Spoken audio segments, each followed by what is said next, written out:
If you have already watched this introductory information, you can skip ahead no more than 10 minutes. Hello, welcome. I am predicting that Vice President Kamala Harris will die in a plane crash in St. Louis due to a bird strike into Busch Stadium. In the area code 314, it will be a burning bush, as described in Exodus 3:14, on November 27, 2024.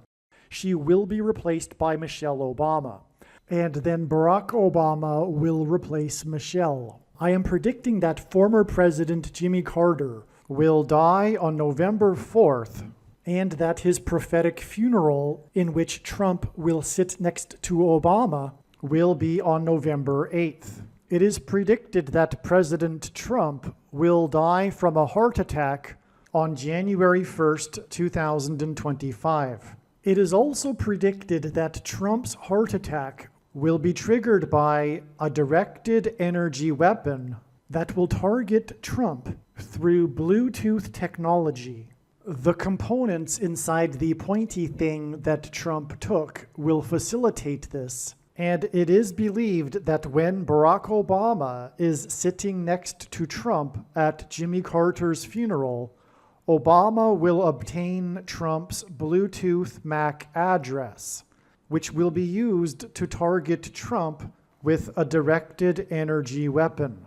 I am predicting that dirty bombs will explode in Manhattan, New York City, and there will be a large-scale evacuation on December 16th. I am predicting that Israel will bomb Iran on December 17th. Israel will nuke and completely destroy Damascus, Syria on December 26th, 2024. I am predicting that singer-songwriter Paul Simon will die on November 8th, 2024. It is predicted that after Kamala Harris's death in a plane crash, Joe Biden will appoint Michelle Obama as his vice president. On December 17th, the Democrat Party will use their electoral votes to make Michelle Obama the president-elect. It is predicted that on either December 22nd or 25th, Joe Biden will suffer a stroke. It is predicted that on December 26, 2024, Joe Biden will step down and Vice President Michelle Obama will become the 47th president. It is predicted that on December 26th, Michelle Obama will appoint Barack Obama as the 51st vice president. On January 12, 2025, Michelle Obama will step down and Barack Obama will become the 48th president. His public inauguration ceremony will be on January 20th, 2025. It is predicted that on April 20th, 2025, there will be an outbreak of monkeypox or Marburg disease or both. April 20th will be a symbolic beginning to a new pandemic. June 8th, 2025, the true Feast of Pentecost in the calendar that watches for new moons, will be the day of the resurrection rapture event. It is predicted that on June 9th, the day after the rapture, the key will open the bottomless pit and fallen angels will cross over into the earthly realm. June 9th will be a symbolic beginning to the fifth trumpet judgment that is described in Revelation chapter 9, when the demonic realm collides with the earthly realm. June 9th will be a symbolic beginning to demons pretending to be aliens, and it is possible that June 9th will be the day Pope Francis will announce that aliens have arrived and have made him the ambassador for the world. This will immediately give Pope Francis, the Antichrist, supreme power over governments of the world. At some point, there will be a massive Mary apparition that will deceive the masses, because all Mary apparitions in history have been demons pretending to be Mary. June 9th will be a symbolic beginning to a zombie pandemic and the masses becoming demonically possessed that will be facilitated through the thing, which is the mark of the Antichrist and 5G frequencies. June 9th will be a symbolic beginning to the coming genocide politicide in America. It is predicted that on August 6th, 2025, the historic barge that has been stuck on the rocks of the Niagara River for over 100 years will finally break free and crash over Niagara Falls. The reason for this is that Niagara Falls is Noah's flood symbolism, and the barge was involved in the most dramatic rescue in the history of Niagara Falls, symbolic of Noah's Ark. Niagara in the native language means straight, narrow way, and Niagara's Horseshoe Falls is perfectly aimed at the CN Tower in downtown Toronto, because Toronto and its tower are symbolic of the Tower of Babel. In a game of horseshoes, the object is to aim the horseshoe and throw it at the metal stick, which is why the Horseshoe Falls is perfectly aimed at the metal stick that is the CN Tower. God is communicating that as testament for those who will live in the 1,000 years of Christ's reign on earth, the geography of North America will, as a result of a massive earthquake, be divided by a body of water from the Great Lakes to the Mississippi Delta. This destruction will be judgment on America and Canada for attempting to divide God's land, Israel. When this happens, the water in the Great Lakes will spill out over southern Ontario and Toronto. I am predicting that a solar flare will erupt on the surface of the sun and send a coronal mass ejection that will hit Earth on August 13th, 2025. Which will knock out America's power grid and will lead to food shortages. The hit of the coronal mass ejection, predicted for August 13th, that will knock out the power grid will also knock many planes out of the sky. I am predicting that on August 23rd, 2025, there will be a catastrophic asteroid hit of Earth, which will trigger the eruption of Yellowstone volcano and will cause the volcano in the Canary Islands to collapse into the Atlantic Ocean and send a mega tsunami towards the east coast. The asteroid will also trigger a mega landslide on Hawaii Island that will trigger a mega tsunami that will hit the west coast. It will also trigger the collapse of the Hoover Dam, which will cause a water panic in California, and many other devastating earthquakes. The day of the Lord, the second coming of Lord Jesus Christ, Judgment Day, will be on the Day of Atonement, October 1st, 2025. The date that this video is posted proves that these predictions are being made ahead of time, as do these time-stamped emails and forensic notes PDF documents. If you are skeptical for some reason, please email me and I will forward these to you. Believe me, I know far better than you how the prediction made in this video was derived, and more importantly, I know far better than you why the righteous Christian God of the Bible has given me a voice through this prediction. If you are a quote-unquote Christian or Muslim, this prediction was not learned through a demon. Be warned that blaspheming the Holy Spirit is the unforgivable sin. If you are a New Ager or New Spirituality person, this prediction was not learned through somehow tapping into the supposed universal collective consciousness.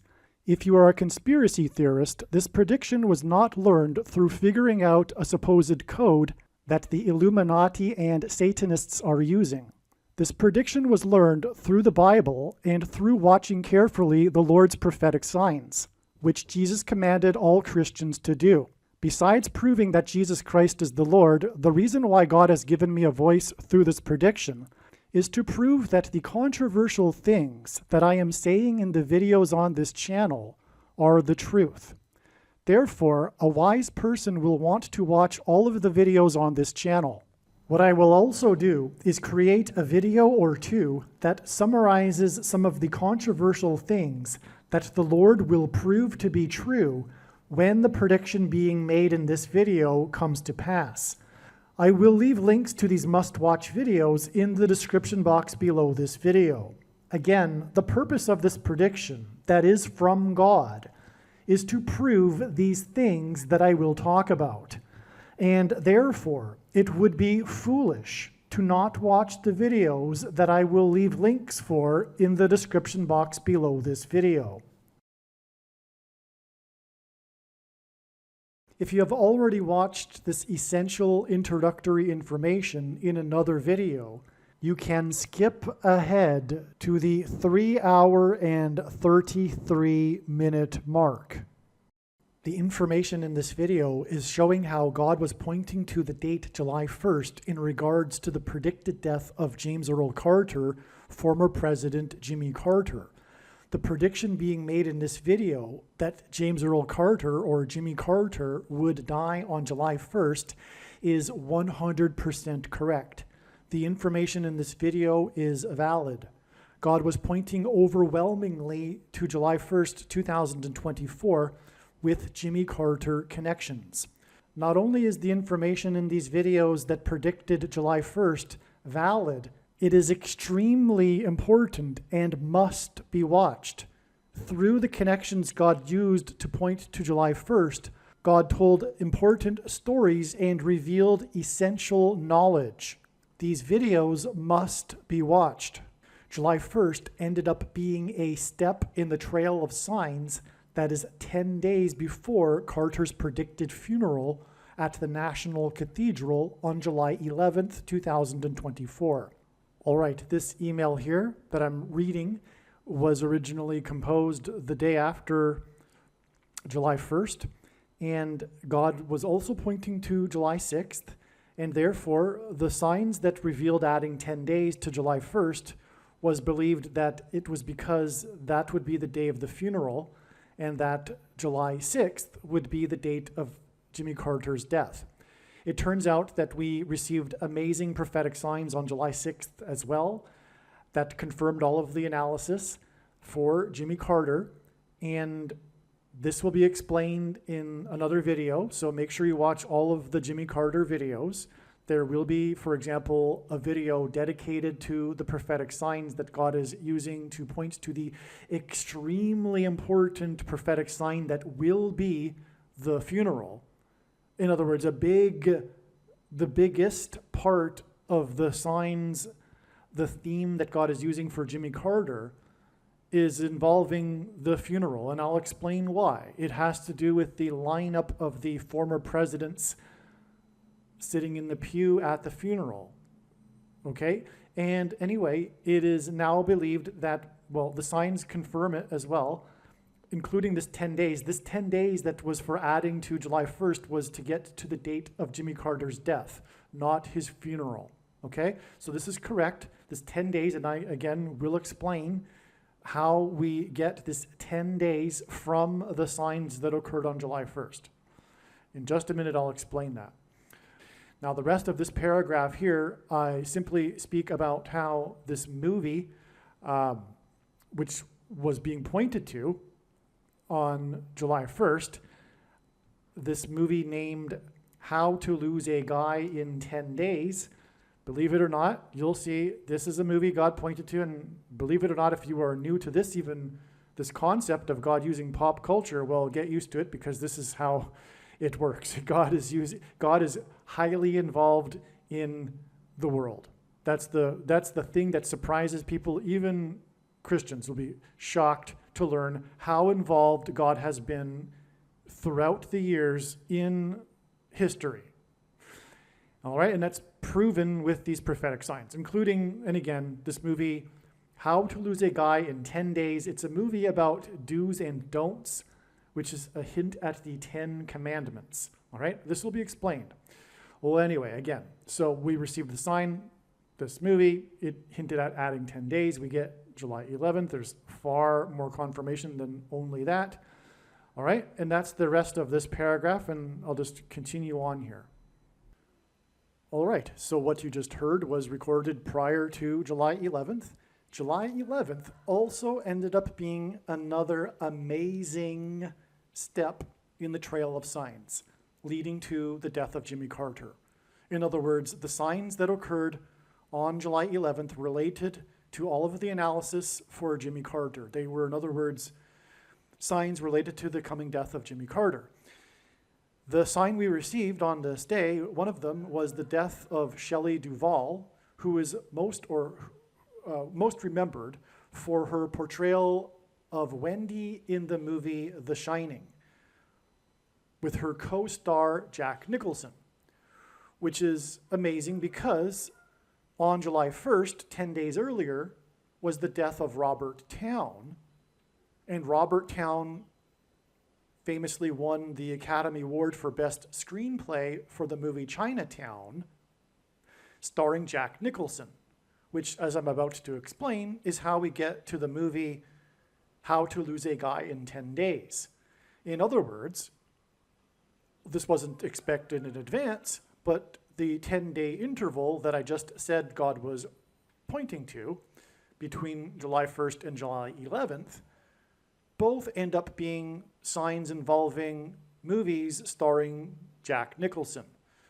Well, the reason for Jack Nicholson in itself is that God is using men named Nick to point to the Nicolaitan doctrine that in the book of Revelation, Jesus said he hates and is coming to make war with the sword of his mouth on those that teach and have the works that are a product of this doctrine. And also in Revelation chapter 2, the same chapter, God, or Jesus, speaks of a 10 days period of testing for the saints in context of Nicolaitan doctrine. And that is because the vast majority of American Christians are Nicolaitans. And Jesus is coming to make war on this. Please make no mistake.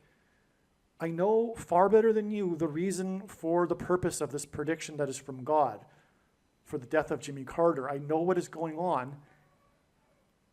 And the purpose of the prediction is to prove what I am saying, which is that if you are listening to this and you are a Christian, you most likely have the Nicolaitan doctrine. Now, to explain it would require at minimum another 10-15 minutes. So I'm not going to do it because I've explained it so many other times in other videos, and maybe even I do it later in this video. But you need to watch the 23 church signs video, okay? Nicolaitan means ruling over the laity. Jesus forbid pastors. Pastors are the problem, as are priests, bishops, and popes, etc. The warning that Jesus gave, the first one of many people claiming to be anointed, leading many people astray, are pastors. All right, but that's all I'm going to say. Also read the links in the description box below this video. Now, the sign involving Shelley Duvall, who died at the age of 75 on the day of the 75th anniversary of the NATO summit, hinted at adding 7 + 5 days to get to July 23rd, which is 7/23. And one of the most referenced things in cinema is from the movie The Shining, room 237. Room 237 hints at 7/23. Outside the US, the date 7/23 is written as 23/7, which hints at room 23/7. And also, 2 + 3 = 5, and then 7 gives us a 7 and a 5, just like the death of Shelley Duvall at the age of 75. So room 237 also hints at 2 + 3 = 5 + 7 = 12, and it is 12 days after July 11th that we get July 23rd, the date it is predicted that Jimmy Carter will die, and that's also why Shelley Duvall died at the age of 75 on the 75th anniversary of the NATO summit, which also hints at adding 7 + 5 to get July 23rd. Now, trust me, I am only scratching the surface here. I have made an amazing video. It is so profound, you have no idea. I can't exaggerate that. I can't express that enough, okay? and it is titled The Shining Video. I've titled this movie, or this video that's explaining in far more detail than I just have, the signs that occurred on July 11th, and I've titled the video The Shining. It is an absolute must-watch. Of course, the wise person will recognize when the prediction comes to pass that every minute of every video should be watched, including every minute of every Jimmy Carter video. But make sure you watch the Shining video on this channel.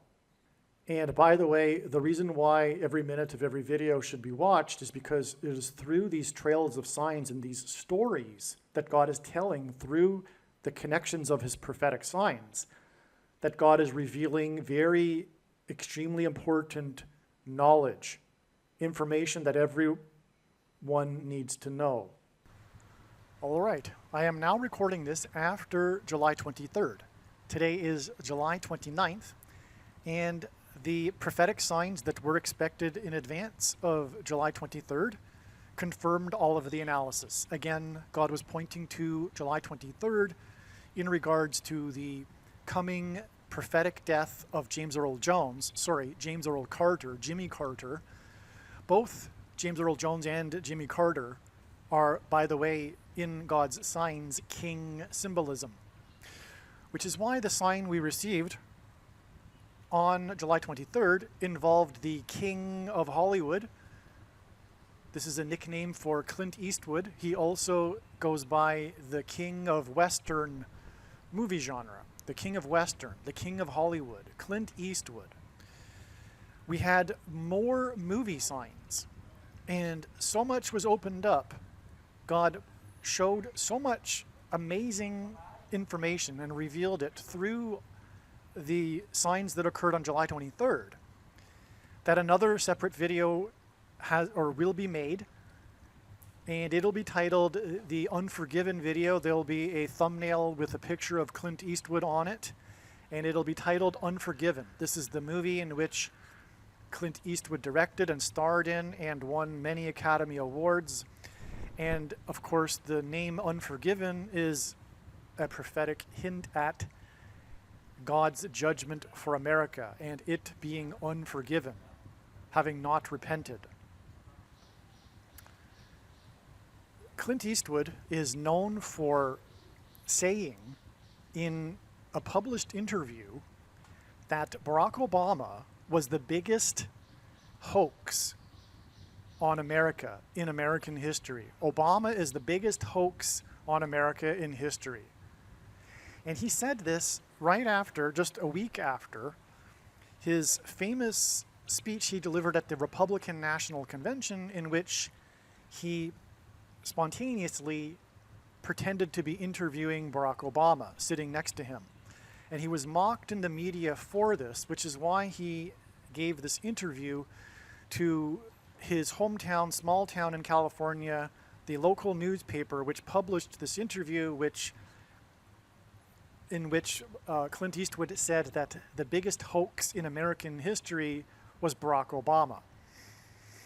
And this became a major news story in itself, him calling Obama the biggest hoax in American history. This is why one of the things that point to Clint Eastwood on July 23rd was the senator from the 45th state quickly reposting a hoax that Jimmy Carter had died. And again, God was pointing to July 23rd ahead of time for the death of Jimmy Carter. And on this day was a major news story regarding this hoax regarding the death of Jimmy Carter. This senator from the 45th state reposted this, and the senator's name is Mike Lee, and he quickly reposted it without checking to see if it was real, which hints at Quick Mike, the name of the character at the center of the plot in the movie Unforgiven. One of the other news stories on this day that confirms all of this is the announcement, the report in the New York Post regarding the announcement from the Monterey County Health Department regarding how it is that Clint Eastwood's wife died.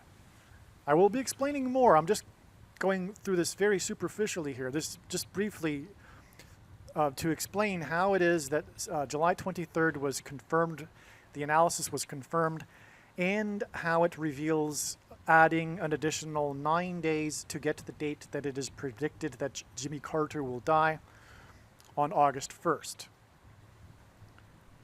This Senator Mike Lee, who hints at Quick Mike, also posted another hoax 6 + 6 + 6 days earlier, which hints at the Antichrist's number 666.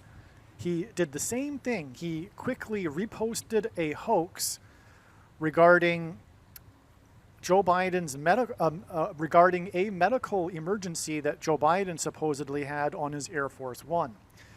This is because all of this is connecting to the death of Kamala Harris in her Air Force plane.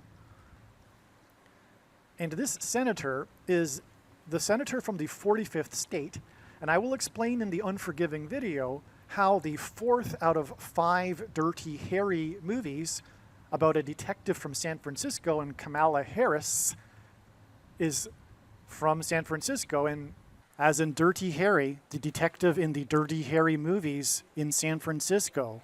Well, anyway, the 45th state is the sign on this day, but also on this day, Elon Musk, in his interview, speaking of interviews with Clint Eastwood, told Jordan Peterson that he was not donating $45 million to the Trump campaign.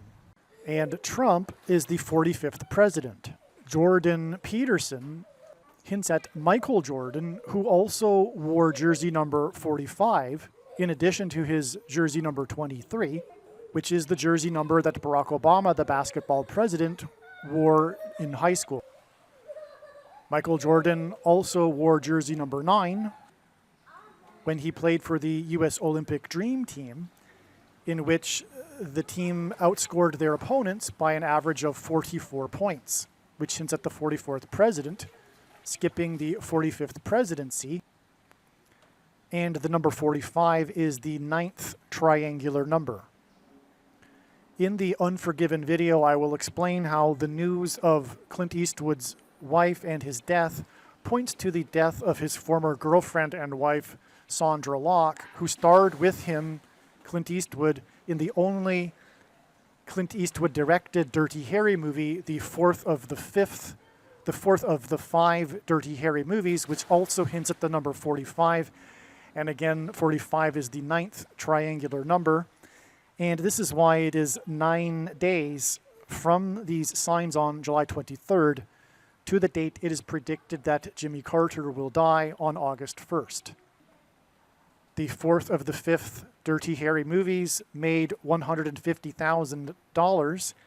This is one reason for it being revealed that 15 days after July 23rd and these Clint Eastwood-related prophetic signs will be the day that Kamala Harris will die in a plane crash on August 7th.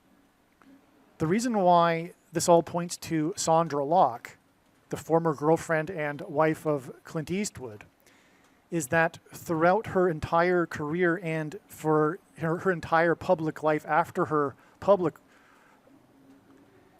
is that throughout her entire career and also her public life after her career, she maintained a big hoax regarding her birth date. In her first role, she shaved off 6 years to get her role, which got her nominated for an Academy Award. 6 years is 2 times 3 years, which hints at 23. And this hints at Barack Obama, the basketball president, who wore jersey number 23. And it is what Clint Eastwood is alluding to when he called Obama the biggest hoax. He's alluding to the hoax of Obama having been born, his birth location in the U.S., which is why the hoax of Clint Eastwood's girlfriend is relevant regarding her hoax about her birth date. Her hoax of 2 times 3 years, which hints at 23, pairs with the number 9, and this is how God's true big picture of signs, patterns, and connections works, which is only being explained on this channel. It works on the principle of second and third and multiple witnesses confirming a matter as the Bible says is required, and this is what makes what is being explained on this channel true and not a product of one's imagination. and different and unique than everything else on the internet that claims to be an analysis of God's prophetic signs. And if we think about it, one simple way in which God would provide a second witness for us is through pairing certain numbers together, such as 9 and 23. 23 is the 9th prime number. Barack Obama, the basketball president, wore 23 and became president in 2009. In other words, the hoax of Clint Eastwood's former girlfriend of 2 times 3 years confirms the addition of the 9 days from these signs related to Clint Eastwood on July 23rd to give us the date that Jimmy Carter will die on August 1st. Now again, I'm only scratching the surface here. This video that I'm speaking of, the video that will be titled The Unforgiven Prophecy, is so overwhelmingly astounding, it must be watched. And the reason is because through this story that God is telling, there is extremely important knowledge that everyone needs to know. All right, I am now recording this on August 3rd. The signs on August 1st confirmed all of the analysis. The story is amazing. God provided more prophetic signs that revealed an entirely different story, as each step along the way does. And the story that God told through the signs that occurred on August 1st brought in the story of President Gerald Ford, who Jimmy Carter beat in the 76 election, 1976. Gerald Ford was the football president. And one of the signs we received on August 1st that confirmed all of the analysis was a football game, the first preseason football game of the season, which, and I'll explain this in another video. It'll be a truly amazing video. Make sure you watch it. I don't know what the title of it will be yet, but it'll explain what I'm about to just briefly, the point here is to just tell you that the signs confirmed all of the analysis and revealed adding 4 more days. One of the signs was a football game that pointed to Gerald Ford, the football president, who Jimmy Carter beat. But one way in which God did this was through the football games one football game in particular in which Gerald Ford participated in, which was the Chicago Charities College All-Star football game, which was an annual football game played between the winner of the Super Bowl and an all-star team made up of college players.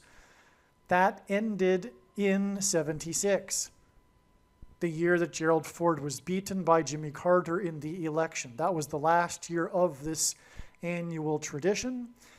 And Gerald Ford played in one of these games.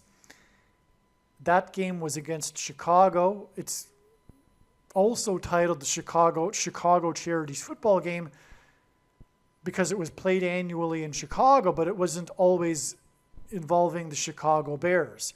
But anyway, the Antichrist is the 44th president who is from Chicago. One clue for adding 4 days.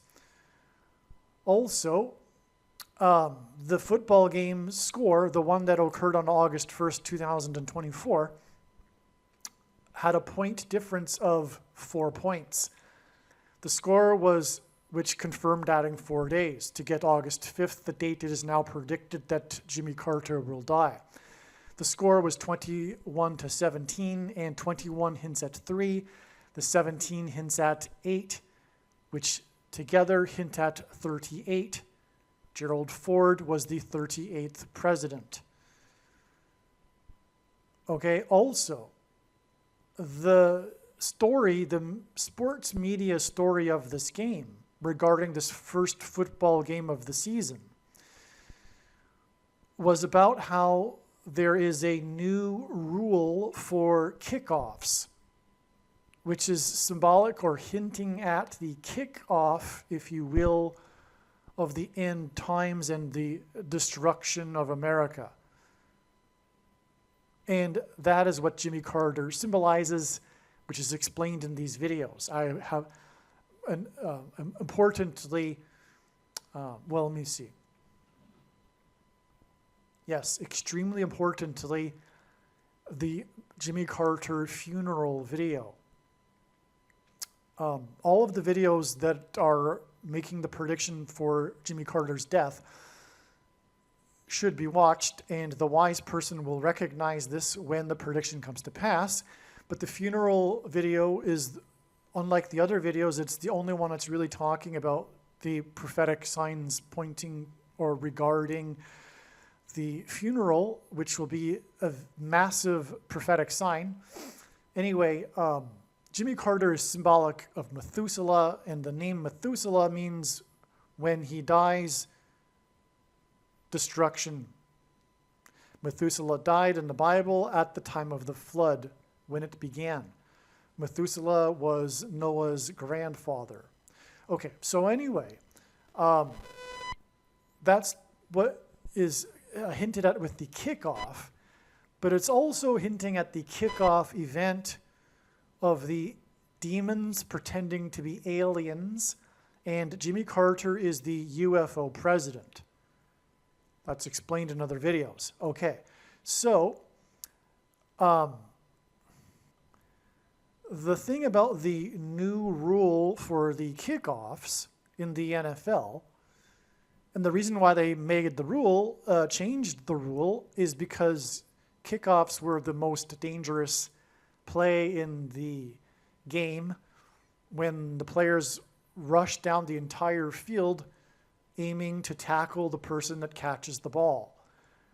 And the NFL has a controversy over how it is an unhealthy sport and people suffer brain damage, particularly when they are hit hard, and that's what happens on kickoffs. So this was for safety reasons, and that's also prophetic because we are also looking at the event prior to the beginning kickoff event of the alien deception, of the rescue and rapture of God's faithful, which is symbolized with this safety aspect of this story. Now, the new rule has it that the team's players are lined up on the 40-yard line when the kickoff is kicked. So before the new rule, the players were lined up somewhere on their side of the field, but now they are lined up on the 40-yard line of the opposing team. Well, anyway, there's lots to this. I'm not going to get into any more details because I want to save it for another video, and believe me, there's so much more than just this anyway. More than just even the kickoff rule. I'm talking far more. You have no idea. It's going to be an amazing video, as all of the Carter videos are. Well, anyway, the new rule about the 40-yard line not only hints at the 40th Vice President Gerald Ford, who was the only president to never have been elected either vice president or president, which makes him being the 40th vice president that much more relevant, because it hints at the 44th president, Barack Obama, who will likewise become the president again through being appointed instead of elected, thus overcoming the 22nd Amendment's restriction on someone being elected to the office more than twice. He will be appointed just like Gerald Ford, the only president to never have been elected. He was appointed instead. He was appointed the 40th vice president. Okay, and so that's the 40-yard line we are talking about, and as I'm saying, and we'll explain in the other video, this is all pointing to Gerald Ford. And anyway, the 40-yard line new rule is further confirmation of adding 4 days. in addition to the 4-point difference in the score of the game. Now, another sign we received, the big news story of the day, was the hostage exchange. The media would call it the prisoner exchange, but you could also look at it quite accurately as being a hostage exchange. Jimmy Carter was known for the Iranian hostage crisis. That was one of the biggest things about his presidency.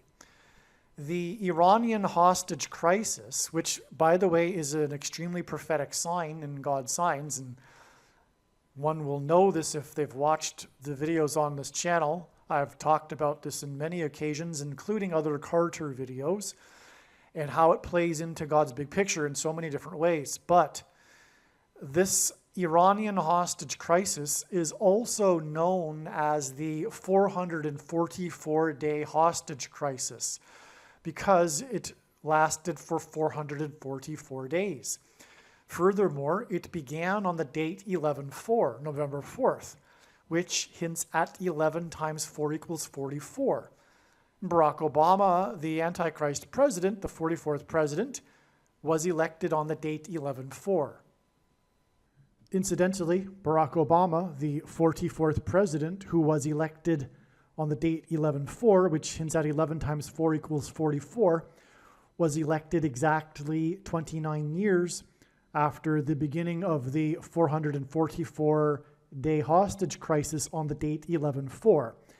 The reason for 29 years is because if God were to symbolize 9/11 and the judgment warning through the events on 9/11 and 2001 for America, using only two numbers, it would be 29 or 92, as the 2 hints at 2 ones. And so anyway, this prophetic sign involving the hostage crisis, which was an exchange of 24 hostages total, hints at the 444-day hostage crisis, which is further confirmation of adding 4 days. 444-day hostage crisis hints at 4 days to the date it is predicted that Jimmy Carter will die on August 5th, 4 days after August 1st. The last thing to mention here before just moving on here is that it was 24 hostages, and Jimmy Carter was born in the year 24 and is predicted to die in the year 2024, born in 1924. And that is because Jesus Christ was, the name Jesus in the Greek concordance is G2424, which incidentally is why Jesus Christ will return in the year 2024. It hints at 2 times 24, in other words, 2424. Also, JC hints at Jimmy Carter. Jesus Christ, the initials are hinted at with Jimmy Carter. The initials for Jimmy Carter, I should say, JC, hint at Jesus Christ. And so that's why 24 hostages. And also 24 is 8 plus 8 plus 8, and G2424 in Strong's Greek Concordance, the word in Greek for Jesus, is equal to, in Greek gematria, 888. Furthermore, it was 2 nations that did the exchange. That hints at 2024 and also 2424, which is what the death of Jimmy Carter hints at, because he was born in 24 and will die in 24. And so there you have just a brief explanation. Make sure you watch the full video. It'll explain so much more. There's so much to this story. It is so amazing. But here you have why it is that, or how it is that the analysis for August 1st was 100% correct and revealed adding 4 days to get the date. It is now predicted that Jimmy Carter will die on August 5th. And once again, the reason for the need to watch the other video is that God is telling these stories through these big pictures, through the trail of signs. And there is important, extremely important knowledge and information that needs to be known. This is why the other video needs to be watched. It's not enough to just simply know about the prediction. If God wanted to, he could simply tap on someone's shoulder and say, hey, tell the world that this is going to happen on such and such date. But what would that be good for? It would be good for very little. There would be very little learned from it. The knowledge and learning comes from the big picture of signs that is only being explained on this channel. And it is through these trails of signs that involve these steps in the trail of signs that God is able to tell these stories. And so that's why the other video needs to be watched. One more basic thing I should add here to make it all relevant is that Gerald Ford had his college uniform number retired. That's why he is the football president. He was very good at football, and his university retired his uniform number, but of course that was partly because he became the president. But anyway, his jersey number is 48, and that is because all of this is pointing to the predicted 48th president, Barack Obama, who, like Gerald Ford, will be the unelected president. And also, by the way, Barack Obama is also known for his jersey number because he is the basketball president. So that's another reason why the football president is relevant. Also, Barack Obama was the first affirmative action black president who was born in 1961. And Gerald Ford, part of the story of his college football days is the time in which his Wolverines from Michigan were told by Georgia Tech, the team from the fourth state, the state that Jimmy Carter is known for being from, told the Michigan team that they wouldn't play the Michigan team, if their black player would play in the game. And this black player was Gerald Ford's best friend on the team and the guy that he would room with when they went on road trips. This black player of the Michigan Wolverines was number 61, which hints at Barack Obama, who was born in 61. 61 is the 18th prime number, and 18 is 6 plus 6 plus 6, which hints at the number of the Antichrist in Bible prophecy, 666. All right, I apologize. I took a little longer than I should have to explain some of the things regarding August 1st and how the prophetic signs on that date confirmed the analysis. For one thing, what I just explained, there's so much more to it, and it's explained in the video that I made that will be explaining all of this. So anyway, August 5th also turned out to be a step in the trail of signs, and it was recognized that it would be before August 5th. I think it was August 3rd that it was recognized that it would only be a step. Maybe it was August 4th, but regardless, the date didn't come and go before it was recognized that it would only be a step. The reason why the clue came in and to look at a further date down the road was because it was known that on August 5th, this Hurricane Debbie, which wasn't a hurricane at the time of this discovery, it was thought that it could become a hurricane. But anyway, Hurricane Debbie hints at Judges chapter 4 in the Bible regarding Deborah and Barak, the leaders of Israel. And the story about Hurricane Debbie, it was known that it would first hit Florida and then Georgia, the fourth state, which confirmed adding the 4 days.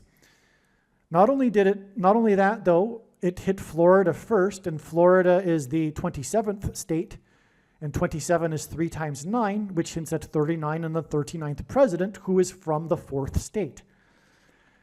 Not only that, now it is August 7th, as I'm recording this, and it's now reported that 4 people died in Florida due to this storm that was known to be the sign to confirm the adding of 4 days from August 1st. And not only that, that same story talks about how 4 times 400 flights were canceled, which is more confirmation for the 4. And that all said makes all of this confirmation for adding 4 more days to August 5th. To get the date, it is now predicted that Jimmy Carter, who is from the 4th state, will die on August 9th. This is all flood symbolism, a hurricane, it's flooding, it's water, and August 9th will be the 50th anniversary of the end of the Watergate scandal, which was the beginning of Gerald Ford's presidency. The 40th president becoming the president. Okay, so that's why we add 4 days to August 5th when the storm, by the way, it was also the 4th named storm of the season. So the 4th named storm of the season, Debbie hinted at Judges chapter 4, and it hit the 4th state, killed 4 people, and canceled 4 times 400 flights 4 days after the 40-yard line rule and for kickoffs and the 4-point differential in the game, and on and on. But anyway, you get the idea. We add 4 more days to August 5th. There's much more to August 5th, which will also be explained in the same video that I'm going to explain August 1st. So I shouldn't really say this, but if you only watch one Carter video, I recommend watching this particular Carter video that I've titled The Trump Assassination Prophecy, because that's part of it, but that shouldn't be said because it really isn't a better video or a more informative video than the other videos. They're all profound. But make sure you watch, anyway, the Trump Assassination Prophecy video that is predicting that Jimmy Carter will die on August 9th. Yeah, I'm going to emphasize this one more time. Make sure that you watch all of the Trump Assassination Prophecy video predicting Jimmy Carter's death on August 9th. Not only will there be much more information regarding what happened on August 1st and 5th, but it is a beautiful summary of so many things regarding Jimmy Carter. There's so much to it. Trust me, it's far more than what I've just alluded to with what I've talked about so far regarding August 1st and 5th. It's an absolute must watch. All right, August 9th ended up being another step, a very important one, in the trail of signs that is leading, among other things, to the death of Jimmy Carter. August 9th, I should have known, would be a step. I should have known this because, as I was talking earlier a minute ago about August 1st, this was the day of the prisoner exchange with Russia. A total of 24 prisoners were exchanged between the two nations, which hinted at Jimmy Carter. And again, August 1st was known ahead of time to be a step in the trail of signs leading to the death of Jimmy Carter. And Jimmy Carter was born in 1924, and he's predicted to die in 2024. And that hints at G2424 in Strong's Greek Concordance, which is the word that means Jesus. And this is why Jimmy Carter has the initials JC, stands for Jesus Christ. Jesus Christ, when he returns, will lead the captives free. This is a phrase, if you will, in the Bible regarding the second coming of Lord Jesus Christ. And so, Jimmy Carter, his presidency was, of course, known for the Iranian hostage crisis. The prisoner exchange was symbolism for hostages because that's essentially what these prisoners were. And that's part of the story, in fact, although the media doesn't use the word hostage. The media stories talk about how these, especially on the Russian side, these American prisoners were held for no legitimate reason, and so they were essentially hostages. And literally, okay, and so Jimmy Carter's presidency was known for the hostage crisis, which eventually led to their release, and on the last day of Jimmy Carter's presidency. Okay, so and the Iranian hostage crisis, which is synonymous with Carter's presidency, is also known as the 444-day hostage crisis. And that is because it lasted for 444 days. That was the length of time that the hostages were held hostage. And so one of the names of the Iranian hostage crisis is the 444-day hostage crisis. Well, this is clearly a prophetic sign that points to the 44th president. I've explained in the Jimmy Carter malaise video, the thumbnail for that particular video is the malaise speech video. I've explained how Jimmy Carter has many parallels with Barack Obama, the 44th president. Furthermore, the 444-day hostage crisis began on the date 11/4, November 4th, which hints at 11 times 4 equals 44. The 444-day hostage crisis that began on the date that hints at 44 was exactly 4 times 4 weeks after one of the other big things that the Carter presidency is known for, which is his malaise speech, which again I outline in the malaise video, and that speech is it is in proper light with the eyes to see a judgment warning from God. I recommend reading that speech and interpreting it as a warning from God regarding the state of America and the coming judgment and destruction. And so that's why it should have been recognized that August 9th would be a step in the trail of signs ahead of time, because it was 4 + 4 days after all of what I explained that began on August 1st, which was also not only the day of the football game in which the score difference was 4 points and the kickoff rule was changed to the 40-yard line, it was the day of the hostage exchange, or rather the prisoner exchange with Russia, which hinted at Jimmy Carter. And it was a 444-day hostage crisis, which could have easily been added to August 1st ahead of time as 4 + 4 + 4 days, because August 13th, furthermore, was already known to be a very significant date that God is pointing to. It is the 9th of Av in the Hebrew calendar, which incidentally, the 9th of August is a play on.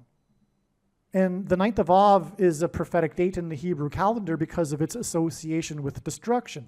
And again, Jimmy Carter in God's signs is symbolism for Methuselah, whose name means when he dies, destruction. This is why we received on August 9th these signs that pointed to Yellowstone volcano, which is in the 44th state, and the caldera lies on the 44th latitudinal line.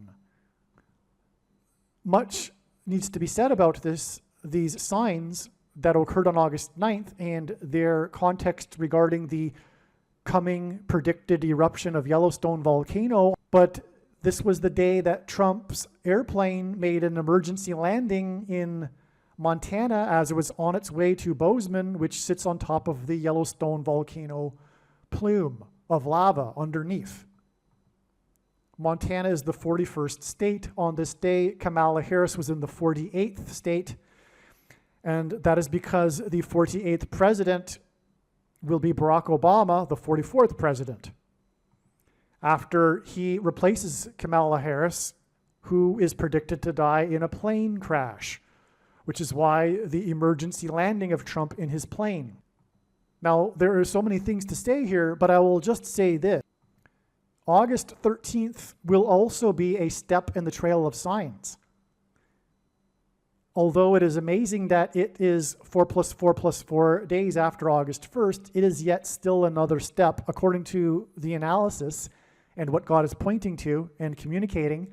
Now I will explain a few things. First of all, August 13th, as I just explained, was 4 + 4 + 4 days after the signs on August 1st that involved the number 4, and also that included the hostage exchange, which hinted at the 444-day hostage exchange during Jimmy Carter's presidency. What I also didn't mention, by the way, is that 444 days were the last 444 days of Jimmy Carter's presidency. And that's also, in a way, how 444 symbolizes Jimmy Carter. And so anyway, from the trail of signs that led to August 1st, we had 4 plus 4 plus 4 days to August 13th. Now, the signs that occurred on August 13th are, like usual, extremely profound and extremely important, and they are explained in the absolute must-watch, like all of the Carter videos are. These are explained in the Carter, Israel will bomb Iran. On this day, we had a Jewish protesting group of Jewish protesters. Okay, this was the 9th of Av, which is the date associated with the Hebrew calendar date that's associated with destruction and calamity for Israel. And on this day, we had the Jewish protesters, pro-Hamas Jewish protesters protesting Israel and shutting down the I-405 highway. And 405 hints at 45 and August, anyway, the point here is that this was a step 4 days before August 17th, and the bottom line here, just to summarize, because I explained it all in the other video anyway, is that the sign occurred in California. California is the 31st state, which hints at adding 1 plus 3 days to get to August 17th. What gives us a second witness confirmation for adding 1 plus 3 days is the number 13 is very much relevant to Israel, as is Jimmy Carter. And Jimmy Carter, again, is symbolism for Barack Obama, the Antichrist, who, like Jimmy Carter, will lead a world effort to persecute Jews in Israel and divide Israel's land and make Jerusalem an international city, and on and on. So that's why Carter symbolism, okay, but the dates on which the Jews were persecuted in the in the Bible, in the book of Esther, were the 2 13th days of the month. And that's why we had the 13th of August. All right, August 17th also ended up being a step in the trail of signs, and I will explain in a second what happened on August 17th. It is amazing. But prior to that, I just want to read something that I wrote prior to August 17th, explaining how and why God was pointing to August 17th in regards to James Earl Carter, Jimmy Carter, in advance. Okay, so also on this day, we had the most radical anti-Semite, anti-Jew congressperson, Ilhan Omar, won her primary by 13%. Okay, so the number 13 is associated with the Jews in the book of Esther in the Bible. The Jews were persecuted by the leader in Iran on the 2 13th days of the month. Ilhan hints at Iran, and Iran is Persia, and the Jews were in Persia in the book of Esther when they were persecuted on the 2 13th days of the month by the anti-Semites in Persia. Okay, also on this day, we had the death of Wally Amos. Many people are aware of this. Many people that are interested in prophetic signs are aware that this is a prophetic sign, the death of Wally Amos. And I explain more regarding Wally Amos in the Paul Simon videos. But here it is relevant that Wally Amos was born exactly 13 times 13 days before the Antichrist Pope Francis was born. And the Antichrists are described in the 13th chapter of the book of Revelation. In other words, the number 13 in the Bible is symbolic of the Antichrist, because Haman, who persecuted the Jews in Persia, was also a type for the Antichrist. And so Wally Amos died at the age of 88, and this pointed to the prophet Amos in the Bible, chapter 8, verse 8, which I read in the Paul Simon videos. So, And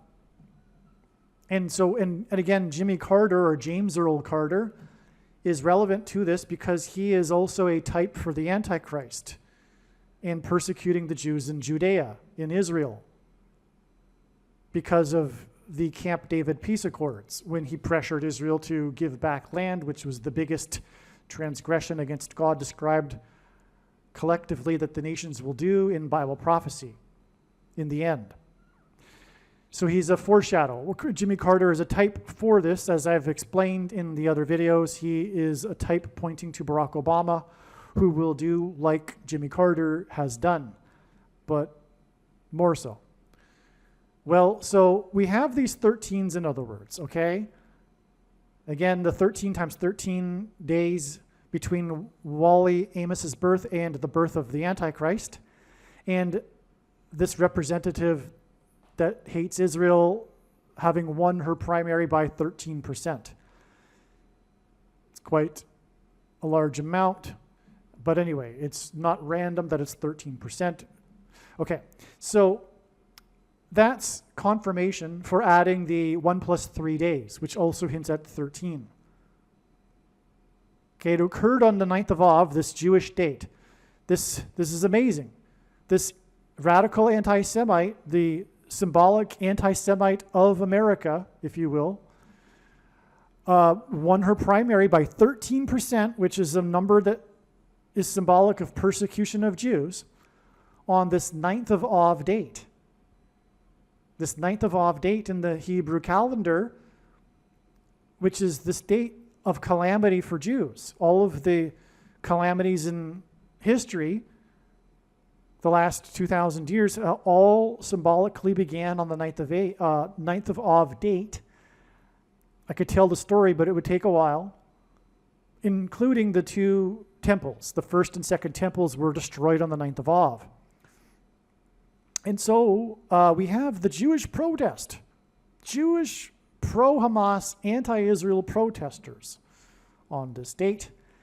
And it was in the 31st stage. So anyway, you get the idea here. We're adding 1 plus 3 or 3 plus 1, 31st stage, number 13, relevant because of Jews and the 9th of Av.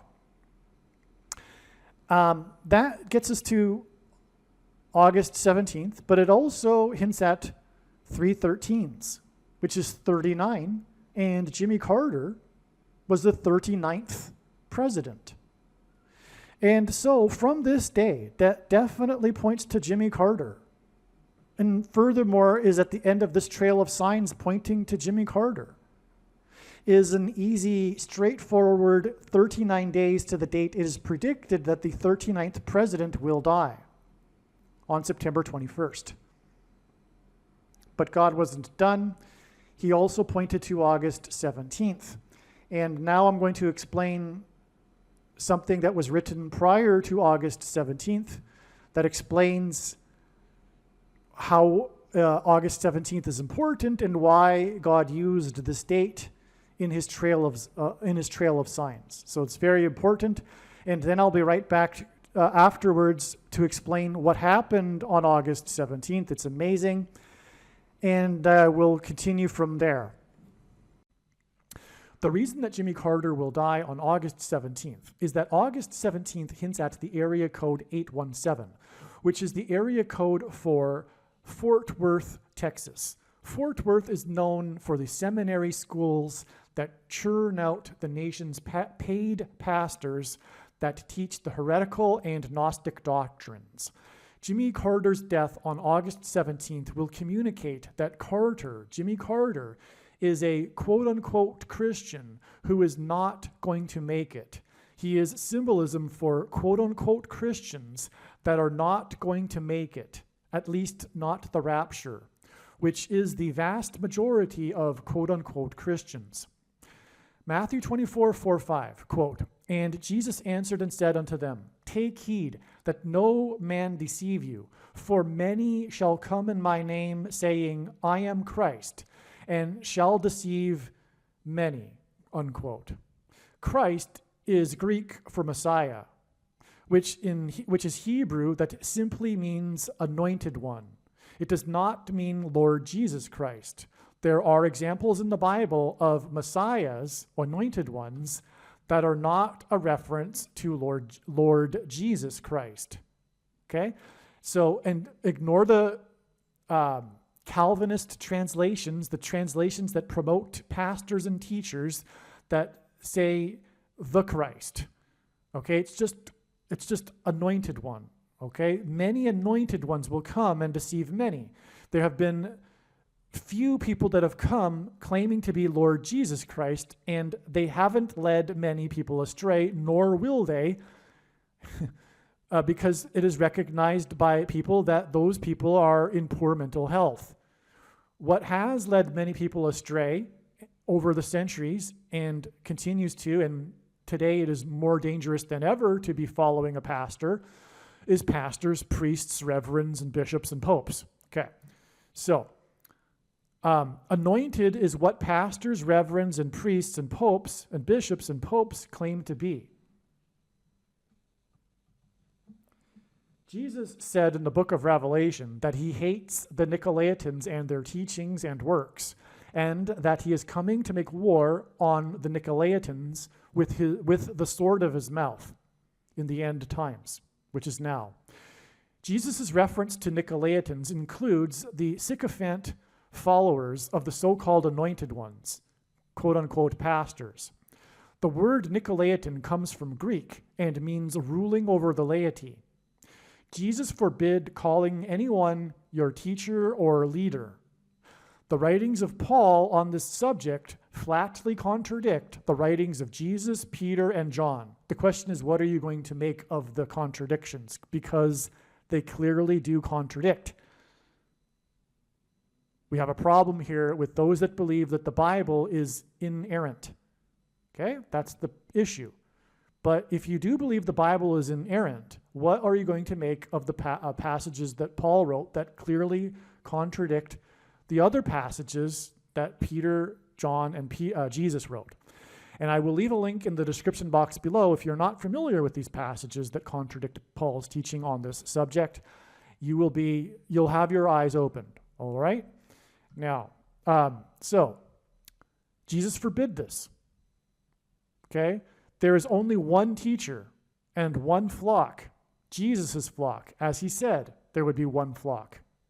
And he is angry with the 45,000 denominations, the 45,000 different Christian denominations that are the direct result, the consequence of the monetization, preaching for money, which pastors do, which Jesus forbid, the monetization of the church. The only thing that Jesus got violently angry for when in his first coming was when he got angry and violently at the monetization, the people that had monetized the church, and anointed ones. The 45,000 denominations are the institutionalization of the errors that are within these denominations, because they all claim to be correct, and so none of them are correct, obviously.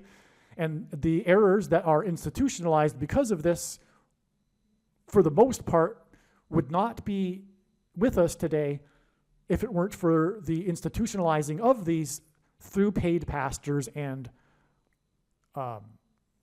through paid pastors, through leaders preaching for money, which Jesus forbid, because he knew this would happen. Jesus hates this. Okay, that's why Carter will die, who is symbolism for Methuselah, whose name means when he dies, destruction.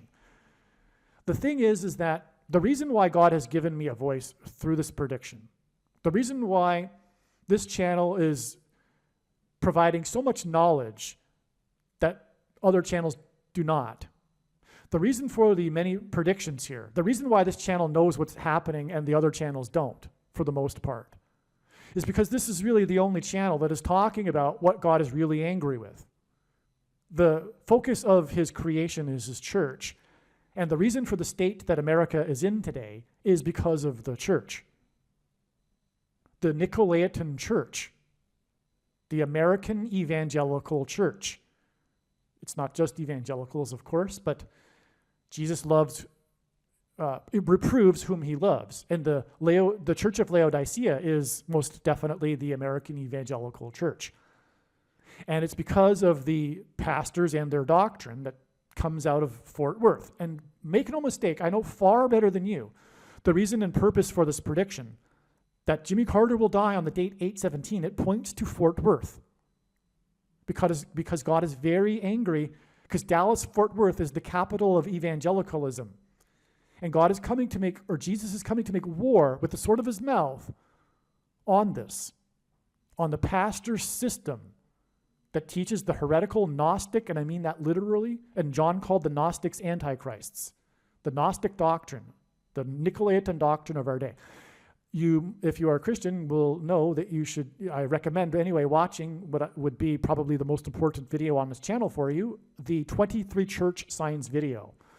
That'll explain more regarding doctrine, which is very important, and I guarantee you that if you are a Christian, there's a very good chance that you have this doctrine that Jesus hates and is coming to make war on. Okay.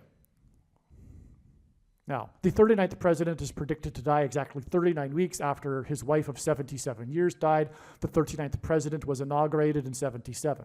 In God's signs, Carter is symbolism for the prophecy in the book of Revelation that regards a 7th and 8th king.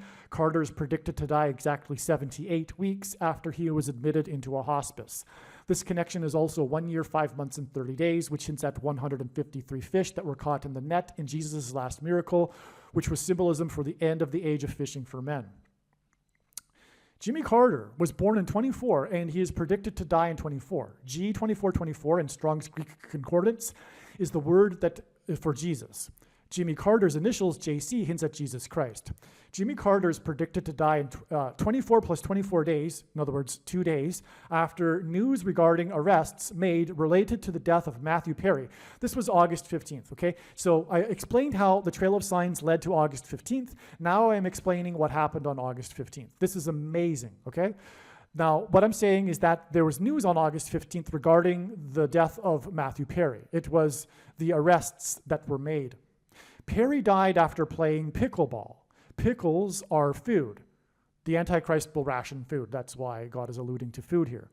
And Carter was a farmer of food, including pears. Which is what the name Perry hints at. It hints at pears. The most common type of pear sold are Bartlett pears. The news regarding Perry on August 15th was the same day that the actor who played President Gerald Bartlett in the West Wing TV show saluted President Biden at the White House. Martin Sheen, who I'm talking about, also starred in Apocalypse Now.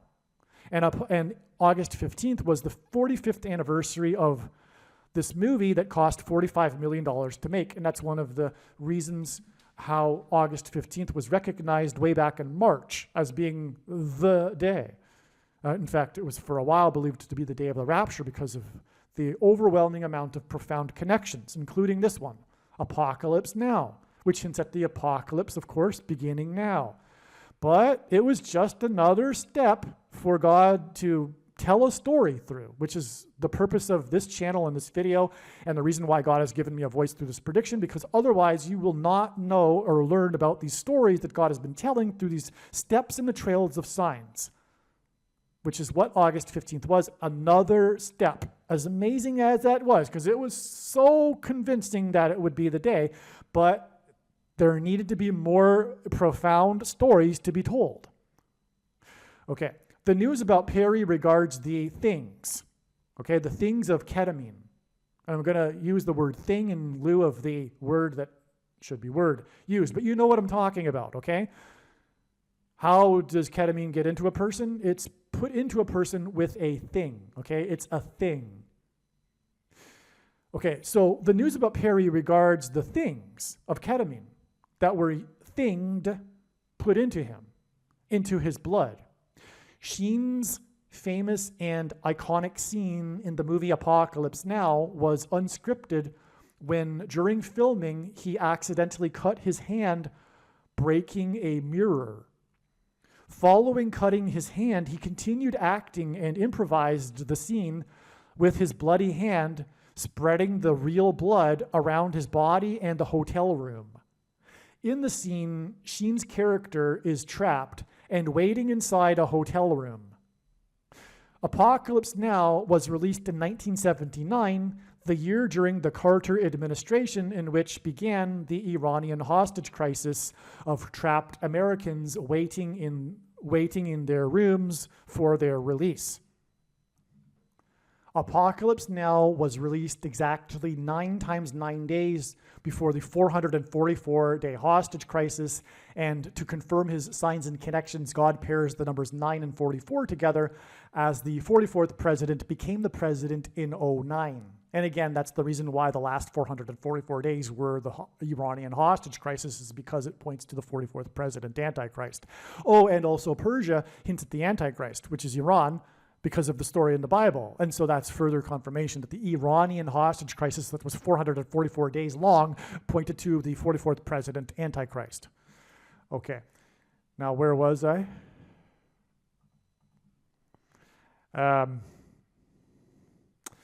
Okay, so yeah, he spreads his blood. It's all, he was trapped in the room in the movie, just like the Iranian hostage crisis people, and the movie was released in 79, just as the year of the hostage crisis. The prophetic sign at the White House on August 15th involving Martin Sheen, when he shook hands and saluted the president, because Martin Sheen played the president in the West Wing TV series. The prophetic sign at the White House on August 15th involving Martin Sheen, known for his bloody hand scene, was the same day that the ketamine queen was arrested in connection to Matthew Perry's blood being thinged with ketamine. The ketamine queen hints at Carter, who in God's signs is symbolism pointing to the prophecy about the 7th and 8th kings. So that's the king sign we would expect in advance. We were expecting such a thing in advance, a king-related symbolism sign, and so we got the queen, or the ketamine queen, on this day, okay? Carter was known for committing transgression against the God of Israel when he pressured Israel into giving land to Egypt in the name of peace. Daniel chapter 12 mentions a period of 1,335 days after an abomination is set up in Israel. August 15th, the day on which the ketamine queen was arrested for things into Matthew Perry's blood, was exactly 1,335 days after the CVD disease thing in Israel was first administered, and the thing was put into the blood of the prime minister of Israel. That was the first one, okay? 1,335 days later. And that's relevant because also 1,335 days is 45 days after 1,290 days, which got us to July 1st, which was the beginning of this trail of signs that is being explained in this video. Now, the reason why 1,290 days is relevant also regarding Jimmy Carter is because Jimmy Carter's Camp David Accords regarding Israel in 1978 were 1,290 years after the abomination was set up, the beginning of the construction of the Dome of the Rock on top of where the Temple Mount, on top of the location that the Jewish temple once stood before it was destroyed on the 9th of Av. And then we get all of this to the 9th of Av on, August 15th, arguably. Anyway, okay. So and in the Bible and in Bible prophecy, a day is symbolic for a year. And so the 1,290 days in Bible prophecy is confirmed with the 1,290 days to the abomination. And giving the land back to Israel was an abomination. But what also further confirms this is that in Daniel chapter 12, we have 3 different numbers of days. The first one being 1,260 days. And when we add 1,260 years to 688 AD, the beginning of construction of the Dome of the Rock, we get 1948, the year of the rebirth of Israel. And so you can't get the date of the rebirth of Israel from the ancient text without it being not a coincidence and designed by God. And so also that is a second witness confirmation to the 1,260 years to Jimmy Carter in 1978, which is another confirmation from the abomination, the spiritual abomination, which is the thing, the mark of the Antichrist. In its current form, it does not need an additional something, such as an additional technology or false form of religious worship to go with it to be the mark of the Antichrist, or does it not need an additional age of dispensation after supposedly all quote-unquote Christians will be raptured. In fact, one of the main reasons why the vast majority of quote-unquote Christians have already taken the mark of the Antichrist is, in fact, it is judgment encouragement for this particular doctrine from the pastors. Okay, and so anyway, the spiritual abomination was first taken in Israel 1,290 days before July 1st, the beginning of this trail of signs, and also 1,335 days after this beginning of the abomination was taken was August 15th. Okay, now also on August 15th, we had the singer, the band leader of the band Great White, died at the age of 63, which hints at three sixes, which is 666, the number of the Antichrist, and he died exactly 1,121 weeks after the one of the deadliest fires in American history, which was a Great White Concert. Okay, and the Great White Concert killed 230 people, which hints at 23, the number of the Antichrist. Also, 2 divided by 3 equals 0.666, the number of the Antichrist. Also, taking the mark of the Antichrist is tantamount to denying Jesus, which is why Jesus said to Peter that the rooster would not crow twice before Peter would deny him 3 times. Okay, and so it injured 230 people, not killed 230 people. Well, anyway, the 1,121 weeks is hinting at the number 1,121, which is the 328th semi-prime number, and that hints at Daniel 3:28, the verse in the Bible that is symbolic of the mark of the Antichrist, which is just further confirmation that these ketamine signs and the 1,335 days from the abomination, it's confirmation that the reason for the prophetic significance of Matthew Perry and the ketamine queen and all this is because of the things, because things were used to put the ketamine into Matthew Perry, which is symbolism for all of this. And that's why Apocalypse Now was the 45th anniversary of the movie that would cost $45 million to make, and on and on. Okay, so that's just more confirmation for you for all of this. But again, August 15th will be 45 days after July 1st, and it could be said that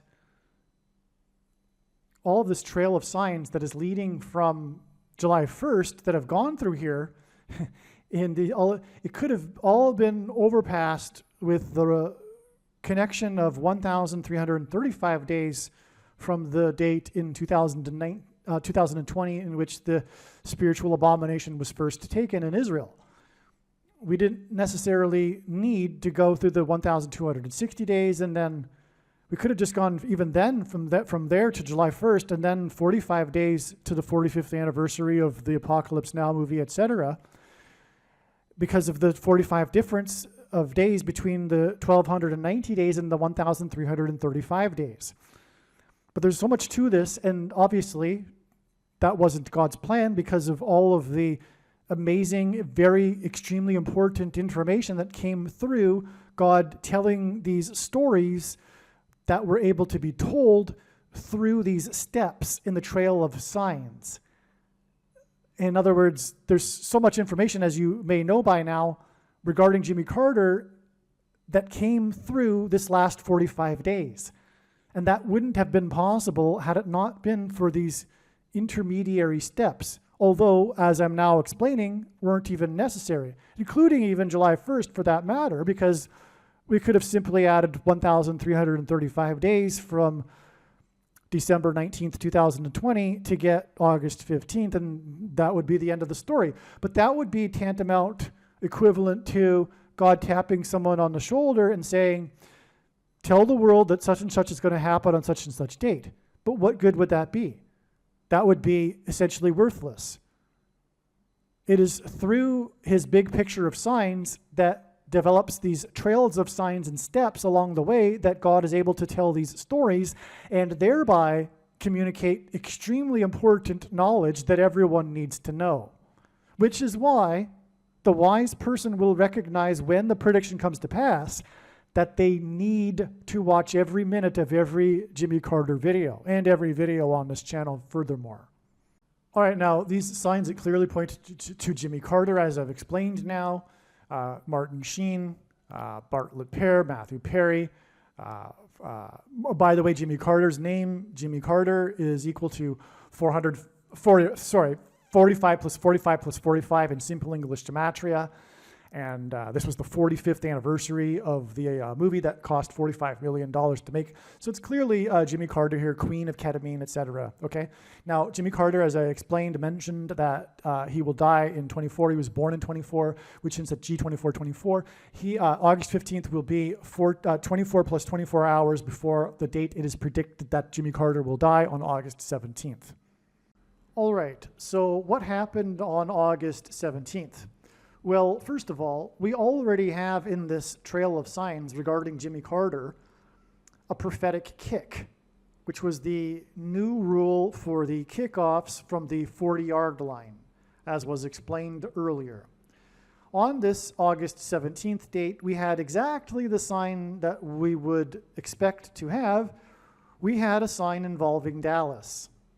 The area code of Fort Worth is 817.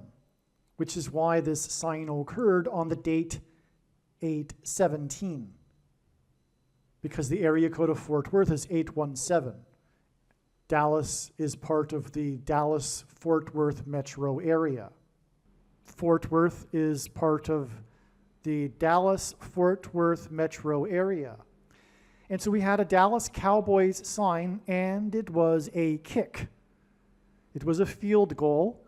God uses records for his signs. It was a record-setting field goal. In all of NFL history, there has never been a field goal kick as far as this one. The prior record, which was set a couple of years ago, was 66 yards, and that was a major prophetic sign as well. This one beat it by 6 yards. So it was a 666. Now, what was unusual about the kicker is that he wore jersey number 17, which is an unusual number for a kicker. Usually the numbers for kickers are at least below the number 10, but usually even below the number 5 even, often. Well, not always, but okay. So anyway, his number was number 17. This was on the 17th of the month. But the reason why that's amazing is because Jimmy Carter, as has been explained, is symbolism in God's signs for Methuselah, who died at the time of the flood judgment at the age of 969. 969 is the 17th tetrahedral number. And this is actually, I believe, fully why Methuselah died at the age of 969. This number 17. It's important. It's designed by God that Methuselah died at the age of 969 because it is the 17th tetrahedral number. There's more to this and the significance of the number 17, which I'll just refrain from going into. But what is a tetrahedral number? It's a pyramid of numbers. So in a pyramid of numbers, the last number in the 17th row is 969. Okay? So we had the Dallas sign because, as I just explained, Fort Worth and Dallas is the home of the symbolic home of the Nicolaitan doctrine of our day. Okay? And so I already explained all of that, so no need to explain it anymore. What happened, though, is that the kick ended the second half, and God has used this before, points scored at the end of the second half as time expired. Just for example, the most prophetic, the most famous trick play in Super Bowl history was a major prophetic sign in Super Bowl 52, and it occurred as time expired in the second half. There was another example on August 31st of a field goal that was kicked, August 31st, 2022, of a field goal that was kicked as time expired to end the second half. Well, anyway, this is what happened. It just highlights the prophetic significance of the kick, but also the points. Like the other two examples, the reason for this kick being prophetic as time expires is because God is pointing to the scoreboard, because that's the score frozen in time, in other words. all right? So what was the score that was frozen in time? Well, Dallas had 13 points, which confirms all of the analysis that was just explained. And this analysis of this 1 plus 3 days anyway was known ahead of August 17th. Prior to Dallas having 13 points, the score was 10-3, which also hinted at 13. Okay? And so that's also confirmation of the 13 days to get to August 30th. That's what God was pointing to. So that's amazing. Now, let's just recap here quickly this trail of signs before we get into the last step here, August 30th.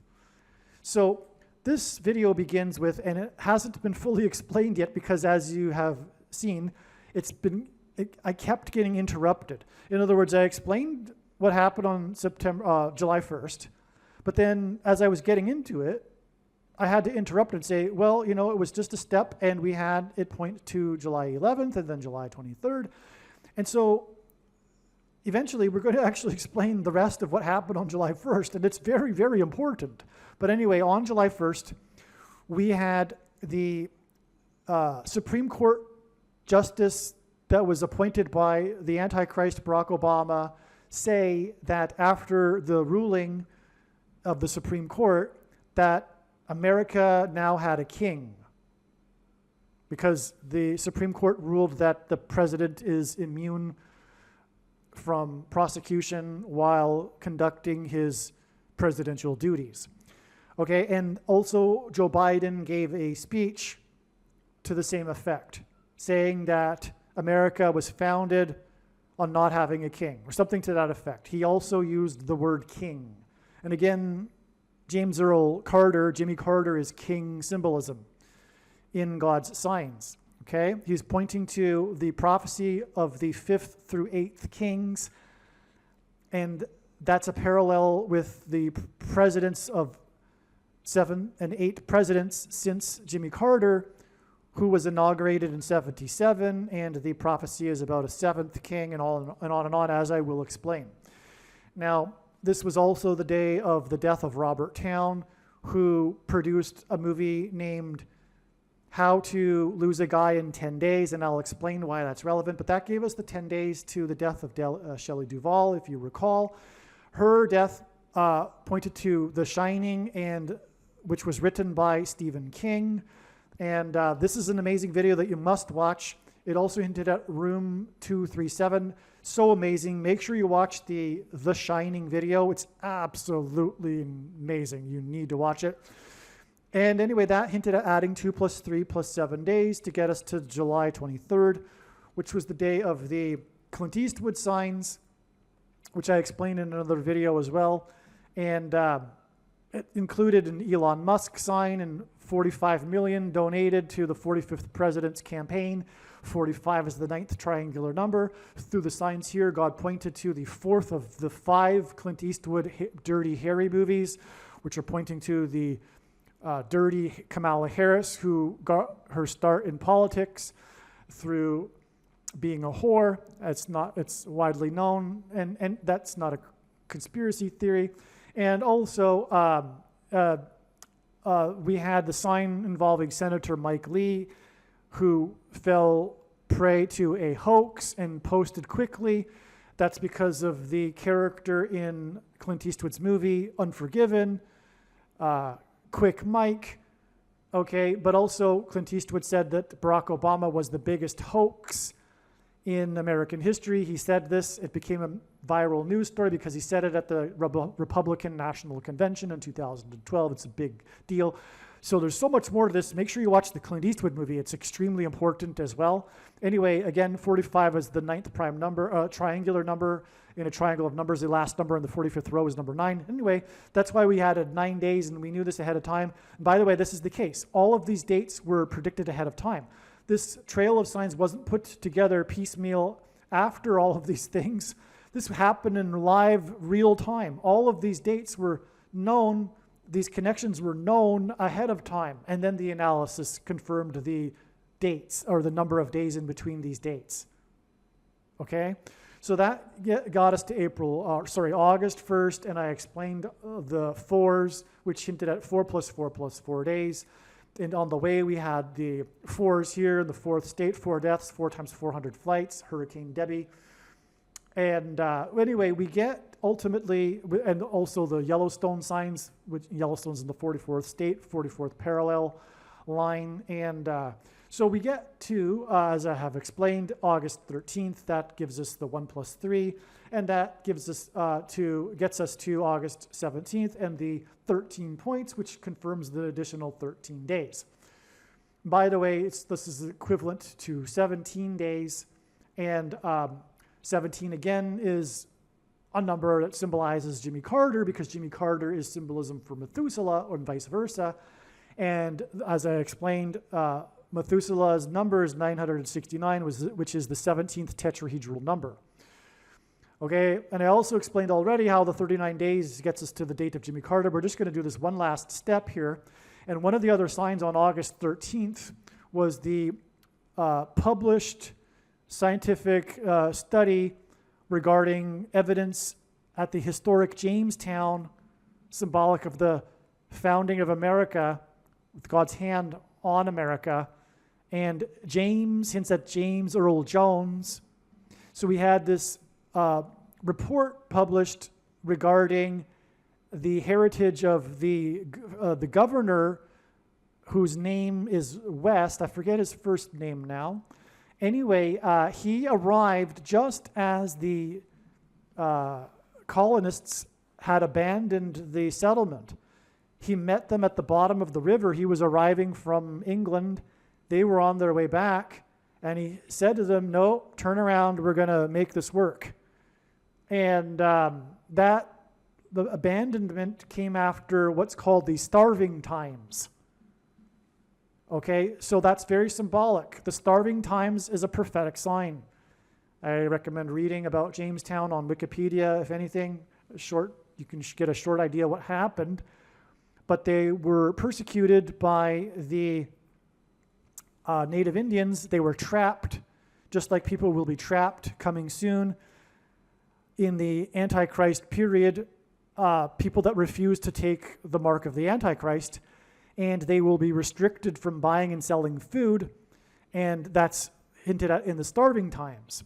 But also, part of the story is that some of the colonists that were abandoning the settlement were abandoning after they had arrived from Bermuda. So there was a supply. So the early colonists in Jamestown were not self-sufficient, and they were relying on supplies from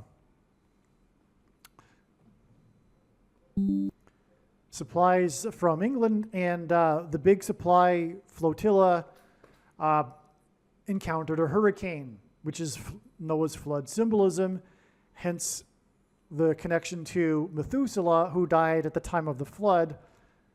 And some survivors of that rebuilt the ship in Bermuda and then sailed to the colony. And so this guy West, he apparently, from the study, the new evidence points to how he was an orphan. He was illegitimate, and that was a big deal back in the day, so it was hidden. And anyway, the story, importantly, is about this governor who was authoritarian, and in a moment of crisis. Just like the Antichrist will be given complete power in a moment of crisis, just like this governor was. So he dictated to the colonists, "No, you're going to turn around, and I'm going to, dictate what's going to happen." So that's all Antichrist symbolism, and the colonists were starving, just like the people who will be prevented from buying and selling food in the coming food shortage after the disaster, the destruction, just like Noah's flood symbolism, the eruption of Yellowstone volcano and the mega tsunamis, etc., and earthquakes that'll be coming in November. The coronal mass ejection will knock out the power on October 3rd.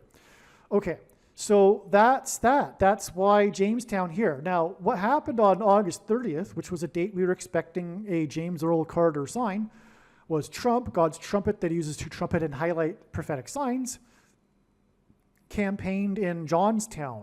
I think it's in Pennsylvania, I forget. But the point is that Johnstown is a hint at Jamestown. And the Jonestown massacre. Okay, so actually Jones is another, it's a form of the name James, John. So Jonestown was the famous or infamous massacre in South America, but it was an American colony, just like Jamestown. Okay, so what it was I think it was 900 people at its peak, and so Jonestown was a settlement. I'm trying to remember the name. It's the country next to Venezuela. It's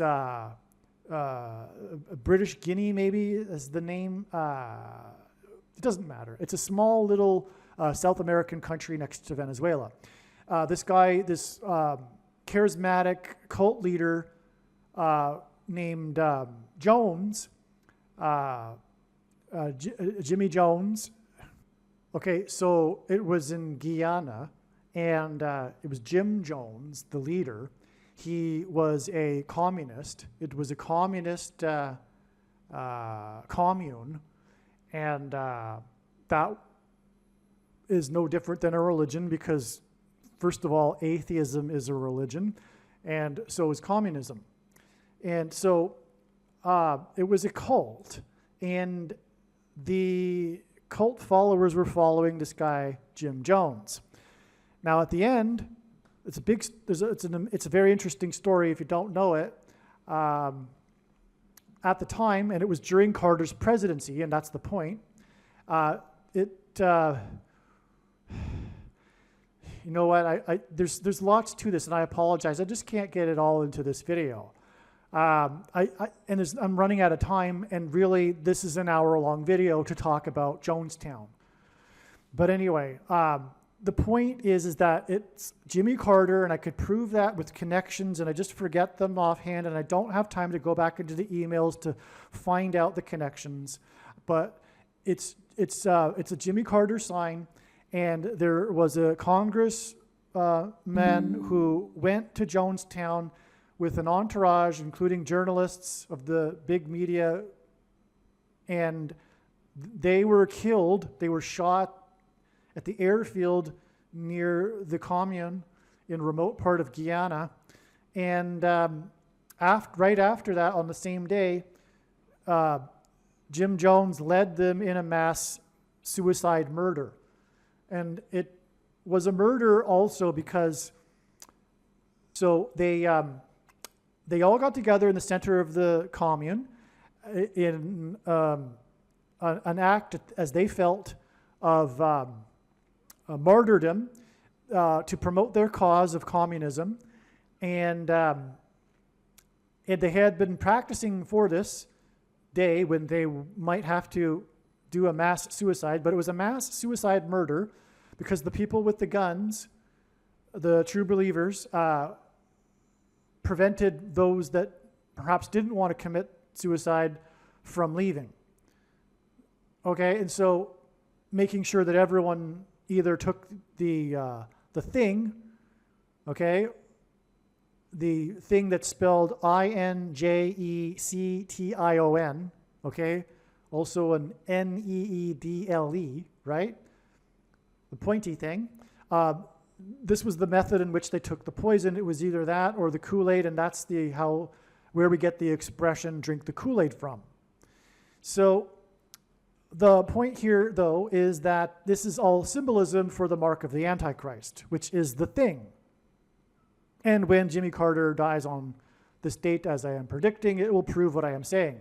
It is the mark of the Antichrist in its current form. It does not need an additional something to go with it, such as an additional technology or false form of religious worship or a supposed new age of dispensation after supposedly all quote-unquote Christians will be raptured. In fact, one of the main reasons why the vast majority of quote-unquote Christians have already taken the mark of the Antichrist is that it is judgment from God for this particular doctrine.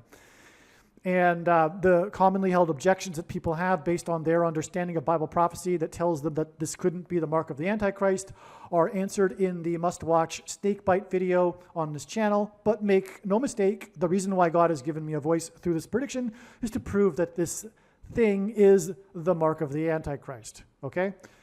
Now, that's why, because in God's signs, the number 22 is symbolic of the mark of the Antichrist, because the inverse of the mark of the Antichrist in the book of Ezekiel would have been a Tav mark, and the Tav letter is the last and 22nd letter in the Hebrew alphabet, and the mark of the Antichrist is described in the last and 22nd book out of 22 books in the Bible that have a total of 22 chapters. And so that's one reason why the number 22 is symbolic of the mark of the Antichrist. Now, Jimmy Carter is 45 plus 45 plus 45 in simple English gematria, and the reciprocal of 45 is 0.22. And so we have Jonestown. It might as well be named Jamestown because of the connections here. And it's Jonestown, but the thing is that the very famous survivor of Jonestown is this guy named Carter. Tim Carter is the survivor who witnessed the events and escaped.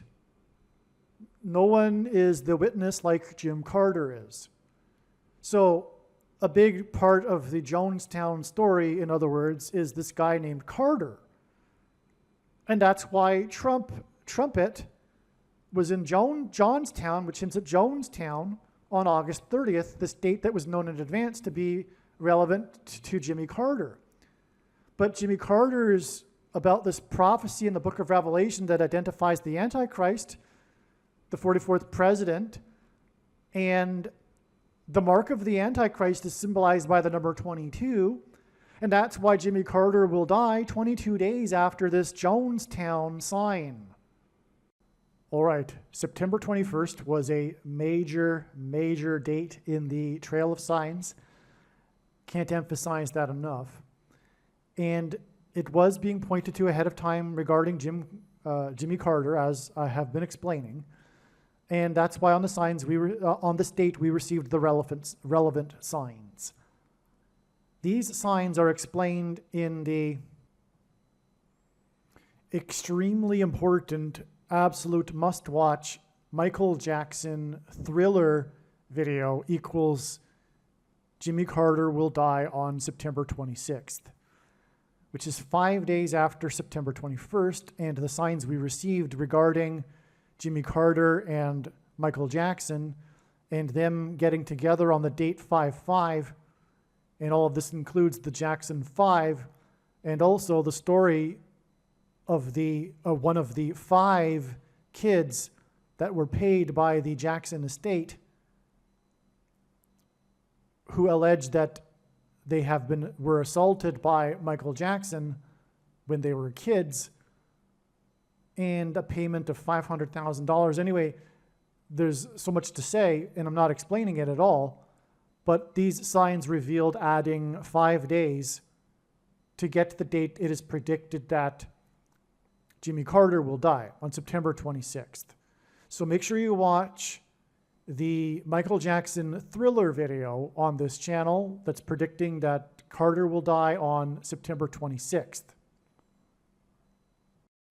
All right, so far I have explained to you the trail of signs that is leading or led to September 26th, 2024, regarding the predicted death of former President Jimmy Carter, the 39th president, which is now predicted to be on November 4th, 2024.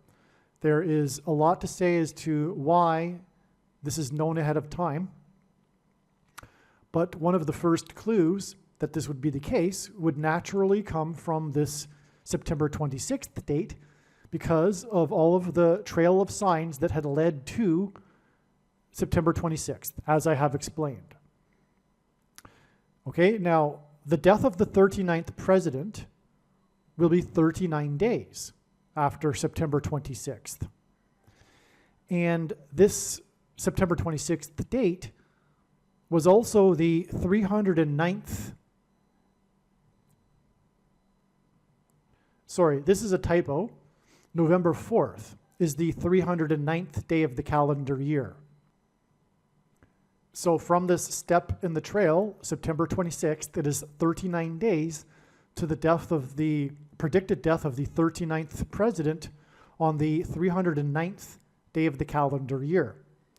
On this day, this was the day that Hurricane Helene hit the U.S. in the 3 times 9th state. Florida is the 27th state. 27 is 3 times 9. As has been explained, in God's big picture of signs, which is only being explained on this channel, his interconnected big picture of prophetic signs, Jimmy Carter is symbolism for Methuselah, who was the grandfather of Noah, as in Noah from Noah's flood. And Hurricane Helene is Noah's flood symbolism. What I am going to do here with this diagram in this video, this diagram that is profound beyond words, is prove to you that through Hurricane Helene, God was pointing to the movie Apocalypse Now in order to communicate that the apocalypse is beginning now through Eleanor Coppola. Francis Ford Coppola's wife, Eleanor Coppola, who made the documentary regarding the filming of Apocalypse Now, titled Hearts of Darkness, A Filmmaker's Apocalypse.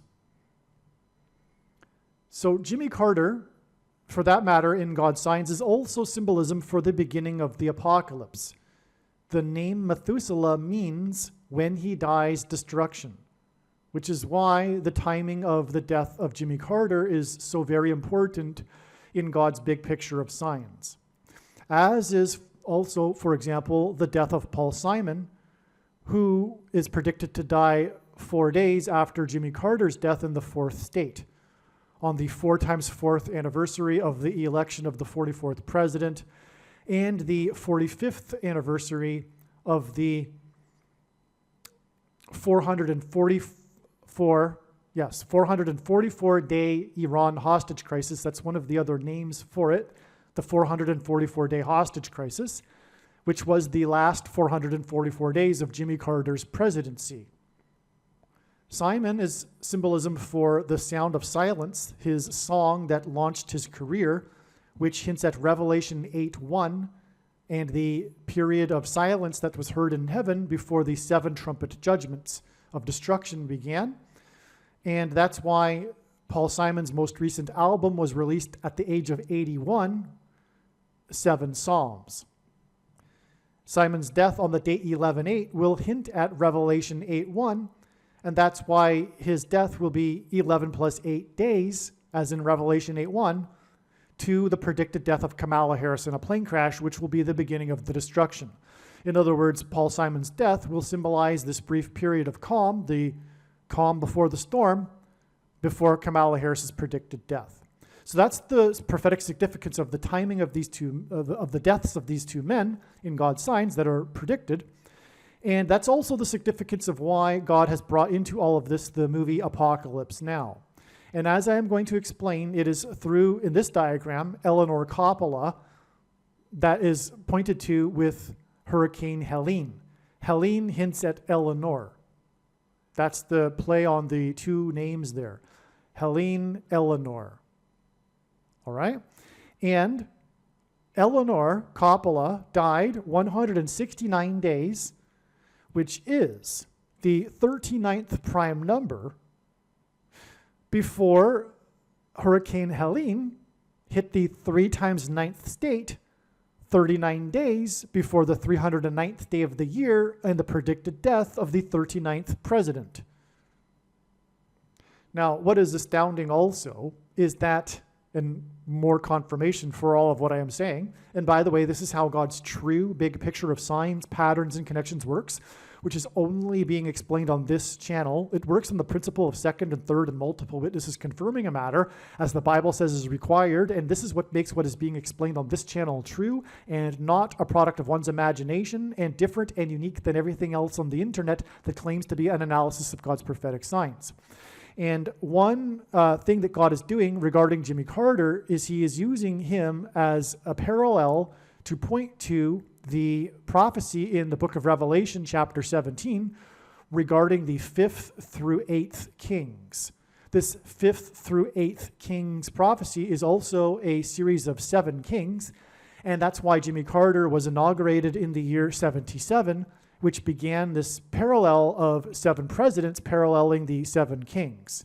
Trump was also elected in a year ending in 7, and he is the 7th of these 7 chronological kings. And on his inauguration day, he was 70 years, 7 months, and 7 days old exactly, which is 3 sets of 7, and this was 73 days, as in 3 sets of 7, after he won the election by 77 electoral votes, which was exactly 73 weeks after he famously descended the golden escalator in his tower, which began his presidency campaign. And that was exactly 188 months after the 7.0 earthquake in Joshua Tree, California, because the Israelites, when they walked or marched around the walls of Jericho, led by Joshua, they enacted a symbolic 3 sets of 7. The 188 months, because H188 in Strong's Hebrew Concordance is the word that means woe, exclamation mark, used in the context of extreme judgment from God. And before the walls of security collapsed of Jericho, when they were led by Joshua, they blew 7 trumpets, which is why Trump is associated, or his campaign and his election, presidency were synonymous with his border wall of security, which has since collapsed since he left office. Returning back to this 5th through 8th king's prophecy and its association with Jimmy Carter, that is why Hurricane Helene was the 8th named storm of the season and the 5th hurricane. That hints at the 5th through 8th king's prophecy. And this is amazing because this date here, September 26th, which I have explained to be part of this trail of signs, that's not in this diagram, by the way. What I'm referring to is the other videos. If you're watching this in a video where the explanation doesn't come prior to this, it's in the other videos. This date is exactly 580 months, which hints at the 5th through 8th king's prophecy, after production on the set of Apocalypse Now in the Philippines shut down, stopped production because of a hurricane, Typhoon Olga. Typhoon Olga shut down the production of Apocalypse Now. And by the way, Apocalypse Now is known for its issues with its production. It's famous for this, or infamous. That's why Eleanor Coppola and her documentary won many awards when it was released in 1991. It's a dramatic story, this production of this movie. Okay, and so it is known for its production, and the big thing about the production that it's known for is how the biggest problem was Typhoon Olga, which destroyed a very expensive set, for example, and it caused the stoppage of the production on this date, May 26th, 1976, exactly 580 months before this hurricane that was the 8th named storm and the 5th hurricane of the season, which is complete Jimmy Carter symbolism. And as I mentioned, Jimmy Carter in God's signs here is symbolism for Methuselah, the grandfather of Noah, as in Noah's flood, which is what hurricanes symbolize. All right, now this Hurricane Helene was exactly 80 days, which was, again, Hurricane Helene was the 8th named storm, and it hit the U.S. exactly 80 days after the 8th ever storm named Beryl hit the U.S. on the 8th of the month. The word beryl appears in the New Testament as the 8th stone out of 12 stones in the book of Revelation. That word for beryl in the Greek New Testament concordance, Strong's Concordance, is the 969th word. In other words, beryl is G969.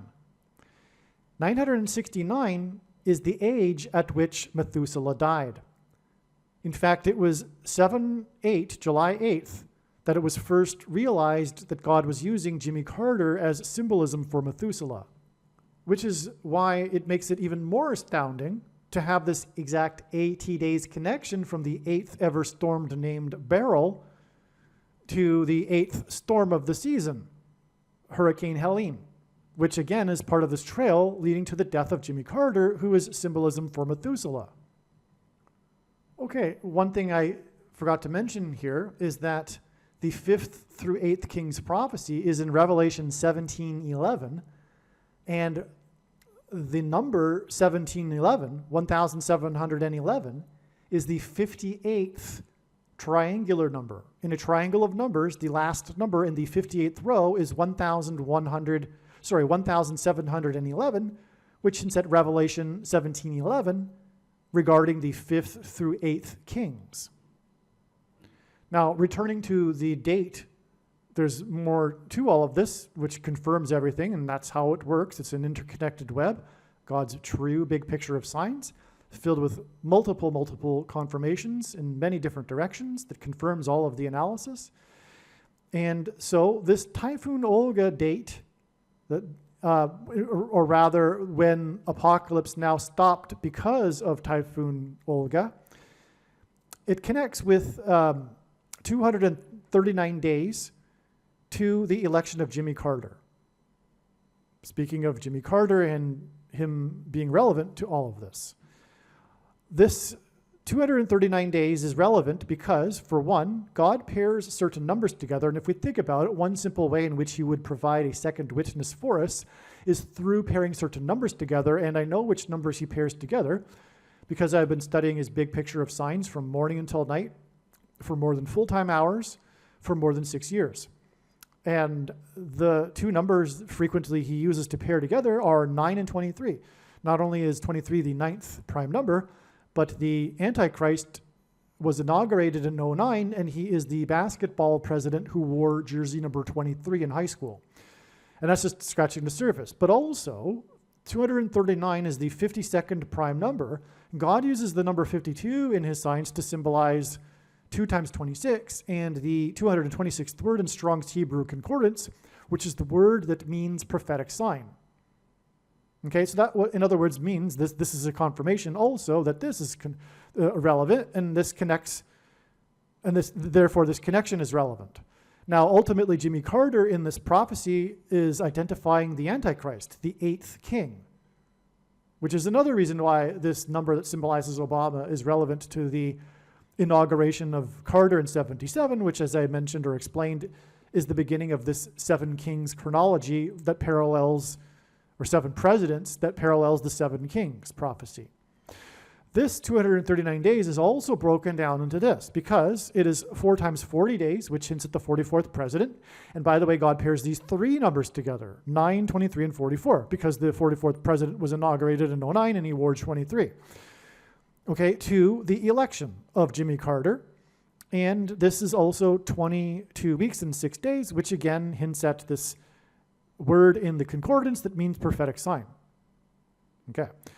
In turn, the election of Jimmy Carter is 11 weeks and 2 days from the date 11/2 to the inauguration of Jimmy Carter. And this is also 77 days, and Carter was inaugurated in 77 because it's very prophetic. And the 11/2 is also a hint at the 11 times 2 and 22, which is the number that symbolizes the mark of the Antichrist. And that is relevant to Jimmy Carter because, for example, this connection. Jimmy Carter was inaugurated exactly 666 days to Jonestown, the day of the mass murder-suicide, or I should say mass suicide murder. When the people at Jonestown, if you don't know the story, they didn't only drink the Kool-Aid, they also took the pointy thing. In fact, the Kool-Aid was to speed things up. The plan was to take the pointy thing, the original plan. So masses of people took the pointy thing, and that's all symbolism for you-know-what, the pointy thing that you can't talk about. That's what that is, and that is the mark. And the thing is the mark of the Antichrist. In its current form, it does not need an additional technology to go with it, such as an additional form of a false form of religious worship. For those that are wise, there was a false religious worship. And also, it does not require a different or another supposed new age of dispensation after supposedly all quote-unquote Christians will be raptured. In fact, one of the main reasons why the vast majority of quote-unquote Christians have already taken the mark of the Antichrist is, in fact, it is judgment for this particular doctrine. And for the commonly held objections that people have based on their understanding of Bible prophecy, which will be proven to be incorrect when this prediction comes to pass in this video, watch the answers to those commonly held objections to why this can't be the mark of the Antichrist in the must-watch snake bite video on this channel. But make no mistake, when the prediction comes to pass, it will prove everything that I've just said, and believe me, I know far better than you the reason and purpose for this prediction and why God has given me a voice through this prediction. It is to prove what I have just said. Case closed, end of debate, no more discussion. It is the mark of the Antichrist. Okay. And so, let's go here now. And by the way, the Jonestown Day was also the day of the release of Earth, Wind, and Fire's September song. And other videos explain how this song sings about September 21st was a step in the trail. And in fact, the step prior to September 26th in the step was, for Jimmy Carter anyway, September 21st. But that's explained in the other videos, or perhaps this video if you were watching that particular video. Okay, and so from Jonestown and the Earth, Wind, and Fire, which, by the way, is more Noah's flood symbolism, Earth, Wind, and Fire. I could elaborate, but I won't. Okay, and so that day is 4,567% of a year. And that number, 4,567, in the Greek concordance is the word Satan. And we get to that, this date for Jimmy Carter. As I explained a minute ago, this was the first way in which it was realized that God was pointing to Jimmy Carter, or rather Methuselah, as symbolism for Jimmy Carter, or vice versa. Okay, all right, so when we go down back here to Jimmy Carter's inauguration, we get this number of days, 271, which is the 58th prime number. So again, Jimmy Carter, and specifically his inauguration in 77, is a parallel with this prophecy of the 5th through 8th kings, and that's why it's astounding that we have this 58th prime number connection to this date.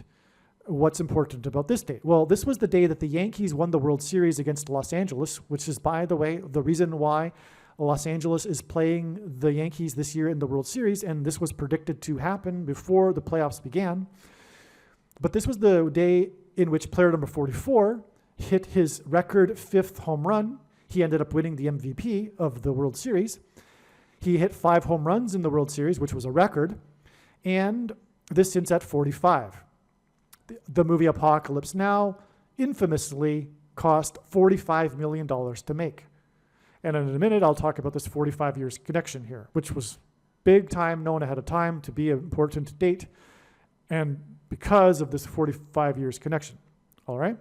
But back here, we're talking about, of course, the Antichrist, the 44th president, who will preside over the 5th trumpet, described in Revelation chapter 9, which will be facilitated or triggered by 5G frequencies. But that is all explained in other videos.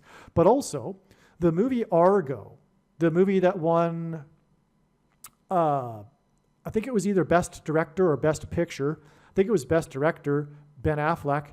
Anyway, the movie Argo won the Academy Award, and maybe it was Best Screenplay. Well, anyway, The movie cost $44.5 million. You could round that up to 45, and it's not typical for Wikipedia to state beyond a decimal point the amount of money that a movie cost. It doesn't. It's usually rounded off. But in this case, it isn't, because it could go either way. Because, of course, this connects to Apocalypse Now that cost $45 million, and there's extremely prophetic significance to the number 45, but also 445, which is what 44 and 5 hint at, including the cost of Argo, which, by the way, is connected to Jimmy Carter, because that movie is about the 444-day Iran hostage crisis, which coincided with the last 444 days of Jimmy Carter's presidency. Of course, this ultimately hints at the 44th president, the Antichrist. Iran being symbolism for the Antichrist and the Antichrist kingdom. Okay, so back to Argo. So that's why the significance and relevance of the cost of Argo and why I bring it up. God has used the movie Argo and Ben Affleck and other signs which aren't explained right here. And that's how God's big picture of science works. It's an interconnected web that's infinite, and it's impossible really to explain it all in 1 hour. So anyway, that's what also is being hinted at with 44 and 5 is the number 445, which is the 136th semi-prime number, and 136 is the 4 times 4th triangular number. In a triangle of numbers, the last number in the 136th row is 445. All right? And 4 times 4 obviously hints at the 44th president. Okay, so anyway, who, by the way, is the Antichrist, and in Bible prophecy, his number, the Antichrist's number is 666, which is why we get this 666 days exactly from this final game of the World Series, which was Game 6, to the movie Apocalypse Now. Okay, the release of Apocalypse Now that cost $45 million to make, which in turn connected with exactly 45 years to this date. Now, this date was known since 2017 to be extremely important because of an alignment in the night sky with the planets Mars and Jupiter in between the 2 horns of Taurus. Taurus being symbolism for, or in ancient astronomy, being known to be the constellation that symbolizes the coming judge. Well, anyway, that's why it was astounding to learn in March of 2024 that God was pointing to this date, because it is also the 45th anniversary of the movie Apocalypse Now that cost $45 million to make. Now, on this day, which was, again, like I just mentioned, known to be related to Apocalypse Now since March, on August 15th, we had the prophetic sign that was astounding beyond words that confirmed what we were thinking.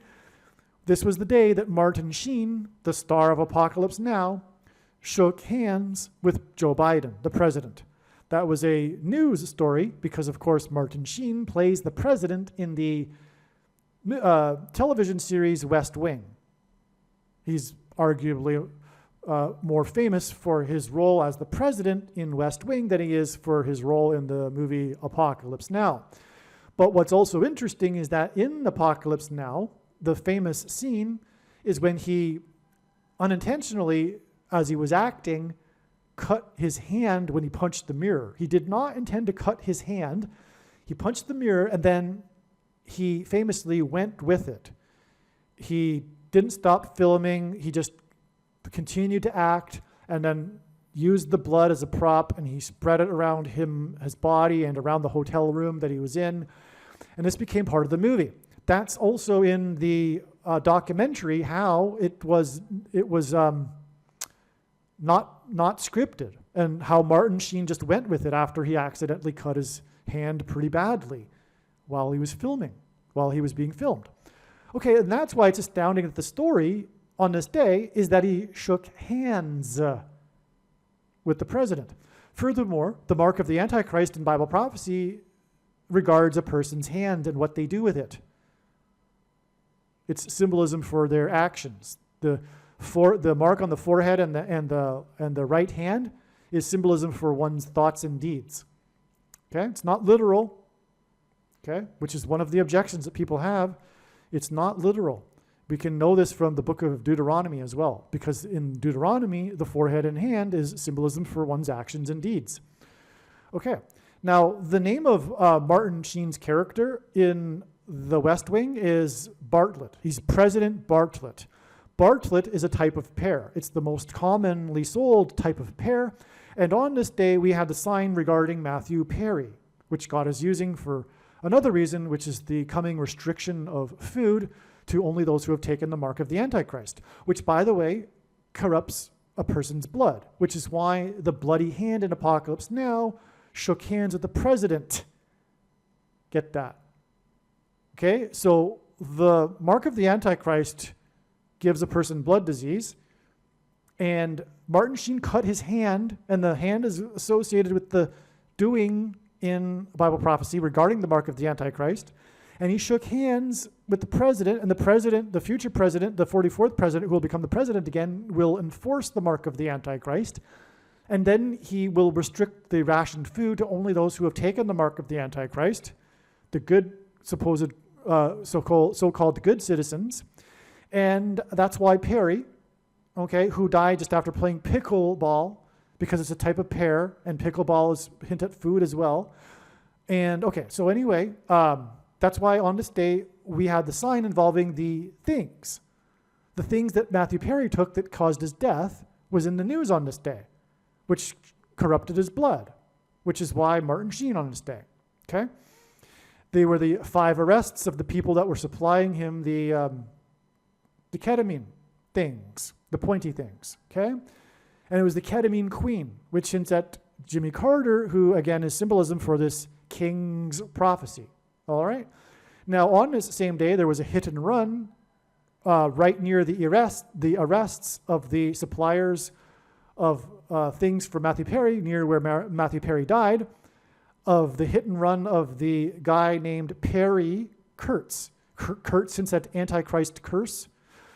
Perry, because of Matthew Perry on this day. Now, this guy was in the 6th episode of the 8th season of America's Got Talent.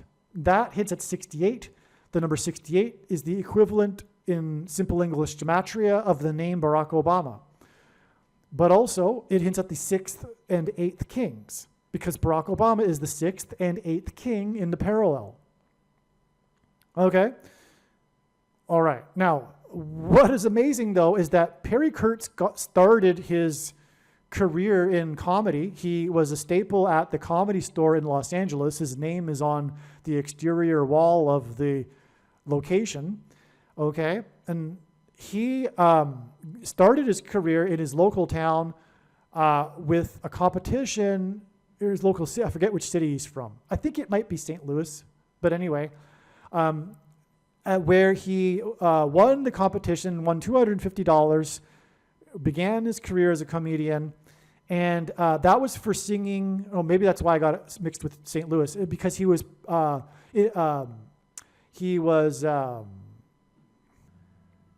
impersonating Jerry Lewis and sang as Jerry Lewis the Beatles song Eleanor Rigby. You know the famous song, Eleanor Rigby, okay? You know that song, right? And the song also goes, look at all the lonely people, which is quite appropriate for this Apocalypse Now symbolism. That is amazing confirmation that Hurricane Helene, right here, is also a hint at Eleanor Coppola.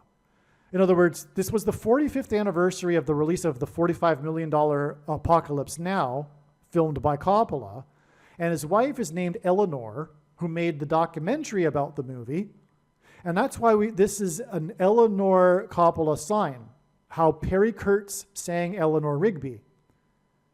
And this isn't an obscure thing. All of the articles that talked about the hit-and-run death of Perry Kurtz mentioned how he got his start by singing Eleanor Rigby. At least, the majority of the articles mentioned that. Okay. Well, also what's very important, as I'll explain here, Jimmy Fallon announced on this date his haunted mansion, I forget what he's calling it, in New York City. Okay? He's started a haunted mansion in New York City. That's why it's 42 days. That's why this 42 days is relevant to this date. Because on this date, on September 26th, was also the raid of New York City's mayor's mansion. Okay, the mansion of the mayor of New York City was raided by government agents on this day. And as I explained in other videos, the Paul Simon videos, this hints at the Addams family mansion. The fictional The Addams Family is about their lives inside their mansion. Okay, and Adams, the name Adams is equal to 42 in simple English gematria. And in Bible prophecy, a period of 42 months is symbolic of the period of the Antichrist. Hence what this 42 days between these haunted mansion signs hints at. There were other mansion signs on this day, including the tour of Jimmy Fallon and the haunted mansion tour that Jimmy Fallon and Prince Harry took in the haunted mansion that he had announced back on this date, 42 days earlier. Okay, so they aired a segment in which they were followed inside the haunted mansion, Jimmy Fallon, I should say, and Prince Harry. Now, Prince Harry is relevant because he, in a prophetic sign, toured the Graceland mansion. Prince Harry, the king of rock, right? You get the pun there. The media got the pun back in 2014 when they did it. And that is why the name of the New York City's mayor, the New York City mayor's mansion is named Gracie Mansion. It hints at the Graceland mansion. And also on this day, to further confirm all of this, was the exclusive interview by People.com published of Elvis Presley's granddaughter, who is now the owner of Graceland Mansion, about her completion of her mother's memoir about her mother's life and the Graceland Mansion. And furthermore, in the movies she stars in, Elvis Presley's granddaughter, they have mansion symbolism, as I explained in the other videos. So haunted mansion even. So it's just amazing beyond words what God does, right? Okay. And also the last book that Elvis was reading on the day that he died, when he died, like exactly when he died, in the bathroom when he died, he was reading a book by Frank Adams. The book, by the way, was Scientific Search for the Face of Jesus. Okay. And that's why God had this connection to the name Adams in the Graceland Mansion, because it ultimately here points to Jesus, as I have now finished coming full circle and explaining. All right. Oh, okay, and speaking of full circle, again, this storm, Hurricane Helen, hit the 3 times 9th state, 39 days before the 309th day of the year and the predicted death of the 39th president, Jimmy Carter. Okay. There's a couple more things. The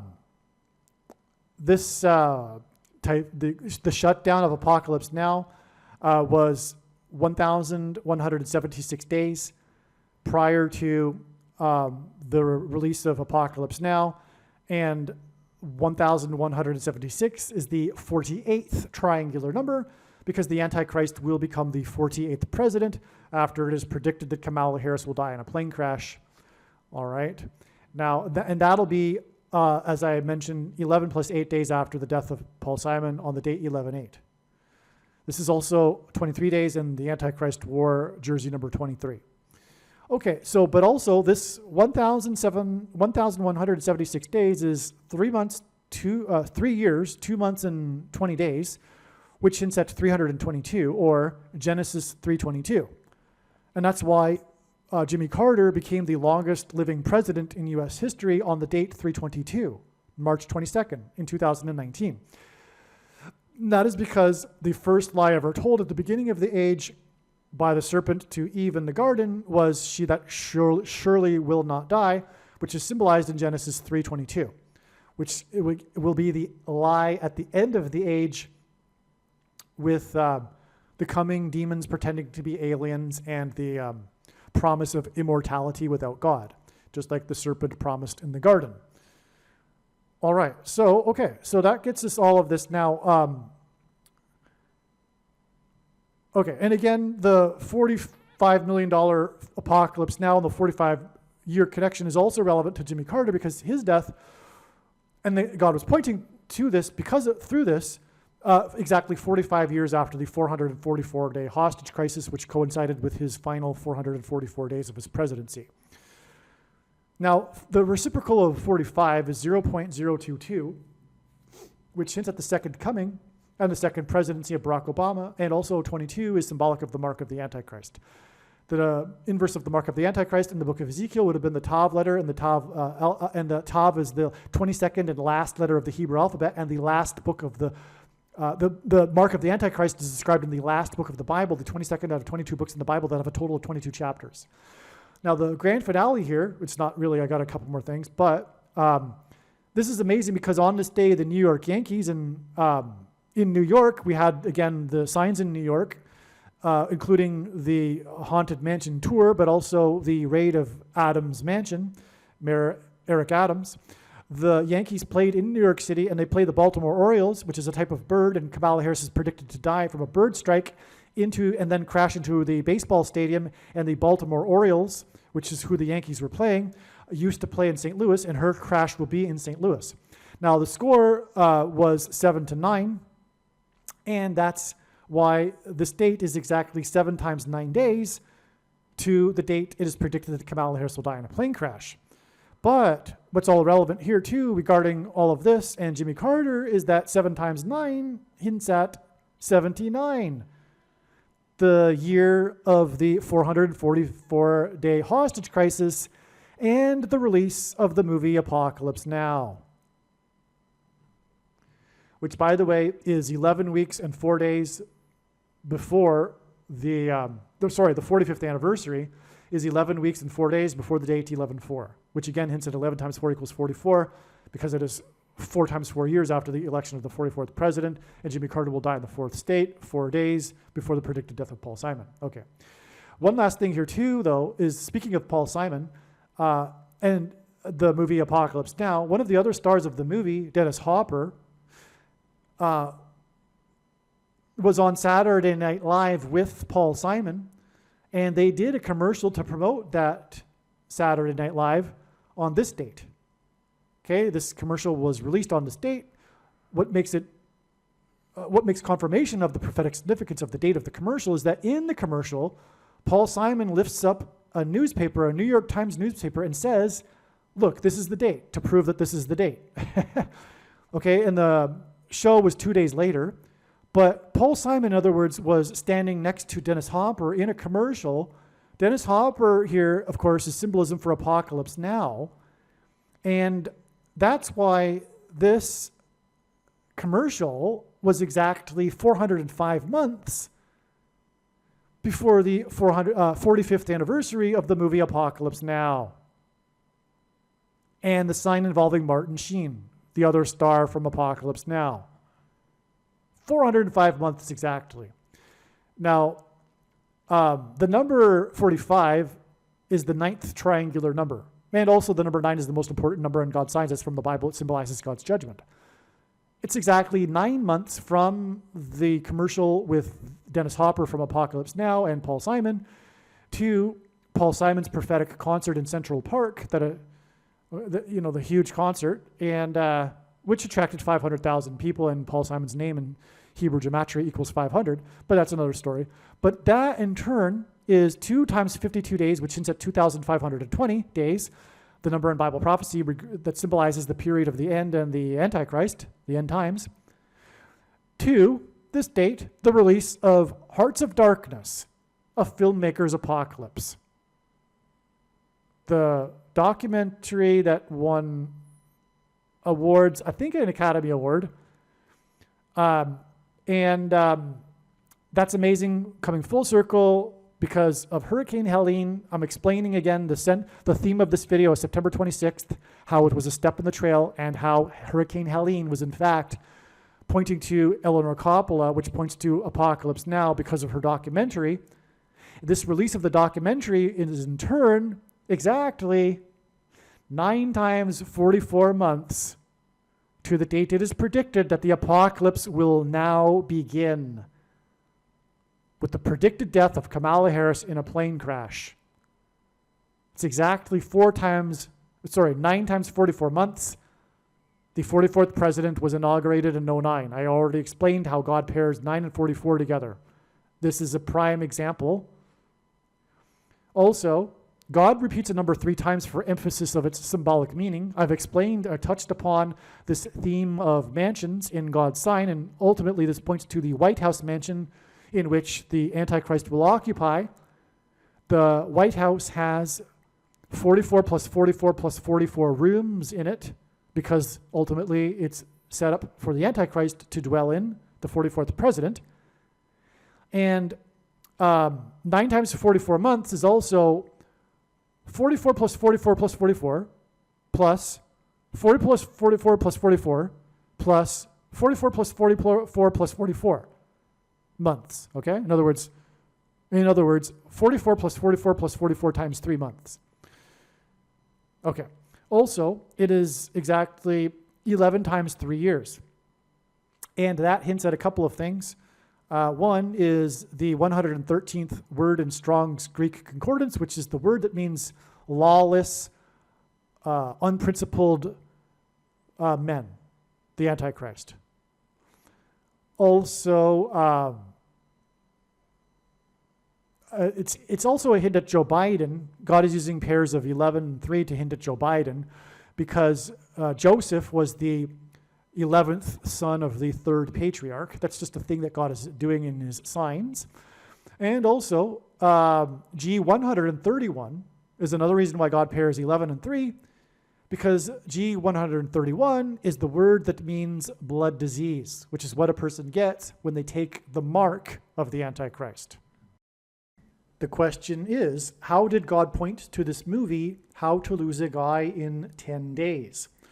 One of the extremely profound ways in which God pointed to July 1st was that it was 1,290 days after the first Israeli took the thing on December 19th, 2020. This was also the day that the leader of Israel, Benjamin Netanyahu, took the thing. In the last verses of the prophetic book of Daniel, there is a mention of a period of 1,290 days following the setting up of a spiritual abomination on the Temple Mount. The Al-Aqsa Mosque on the Temple Mount is a spiritual abomination, as is the Dome of the Rock. In fact, this is a typo. I really, in fact, mean to refer to the Dome of the Rock. The Al-Aqsa Mosque and the Dome of the Rock are the 2 mosques on top of the Temple Mount, but I'm specifically referring to the Dome of the Rock, the golden dome in the iconic images of the Temple Mount, the mosque with the golden dome. Okay, so the Dome of the Rock on the Temple Mount is a spiritual abomination, and it was completed in 688 AD. 688 AD plus 1,290 years was 1978, the year of the Camp David Accords that were brokered by President Jimmy Carter. The giving back of the Sinai Peninsula to Egypt with the Camp David Accords was an extreme transgression against God. In the prior verse in Daniel, there is a mention of 1,260 days. 688 AD plus 1,260 years was 1948, the year that Israel was reborn after 19 centuries. In other words, the 1,260-day years connection to 1948 is a second witness that confirms the relevance of adding 1,290 years to 688 AD to get 1978, the big year prophetically for Jimmy Carter, And that is why this number 1,290 is relevant with Jimmy Carter and in context of a spiritual abomination, which is why after the first Israeli and the leader of Israel took the spiritual abomination, which is the thing, was July 1st. And this was one, again, of the ways that God was, extremely profound ways in which God pointed to July 1st in regards to Jimmy Carter. Here is the text that I was referring to in Daniel chapter 12, the last chapter of the very prophetic book of Daniel, in the last verses. Here's this 1,290 days I was mentioning. And again, from the prophecy in Ezekiel, where God told Ezekiel to do something for a number of days that it would symbolize a number of years, we know that this can be interpreted as a period of years. And anyway, we are also here in this passage, there is a mention of this abomination, all right? So there's a spiritual abomination happening in this passage in context of the 1,260 days.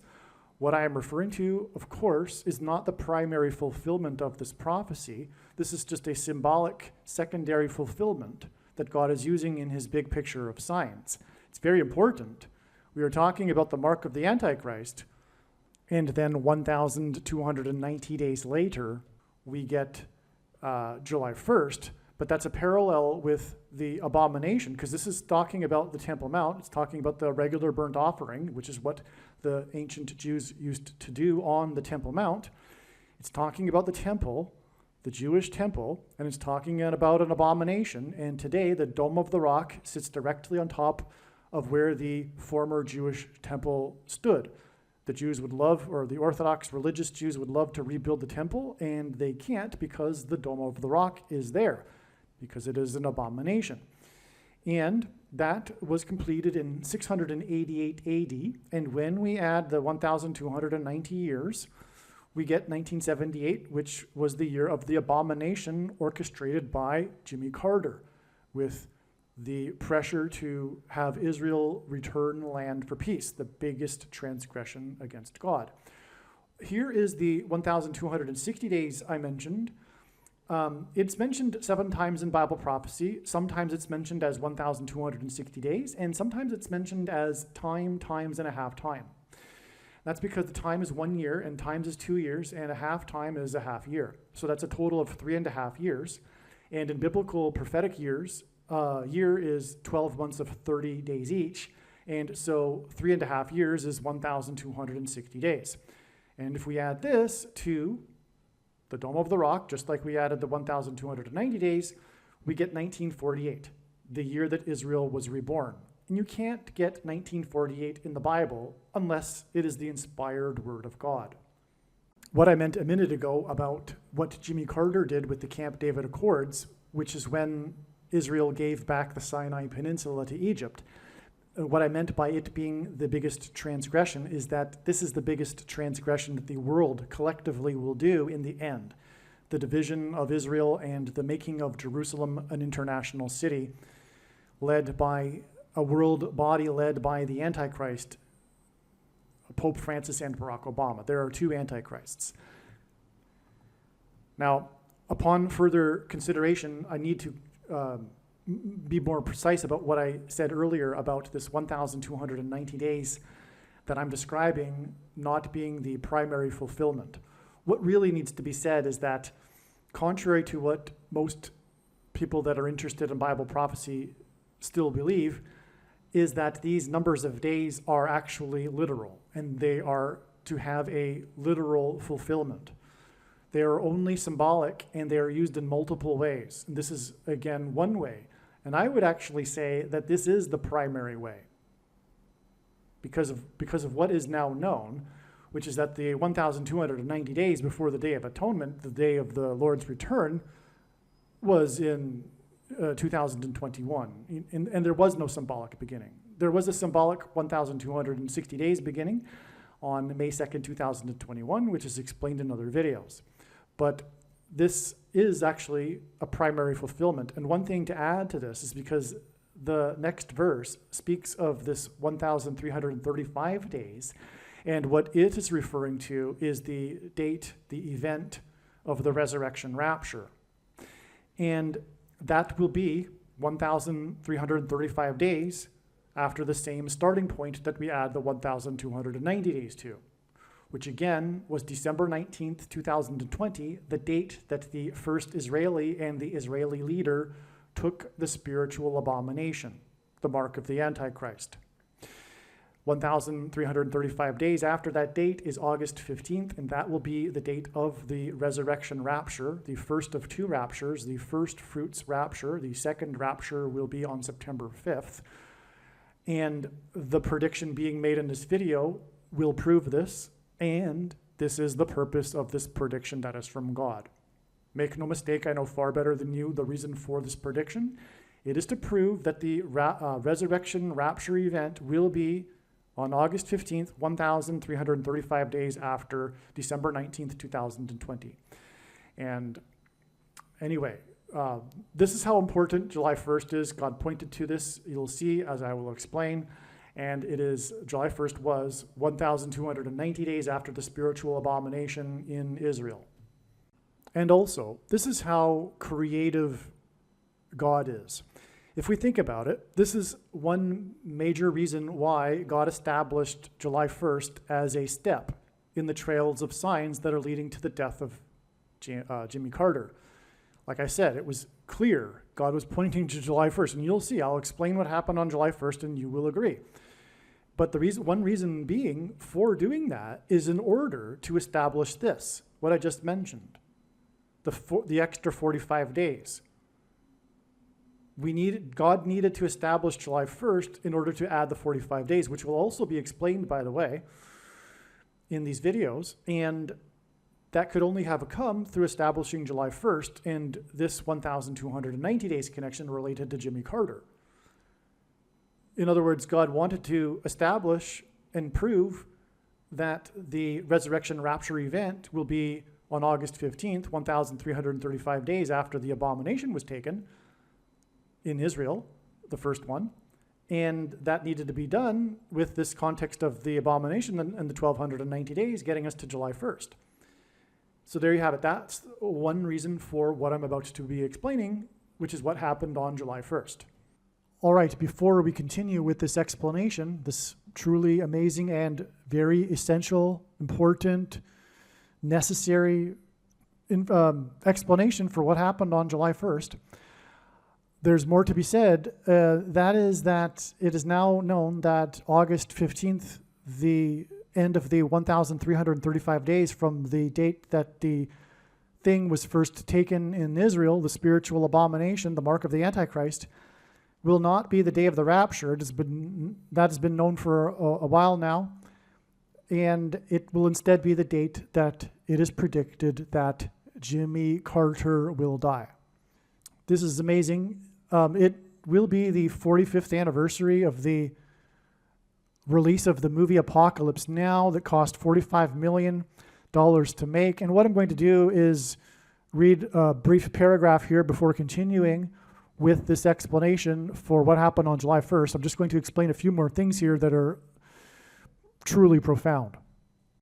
But again, August 15th will be 45 days after July 1st. And it could be said that all of this trail of signs that is leading from July 1st that have gone through here, it could have all been overpassed with the connection of 1,335 days from the date in 2020 in which the spiritual abomination was first taken in Israel. We didn't necessarily need to go through the 1,260 days, and then we could have just gone even then from there to July 1st, and then 45 days to the 45th anniversary of the Apocalypse Now movie, etc., because of the 45 difference of days between the 1,290 days and the 1,335 days. But there's so much to this, and obviously that wasn't God's plan because of all of the amazing, very extremely important information that came through God telling these stories that were able to be told through these steps in the trail of signs. In other words, there's so much information, as you may know by now, regarding Jimmy Carter that came through this last 45 days. And that wouldn't have been possible had it not been for these intermediary steps, although, as I'm now explaining, weren't even necessary, including even July 1st for that matter, because we could have simply added 1,335 days from December 19th, 2020 to get August 15th, and that would be the end of the story. But that would be tantamount equivalent to God tapping someone on the shoulder and saying, tell the world that such and such is going to happen on such and such date. But what good would that be? That would be essentially worthless. It is through his big picture of signs that develops these trails of signs and steps along the way that God is able to tell these stories and thereby communicate extremely important knowledge that everyone needs to know. Which is why the wise person will recognize when the prediction comes to pass that they need to watch every minute of every Jimmy Carter video and every video on this channel furthermore. All right, this is briefly what I wanted to read before we continue with the explanation for what happened on July 1st. Carter is symbolism for Methuselah, whose name means when he dies, destruction. The name Jimmy Carter is equal to 135 in simple English gematria. God repeats a number 3 times for emphasis of its symbolic meaning. 100, and by the way, simple English gematria is A equals 1, B equals 2, C equals 3. 135 is 45 plus 45 plus 45. And God repeats a number 3 times for emphasis of its symbolic meaning. That's very important, in other words, regarding Jimmy Carter. What does number 45 mean? Well, what I'm saying a minute ago, his death will be at the end of the 1,335, which is symbolized by 45 because of the number of days in between the 1,290 days and the 1,335 days. But there's more to the symbolism for the number 45. It is a very special number. And the death of Jimmy Carter will be a very special prophetic sign. The reciprocal of 45 is 0.022. This is a big thing personally for how this came to be realized that this is the case and that this is very important. Let me just put it that way. Okay? It took a lot for this to happen, for this realization that this is what 45 hints at. I would say the biggest reason for the importance of the number 45 is that the reciprocal of 45 is 0.022. What that means is 1 divided by 45. It means it's the opposite. It means it's like hidden, if you will. In other words, this number is hidden within the number 45 because when we turn it upside down, we get this number, 0.022, which hints at 220. G220 in Strong's Greek Concordance is the word for rooster, and rooster symbolizes Peter. Throughout church history, anyway, Jesus gave Peter his name, which means rock. And in the Bible, rock is symbolism for Jesus. In other words, this 220 number is symbolism for Jesus. Jesus' triumphal entry into Jerusalem as the King of the Jews was on the Hebrew calendar date 110, the 10th day of the month of Nisan, the first month. So the date 110 was the date of Jesus' triumphal entry. 220 hints at 2 times the date 110, because the date 110 hints at 110.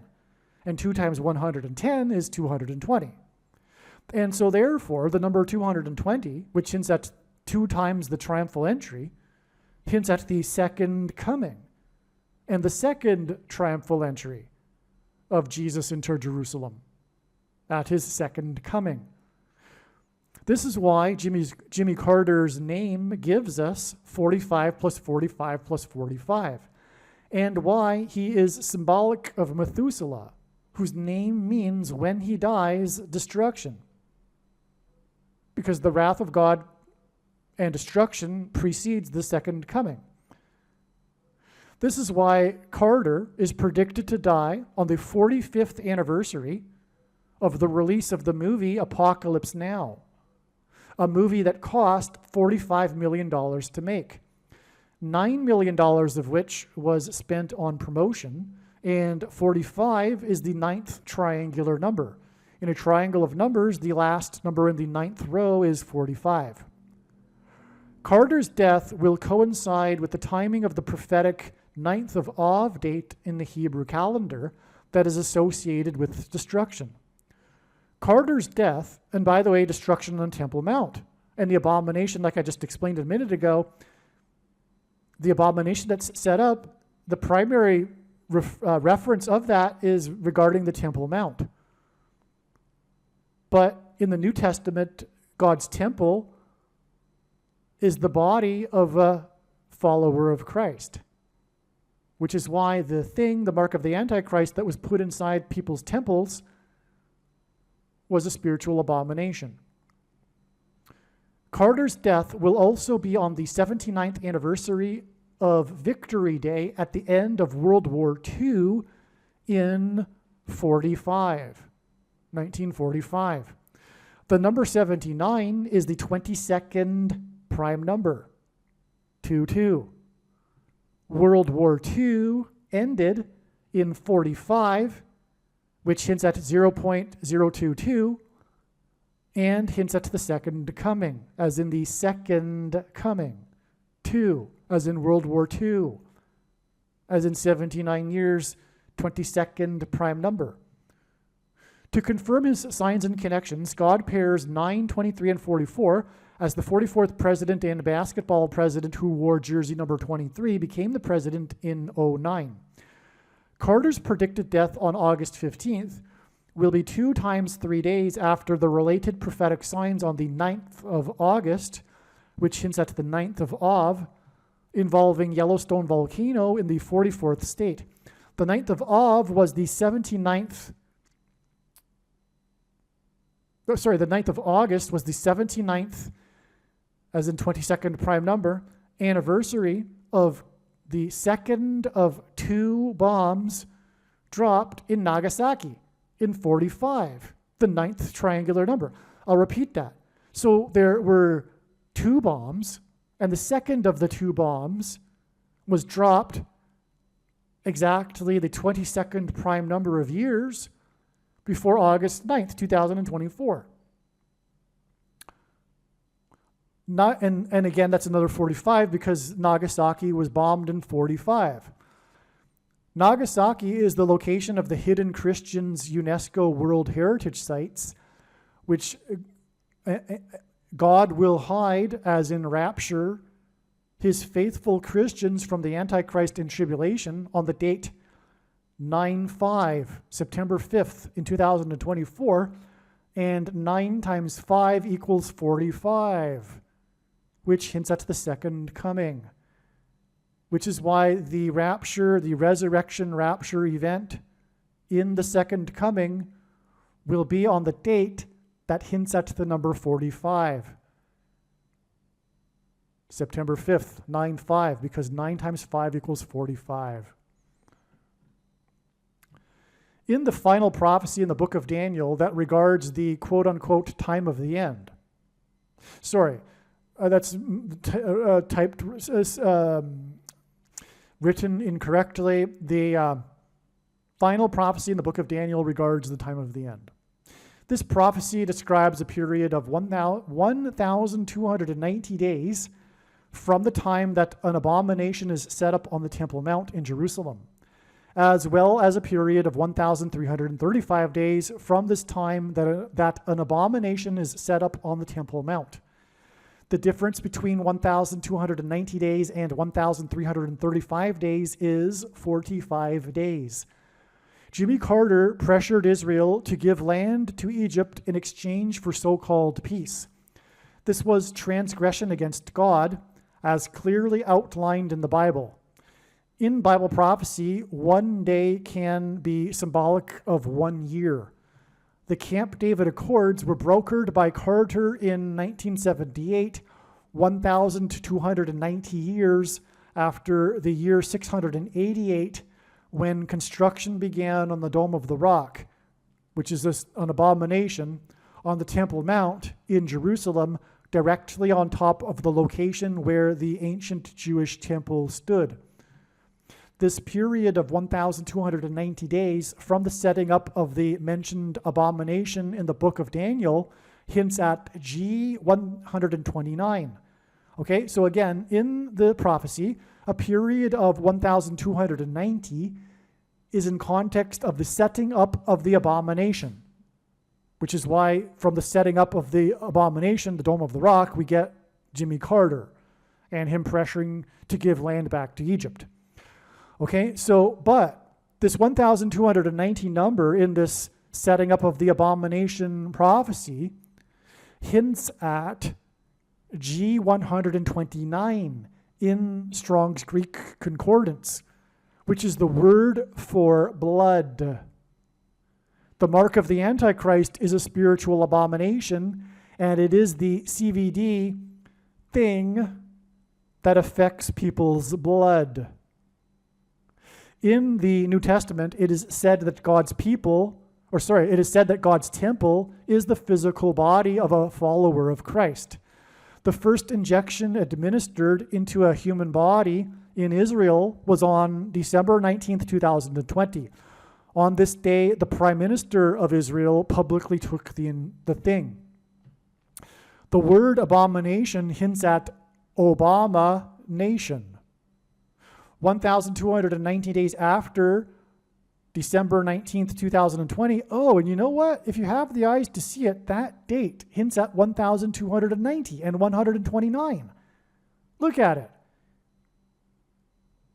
That's amazing. And you know what? You really do need the eyes to see that, because I know so fully well and so confident am I that it is relevant to add this number to this date.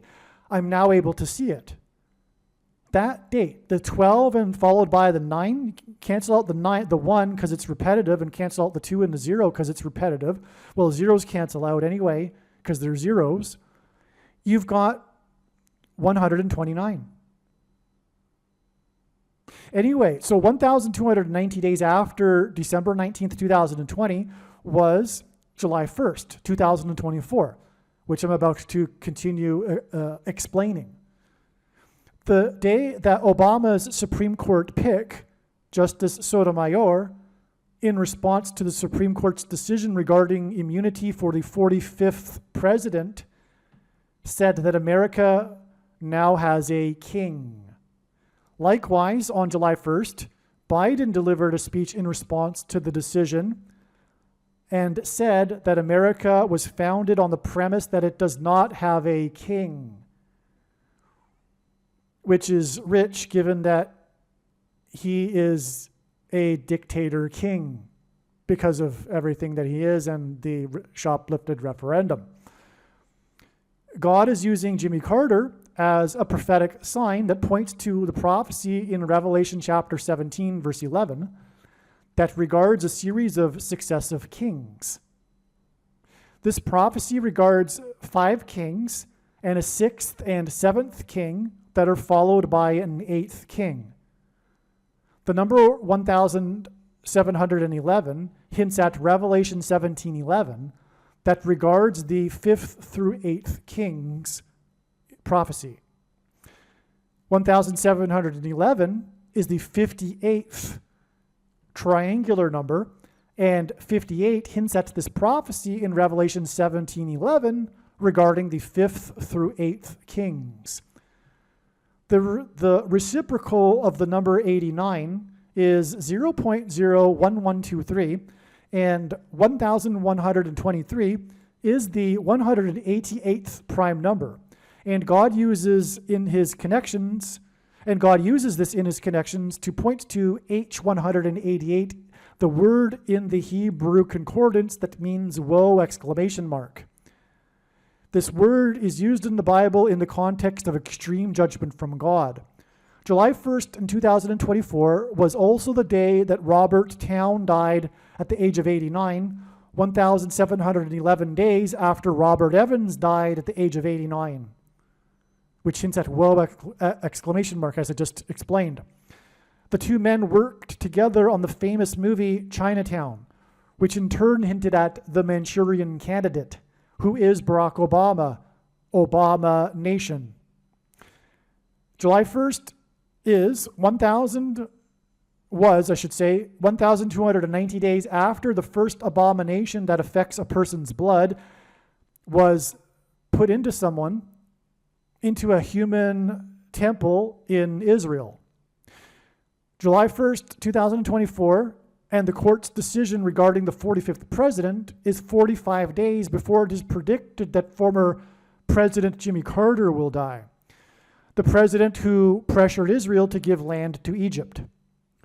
The president who pressured Israel to give land to Egypt 1,290 years after the abomination was set up on the Temple Mount, which makes the day that it is predicted that Jimmy Carter will die 1,335 days after the abomination thing was first administered into a human temple in Israel.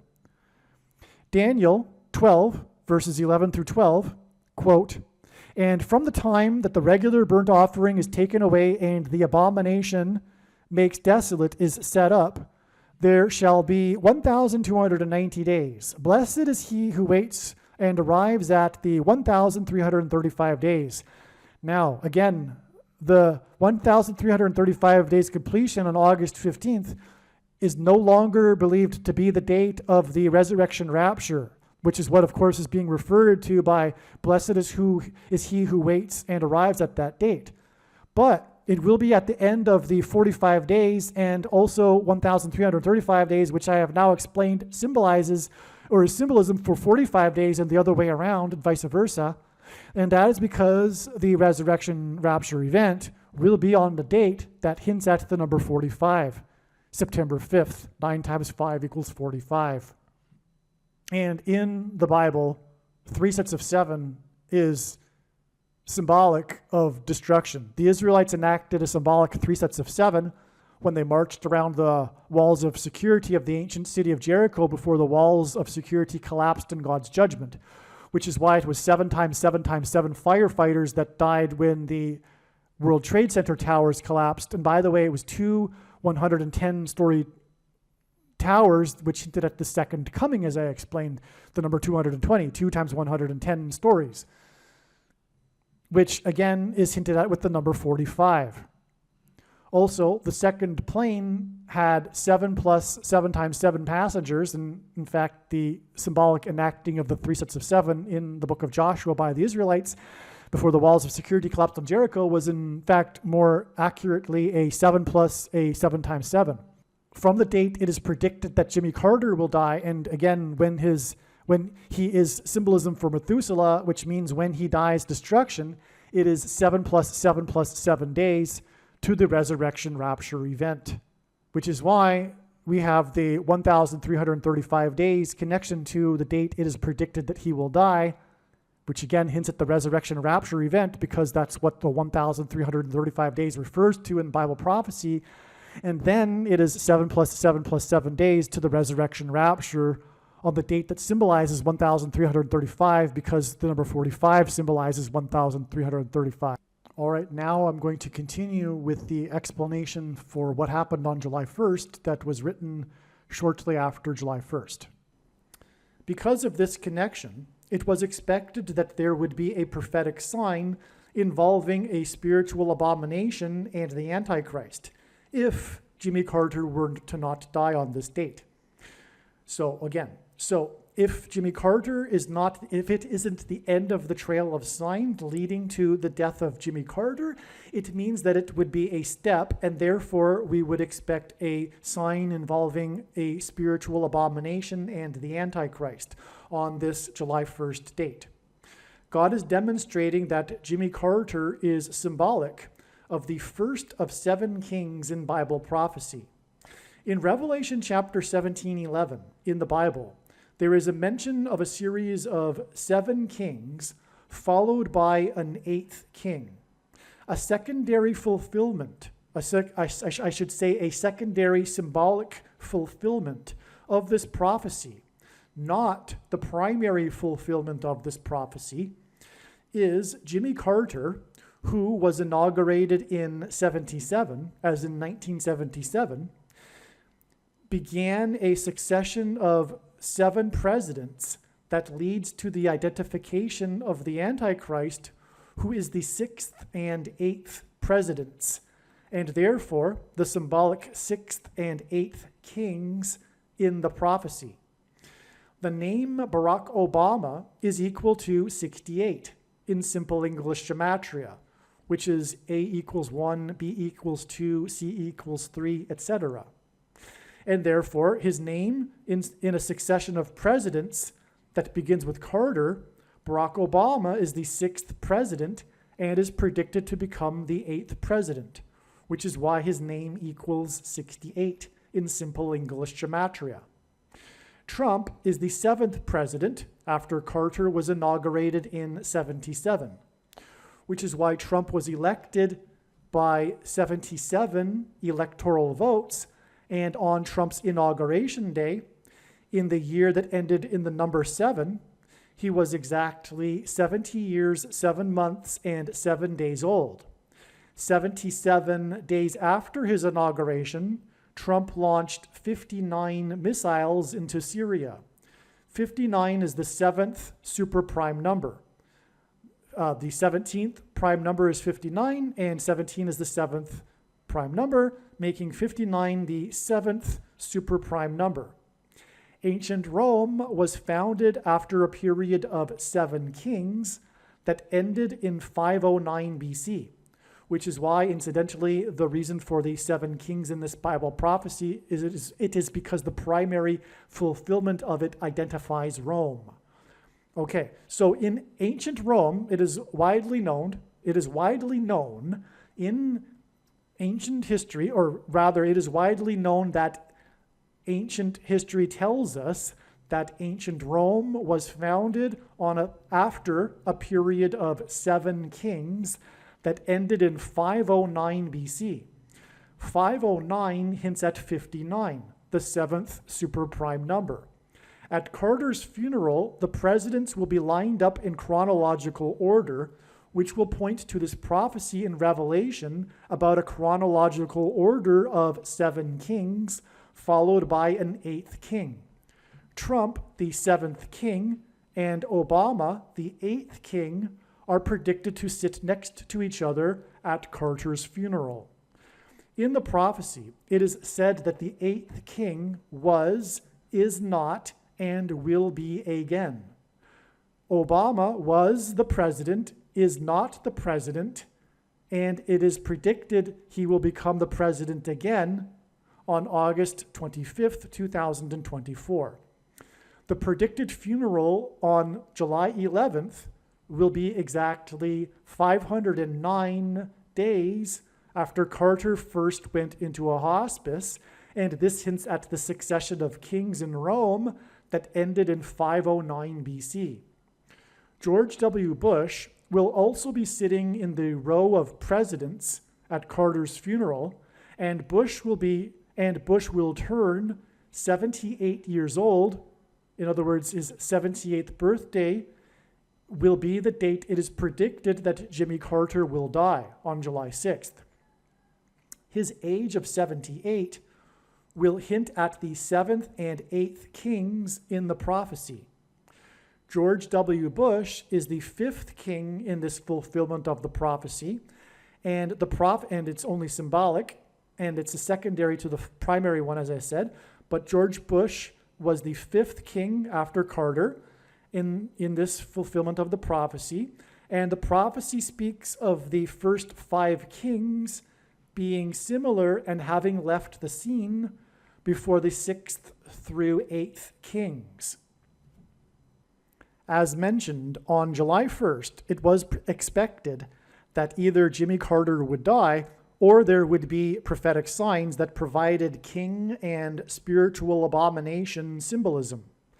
On July 1st, the Supreme Court ruled that the president is entitled to immunity from prosecution for official acts of his duties as president. President Biden is not the symbolic eighth king in this prophecy because he is a puppet of Obama's people in the permanent government ruling class of Democrats in Washington, otherwise known as the deep state. In response to the Supreme Court's decision,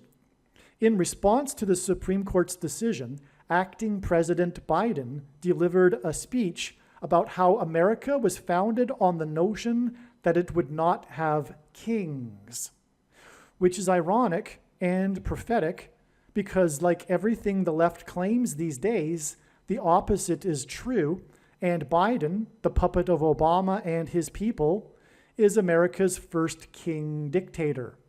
Also, in the Supreme Court's dissenting opinion, Justice Sotomayor, Obama's first appointee, said that America now has a king. She used the word king for America's leader on the date it was expected there would be a symbolic Antichrist king sign. Prior to July 1st, we also expected a sign with spiritual abomination symbolism. On this date, famous Hollywood screenwriter Robert Towne died at the age of 89. So, Robert Towne died on July 1st, this date that we were expecting a spiritual abomination. And he died at the age of 89. Robert Towne died at 89, exactly 1,711 days after the death of famous Hollywood movie producer Robert Evans died at the age of 89. So they both died at the age of 89. 89 is the 24th prime number.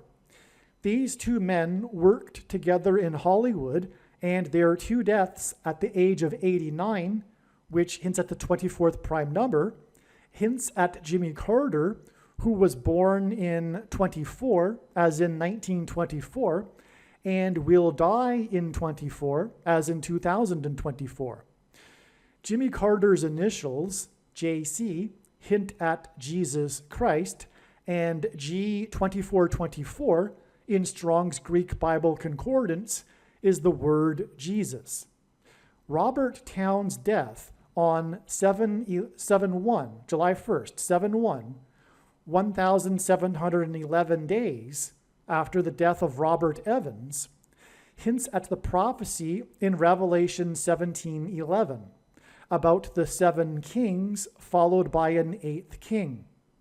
All right, so the 1,711 days hints at Revelation 17:11, which is why Robert Towne died on the day the Supreme Court Justice said that America now has a king.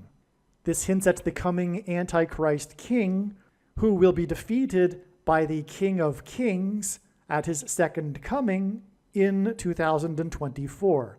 If the starting date is not included in the calculation, this period of 1,711 days in between the deaths of Robert Evans and Robert Towne is also 1,710 days, and 171 is the 18th triangular number, and 18 is equal to 6 plus 6 plus 6, and 666 is the number of the Antichrist in Bible prophecy. In Bible prophecy, the period of the Antichrist's rule is symbolized by 7 years. Robert Evans is credited with making Paramount Studios a major success after ruling as its chief for 7 years, as in the Antichrist's period of 7 years. Robert Towne won the Academy Award for Best Screenplay for his movie Chinatown, which Robert Evans produced.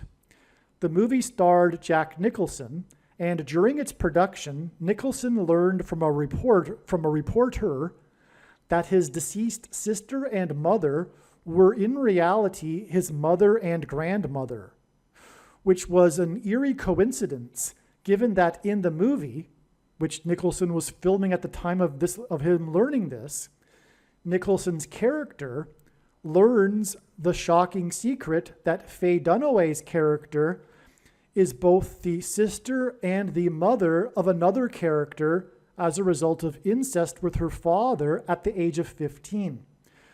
The movie was directed by Roman Polanski, who is known for the sexual relationship he had with a 13-year-old girl. Polanski's pregnant wife, Sharon Tate, was murdered by Manson family members.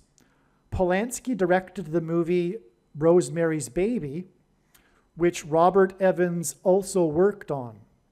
The horror movie Rosemary's Baby is about a pregnant woman who gives birth to the baby Antichrist. In the movie, the baby has the eyes of his father, Satan, and the baby is an abomination. Robert Evans died exactly 2,620 weeks after the release of Rosemary's Baby, and 262 is the 84th semi-prime number.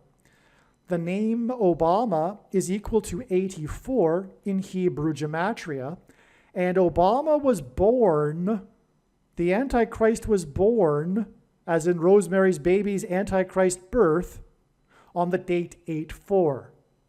Therefore, the movie Rosemary's Baby connects to the death of Robert Evans, and his death connects to the death of Robert Towne on the date that it was expected that there would be a prophetic sign involving a spiritual abomination.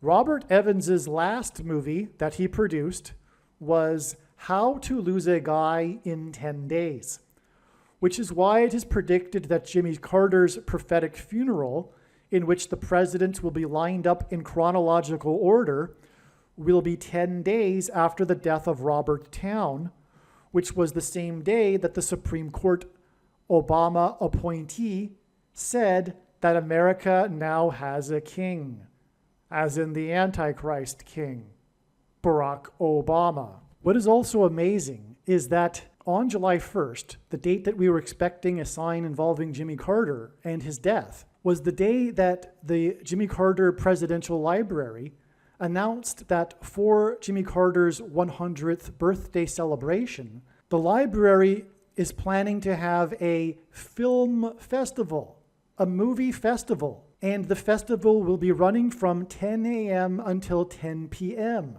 which hints at the movies that I just mentioned, including the movie How to Lose a Guy in 10 Days. In other words, the 100th birthday celebration with a film festival hints at the movie How to Lose a Guy in 10 Days.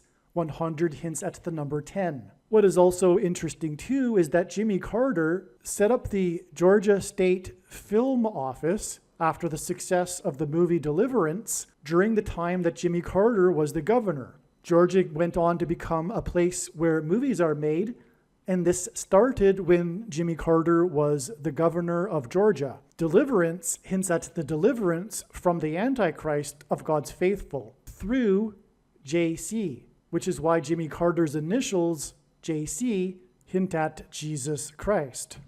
Robert Towne got his start in movies through working under Roger Corman. Roger Corman is said to be the Pope of pop cinema, the spiritual godfather of the new Hollywood, and the king of cult. Corman is also known for his Poe cycle of 8 movies. These 8 movies were inspired by 8 different writings of Edgar Poe. Roger Corman hints at how Pope Francis is the 7th king, and how a revived Roman Empire is the 8th king in the primary fulfillment of this prophecy in Revelation regarding the 5th through 8th kings. This is why Roger Corman died 58 days before it is predicted that Jimmy Carter will die on July 6th, 2024. In the secondary fulfillment of this prophecy, Obama is the 8th king, and 8 movies in the King of Cults Poe cycle also hints at 4+4 and the 44th president. Robert Towne also wrote the screenplay for the Tom Cruise movie Days of Thunder. The name Barak in Hebrew means lightning. In Luke 10:18 in the Bible, Jesus said that he saw Satan falling like lightning from heaven. The name Barack Obama in Hebrew means lightning from heaven. Barak means lightning, Bama means high place, which in the Bible is a metaphor for heaven, as it is said that Lucifer fell from the high place. And O, in the language Jesus would have spoken, Aramaic, is the word from. And so Barack Obama means lightning from heaven. Either Jesus didn't know what he was saying when he said this, or he knew that there would be a famous president named Barack Obama and said this anyway, knowing that it would confuse us, or he was revealing the identity of the Antichrist. Obviously, the latter option is the only one that makes any sense. Days of Thunder was released on June 27, 1990, exactly 34 years and 1 month before what is predicted to be Seven Thunders Day on July 27, 2024. July 27, 2024 will be a symbolic beginning of the seven thunders of judgment that are mentioned in the book of Revelation. In other words, 7/27 or July 27, 2024 will be the beginning of the Days of Thunder. The seven thunders will be supernatural phenomena such as demons pretending to be aliens and the demonic possession of the masses. 34 years and 1 month hints at 341, the 110th semi-prime number, and 110 is symbolic of the walls of security of Jericho that collapsed in God's judgment. Joshua, who led the Israelites before the walls collapsed, died at the age of 110, and this is why the twin towers that collapsed on 9/11 were 110 stories high. 34 years and 1 month is also 409 months, and 409 is the 40 plus 40th prime number, which hints at the 44th president, whose name means lightning. And again, this 409 months is a connection from the release of the movie Days of Thunder. To confirm his signs and connections, God pairs the numbers 23 and 44 together, as the 44th president is also the basketball president who wore jersey number 23 in high school. Robert Towne's Days of Thunder cost 2 times 30 million, which hints at 23, to make, and it was released 44 days before the release of Robert Towne's sequel to his Chinatown movie, The Two Jakes. More than a decade after the release of the movie Chinatown, Robert Towne and Robert Evans collaborated again on a sequel named The Two Jakes. It is said that The Two Jakes faced a troubled production and went through several years of development hell. The name The Two Jakes hints at the two Antichrists. The two Roberts that made The Two Jakes further confirms this. A sequel movie is symbolic of the second presidency, a sequel for Barack Obama, the second of the two Antichrists in Bible prophecy. The Two Jakes was directed by Jack Nicholson. This hints at the Antichrist directing the persecution of the saints in order for God to purge them of their Nicolaitan doctrine that the vast majority of quote-unquote Christians hold and practice, and that Jesus said would come to make war on with the sword of his mouth, on those that teach and have the works that are a product of this Nicolaitan doctrine. Make sure that you watch the 23 church signs video on this channel and read the links that will be in the description box below this video. The reason for the coincidence in the names of Robert Towne winning the Academy Award for Best Screenplay for the movie Chinatown is that Robert Towne and Chinatown point to China. China is symbolic of the red dragon in Bible prophecy that is a metaphor for Satan and his representative, the Antichrist. There is another prophecy in Revelation in which the second of the two Antichrists, Barack Obama, is said to speak like a dragon.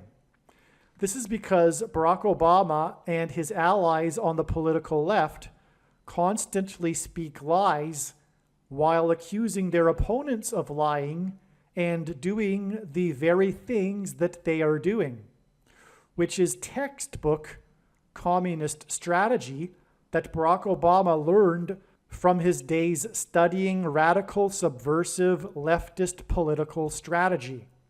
The truth is, Barack Obama was a member of the May 19th Communist Organization, which bombed the Capitol building in Washington in 1983. The organization was disbanded in 1985, the year that Obama moved to Chicago to further pursue radical leftist politics. The purpose of this prediction in this video, that is from God, is to prove what I have just said. The reason why the name China is pointed to through Robert Towne and Chinatown is because it hints at the movie The Manchurian Candidate. In the 1962 movie The Manchurian Candidate, the protagonist's name is Marco, and the movie was directed by John Frankenheimer, who was said to be the last of the dictatorial style of directors.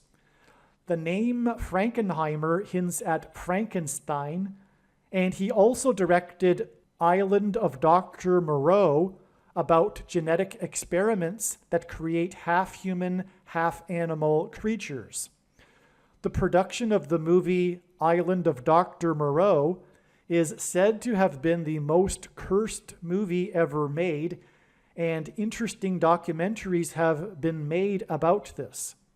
The name Marco and Frankenheimer from The Manchurian Candidate hints at the mark of the Antichrist that changes a person's chromosomes, making them an Obama nation, as in abomination. The mark of the Antichrist has inserted snake venom chromosomes into people's chromosomes, which is what is alluded to with the half-human, half-animals in Island of Dr. Moreau. This makes these people an abomination, as in Obama nation. The number 22 is symbolic of the mark of the Antichrist, and Frankenheimer's The Manchurian Candidate cost $2.2 million to make. John Frankenheimer died exactly 22 years before it is predicted that Jimmy Carter will die on July 6, 2024. At Carter's funeral, Joe Biden will sit in the row of presidents, followed by Trump and Obama. Biden and his brain dementia is symbolic of the character in The Manchurian Candidate that is brainwashed by communist operatives within the US government and who isn't fully aware of what he is doing. Obama is symbolic of the communist Manchurian Candidate in the movie The Manchurian Candidate, who is waiting for the death of someone in order to gain the president's office and usher in an authoritarian regime in the US. This awaited death will be the predicted death of Kamala Harris in a plane crash on July 22nd, 2024, which will be 4 times 4 days, which hints at the 44th president, after the predicted death of Jimmy Carter. The movie The Manchurian Candidate was released 446 days after the birth of Barack Obama. 446 hints at the 44th president and the 46th president. And the characters in the movie The Manchurian Candidate point to these presidential candidates. Hello, welcome. Where to begin? For many months now, this channel has been speaking about the date August 13th regarding what God is pointing to as being the date of the solar flare, the catastrophic solar flare that will ultimately send a coronal mass ejection towards Earth that will knock out America's power grid. God has overwhelmingly pointed to this. Words cannot describe how amazing the information is with the multitudes of connections from his big picture of signs that is only being explained on this channel. And that said, at the same time, God has been also overwhelmingly with the most beautiful imaginable connections to this same date, August 13th, as being the date for the first fruits rapture. What do I mean by first fruits? There will be two raptures, the harvest of the first fruits and the harvest of the wheat, for those that know what I'm talking about. And the second of the two raptures will be on September 5th. And so God has overwhelmingly pointed to August 13th for this as well. But I know God and how he has put together his big picture of signs well enough by now to know that that doesn't necessarily mean that it is the date of the rapture. It is so hard to imagine how God would do this, but I know him now and I know how he works. It seems like, as one friend put it way back in early 2018, overkill, when he pointed to a particular date. In fact, it was the spring equinox. He pointed to that in an overwhelming way, and after we only received a relevant and prophetic sign, we thought it was overkill. But that's because we didn't at that time appreciate that this is how God works. All right, but to say that God is pointing to August 13th with overkill is not really the right way to put it. It's so beautiful, but the reason why I believe now he is pointing to August 13th for the rapture is because it is the day of the solar flare. It isn't the date of the rapture because the rapture will be on August 15th. Well, actually, to be more precise, I believe it is very likely, in fact, I do believe that it's overwhelming, the evidence, that the rapture will occur on the 15th Israel time and on the 14th US time. All right, so August 14th is in fact the date of the rapture for those in the US. And I believe it will be approximately at midnight, hence the midnight cry in Matthew 25.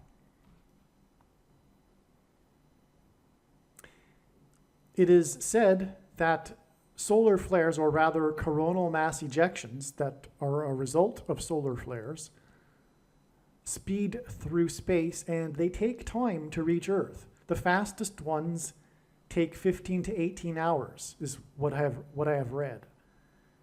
And so if the solar flare will happen on August 13th, as God is saying it will, through his big picture of signs, and I mean that literally, God is saying that, and it is possible to know these things, as Amos 3:7 says, God does nothing without his servants first knowing. And God is saying that the solar flare will happen on August 13th, but it does take a couple of days, or rather even the fastest ones take a day and a half to reach Earth. And so hypothetically, we can see how easy it is for the rapture to coincide when the coronal mass ejection will hit Earth and the power gets knocked out. And that makes perfect sense. But at the same time, now knowing how God's big picture works of signs, it does make sense that he would point to August 13th in regards to the rapture. But then also confirm that it would be a couple of days later with some other connections, which I'll get into here. And I will be making a lot of videos regarding this information, regarding how God is pointing to August 13th. And there will be these rapture videos talking about the rapture symbolism that is pointing to August 13th, but it won't be, I don't think now, on August 13th. It will be a couple of days later when the coronal mass ejection will hit Earth. And I'll just give you something to start with, and believe me, it is only nothing. It is only, I don't say nothing, but I mean it is only one little thing because of it being a thing among many, many other amazing things. But the date, August 13th, gives us the 13th of the month, and it is the 9th of Av in the Hebrew calendar. I personally spent a few years, a couple of years at least, over 2 years, in an Airbnb setup in Poland where I had been renting a room in which the apartment had 2 other rooms that were vacated and moved in with people from renting on Airbnb on a daily basis. It gave me an opportunity to speak to new people and tell them about the evidence for the God of the Bible and Jesus Christ on a daily basis.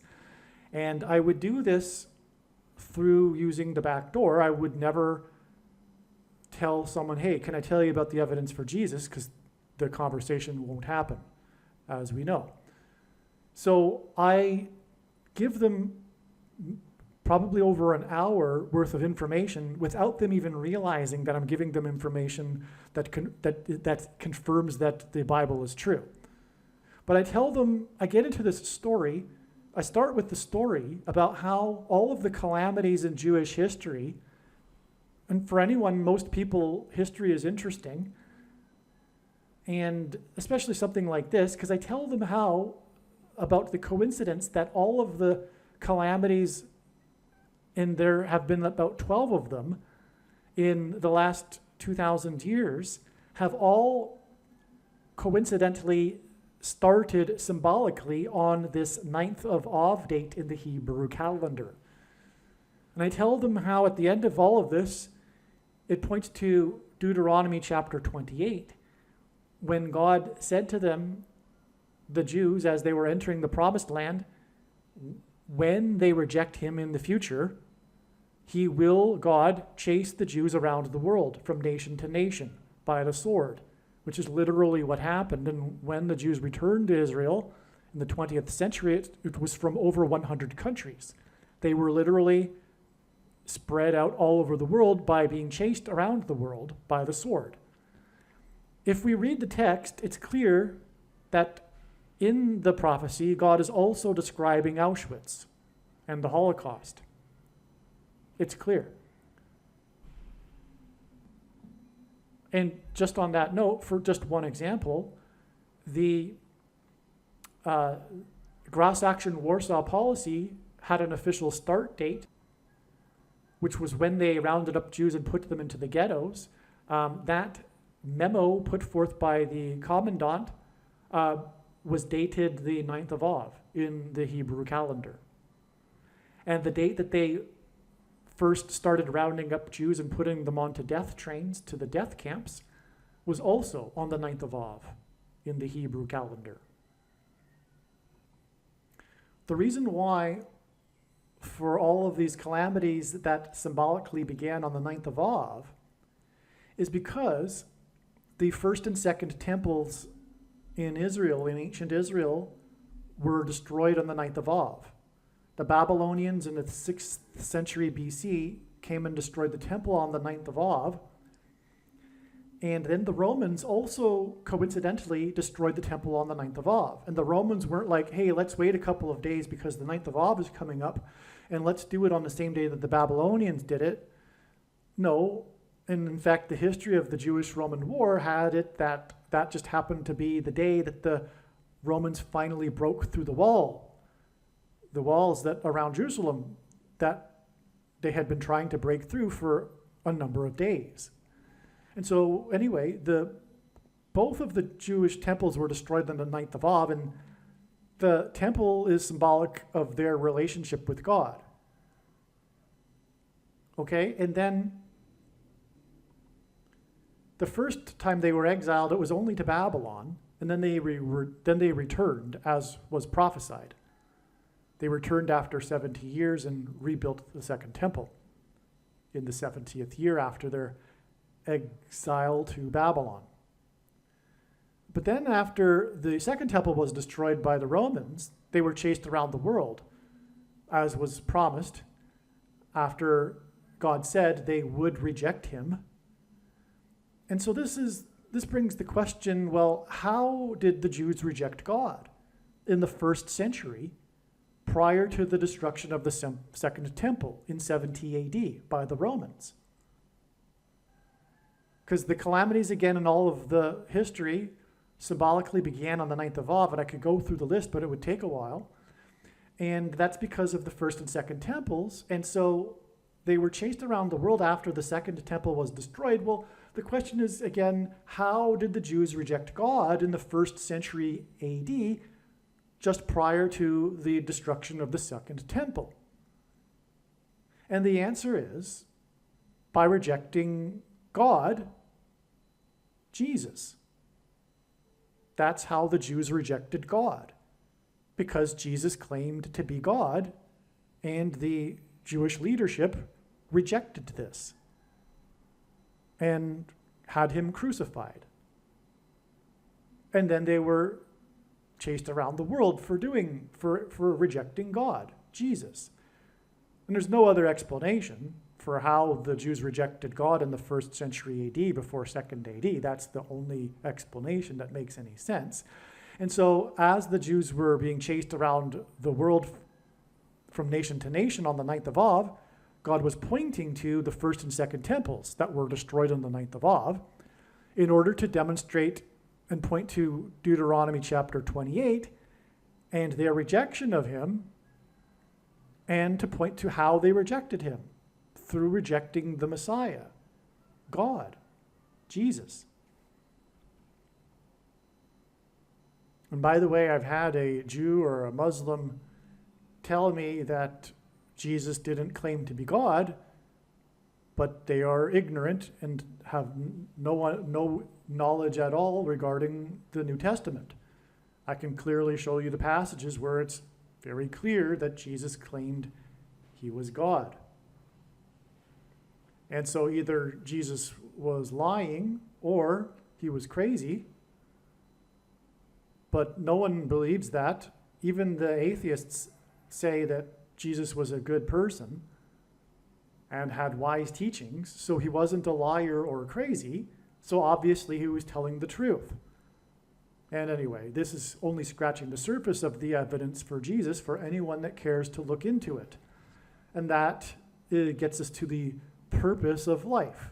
It is a test to see who actually cares enough to look into the evidence. And why is that a test? Why is that a relevant test? Because it demonstrates the person's interest in righteousness. Because Jesus claimed to be God and claimed to have died in order for that sin could be atoned for, and so that man could be reunited with God. And so that's why it is said that believing is deemed worthy of being deemed righteous. As it is said in the Bible, Abraham was deemed righteous for having faith and trusting God. And so that's why it is a test. It's essentially a test of righteousness. There are many quote-unquote Christians that will also say that that's where it ends, but it doesn't. It's not intellectually agreeing with a particular doctrine that enables us to be saved. We are saved through Christ's Spirit and being born again. And through, after coming to faith, living out the rest of our life with faith. Faith is a doing, it is an action, which is why the second part of salvation was illustrated with Abraham when he was requested by God to sacrifice his only son, Isaac. At which point God said to Abraham to stop as he was about to do it, as God said to him, "For now I know that you fear me." And in other words, God didn't know prior to this. Contrary to what the Gnostic Calvinists say, things aren't predetermined, and God does not know everything, otherwise we wouldn't have free will. And that's what makes us in his image, is the fact that we have free will. God knows all possibilities, but he doesn't know what we will choose. That's why he said to Abraham he didn't know prior to Abraham following through and trusting God with his faith, with his actions. And so demonstrating our faith like Abraham typically involves risk and sacrifice, which is the purpose of the end times period and the test of faith through the Antichrist for Christians that haven't already yet demonstrated their faith through action that involves risk and sacrifice. And we are called to sacrifice our lives, which most quote-unquote Christians have not done yet. They haven't laid down their life and gone into the ground like a kernel and died, like Jesus said, in order to then grow fruit. Being born again implies a death of the self, but in a literal sense, it's not just something that you say. It's not just something you intellectually agree with. Now, I just want to take a couple of minutes to just quickly explain a couple of things here in this video as to how it was first came about, how this discovery is of August 14th and 15th confirmed, how it was first inspired and then confirmed, and how it involves the death of Jimmy Carter, the predicted death of Jimmy Carter tomorrow, July 1st. Today is June 30th. This video will be posted on June 30th. You will be able to see this in the post date for this video. However, there are many other videos that were made and posted many days ago regarding the predicted death of Jimmy Carter on July 1st. So July 1st will be 1,290 days after the first thing, which is the mark of the Antichrist, was given to someone in Israel. Okay? So God has used the first day, the date on which the first American took the thing, okay, which was December 14th, 2020. This date is so very, very important in God's true big picture of signs, patterns, and connections, which is only being explained on this channel. I'll give you one example. The two eclipses, the paths of totality of them, the one in 2017 and the one in 2024, which crossed over each other in the middle of the country and engendered an X over the nation, have point to the dates of these eclipses point to the middle date, which was December 14th, 2020. And this is relevant because X's are a product of two straight lines intersecting each other at their midpoints. Okay, so an X in itself hints at the midpoint. And so the midpoint date of the two eclipses that engendered an X is December 14th. An X is symbolic of the mark of the Antichrist, because the inverse of the mark of the Antichrist, described in Ezekiel chapter 9, would have been a Tav letter, a Tav mark, and in ancient Hebrew, the Tav letter was an X. God has confirmed this in so many ways in his signs that X's are symbolic of the mark of the Antichrist. But another main reason why the mark of the Antichrist is symbolized by an X is because an X resembles chromosomes. And it is a person's chromosomes that are changed after they have taken the mark of the Antichrist. Which is why and what makes it a spiritual abomination. A person's chromosomes are sacred.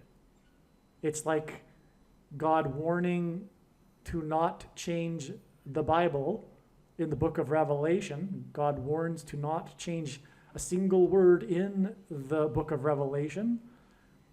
It's the same thing. You cannot change a single thing in God's design of his chromosomes for people without it becoming a spiritual abomination. And if we read the text properly, Genesis chapter 6 tells us that the flood judgment and destruction and the wiping out of humanity occurred after they had corrupted their chromosomes. So it all is full circle, actually. The protruding amino acid chain, if you think about it, you know what I'm talking about. I'm just using my words carefully. The protruding amino acid chain that is in the thing that people put inside themselves to combat the CVD disease, the protruding amino acid chain, is in truth snake venom. There has been research done on the use of snake venom in medicine for many decades now, and this is what the protruding amino acid chain is, and that is what is in the thing. And this thing has it that this snake venom is inserted into a person's chromosomes, and the snake is the big symbol of evil in the Bible and the symbol of Satan. And so that's why Satan has his mark in people who have taken the mark of the Antichrist. And make no mistake, the thing is the mark of the Antichrist in its current form. It does not need an additional something to go with it, nor does it need an additional form of false religious worship to go with it to make it the mark of the Antichrist, nor does it need a supposed new age of dispensation after supposedly all quote-unquote Christians will be raptured. In fact, one of the main reasons why most quote-unquote Christians have already taken the mark of the Antichrist is that it is judgment for this doctrine that Jesus said he hates. It is the Nicolaitan doctrine of our day that Jesus said he hates in the book of Revelation and is coming to make war with the sword of his mouth on those that teach and have the works that are a product of this Nicolaitan doctrine,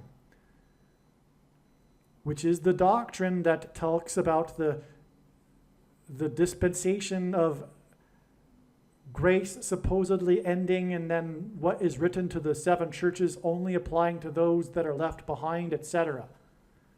Obviously, that is ridiculous because those letters were written to the churches in Asia Minor, but the people that follow the Nicolaitan doctrine simply believe what they want to believe. They do not want to believe what is the Bible clearly saying, and this is just one example. They don't want to believe that what is written to the seven churches applies to them, for example. And so God hates this. Anyway, in Bible prophecy, a period of 1,290 days is in context of what is described as being a abomination. All right? There is a passage in Daniel chapter 12 that speaks about the setting up of the abomination, and what I am speaking of isn't the literal application for that, but that's how God's true big picture of signs, patterns, and connections works. It's simply symbolism in this context that I'm describing, but nonetheless, 1,290 days appears in context of what, in the same sentence as what is an abomination. And it is an end times thing, this abomination that's being talked about. I won't talk about what it is really talking about literally. We're just talking about this particular connection. And 1,290 days after the first Israeli took the thing, which, if I'm correct, was the day that the leader of Israel took the thing. And I think at the time the leader was Benjamin Netanyahu. And that was December 19th, 2020. Okay? So it was December 14th, the mid-date between the two eclipses, that was the first American, but it was December 19th. Now, December 19th was also the day of another very important prophetic sign involving the Space Dragon, SpaceX's Dragon crew and the Dragon capsule, which will be explained in other videos. It's very, very important, actually. I'll reframe. It's actually, it regards aliens. Demons will be pretending to be aliens very soon. And this will be another major test for quote-unquote Christians, because obviously if you are a Christian, it's impossible that there be aliens, because Jesus was God and he didn't go around the universe hopscotching, dying on crosses for the sins of other species of aliens. In other words, you're not a Christian if you believe it's possible there be aliens. They're not compatible. But that's why there will be aliens, because it's designed to fool people that don't really have a biblical worldview and are pretty much superstitious about their faith, like the majority of quote-unquote Christians. Okay, so if we add 1,290 days to the day that the first Israeli took the abomination, which is the thing, then we reach July 1st. Now, as you know, maybe, I have made many videos in the past, posted many days ago, talking about how July 1st is the predicted date that Jimmy Carter will die. And that is relevant in the context of Israel, because Jimmy Carter brokered the Antichrist Camp David Accords when Israel was pressured to return the Sinai Peninsula to Egypt. But God said in the Bible that this territory belongs to him, Israel, and the Jews. But this is symbolic, because this is what the Antichrist will be doing very soon, leading a world effort to make Israel a divided land and to make Jerusalem an international city. And so that's what Jimmy Carter hints at, which is why he will die 1,290 days after the first abomination was taken in Israel. Now, what is astounding beyond words also is that the Al-Aqsa Mosque on the Temple Mount in Jerusalem, which sits directly on top of where the Jewish temple once stood, which the spiritual enemy put there because of this. In other words, Satan put the Al-Aqsa Mosque on top of the location where the Jewish temple stood, because it is Satan's prerogative to frustrate the restoration of Israel. Okay? So that Al-Aqsa Mosque was completed in 688 AD. And if we add 1,290 years, we get 1978, which was the year of Jimmy Carter's Camp David Accords. And that hopefully has dropped your jaw if I have explained it well enough. Okay, again, we are talking about the predicted death of Jimmy Carter 1,290 days after the first Israeli took the abomination. The number 1,290 occurs in context of the last verses of the last book of the book of Daniel regarding the temple and the Temple Mount. And in fact, it speaks about the abomination that will be set up on the Temple Mount. And it speaks of this 1,290 days. We also know from Bible prophecy that the days are symbolic of years. And when we add 1,290 years to the abomination that is on the Temple Mount, which is the Al-Aqsa Mosque, we get Jimmy Carter and the Camp David Accords, which is about Israel and its land, just as is the Temple Mount is. Because the final stage of the restoration that has yet to occur is the Jews taking control of the Temple Mount and rebuilding the temple, which is going to happen shortly. Because first they got restored and they got a state, but they didn't have East Jerusalem. Then in 1967 they got East Jerusalem, but they still didn't have the Temple Mount. So there's a three-stage process here. There's parallels with this 3 stages, by the way, in the Bible too. And also there's the 3 stages of pressing olives to make olive oil and on and on. And there's the 3 stages of Jesus' crucifixion too, which began in the Garden of Olives. Well, anyway, what I'm saying here, again, I'll just say this again, just to be redundant, just to make it clear. We have in the Bible, in the context of the end and the Temple Mount, a period of 1,290 days. And we know from Bible prophecy that these numbers of days are symbolic of numbers of years as well. Okay, there's the year for a day prophecy rule. I'll just give you a quick example. Daniel chapter 8 talks about the temple and it being restored after 2,300 days. And it talks about the most central or the most important battle in Western history, which was the Battle of Granicus. Had the Greeks lost to the Persians, there wouldn't have been Western civilization. That battle happened in 334 BC. And when we add the 2,300 years instead of days, we get 1967. And if I didn't mention, the reason why that's relevant is because the passage continues to repeats it over and over about this restoration of the temple.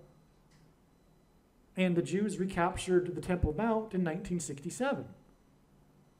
For the first time since Daniel, they had self-rule over the temple, or the East Jerusalem. Well, they had, for one day, or maybe it was 10 days, they had rule over the Temple Mount until they gave it to the Jordanians. And so that fulfilled that prophecy. It was exactly 2,300 years after the Battle of Granicus. And without that connection, there is no purpose for the Battle of Granicus in that prophecy, contrary to what the deluded Jehovah's Witnesses say. Okay, so we have the year for a day rule in Bible prophecy. Now, this 1,290 days, again, is talking about a spiritual abomination, which we know the primary fulfillment of that is what will happen on the Temple Mount. But the mark of the Antichrist, is also a spiritual abomination. And the thing was taken for the first time in Israel on December 19th, 2020. And when we add 1,290 days, we get July 1st, the predicted date of the death of Jimmy Carter. But the Al-Aqsa Mosque, which is also symbolic of what is coming on the Temple Mount and a spiritual abomination, because it is in itself a spiritual abomination, when that was completed in 688 AD, and when we add 1,290 years, we get 1978, the year of Carter, and the Camp David Accords, which was an abomination. The biggest transgression against God that's described in the end that the nations will do is exactly what Carter did. This dividing of God's land and giving the land back in the name of peace. But there is no peace with the spiritual enemy. You can't make peace with Satan. And that is the spiritual force behind Islam, obviously. And when this prediction comes to pass, it'll prove Christianity, and therefore it will prove what I just said, that Islam is a force from Satan. And that's why you can't make peace with it. And any attempt to make peace simply emboldens the enemy, because they will never stop. Their goal, the goal of Islam, is to destroy God's people, which includes Israel. For anyone new to all of this and perhaps was confused about the conflict in the Middle East, well, there's a reason why you're confused, or there's a reason why you had the wrong beliefs, is because the only way this conflict can be properly understood, like anything in the world, is through a spiritual perspective. As it says in the Bible, the beginning of wisdom is the fear of God, the God of the Bible. And you can't understand this conflict without understanding it from the spiritual perspective, no matter how hard you try. You need to understand what is really going on. And what is really going on is what I just described.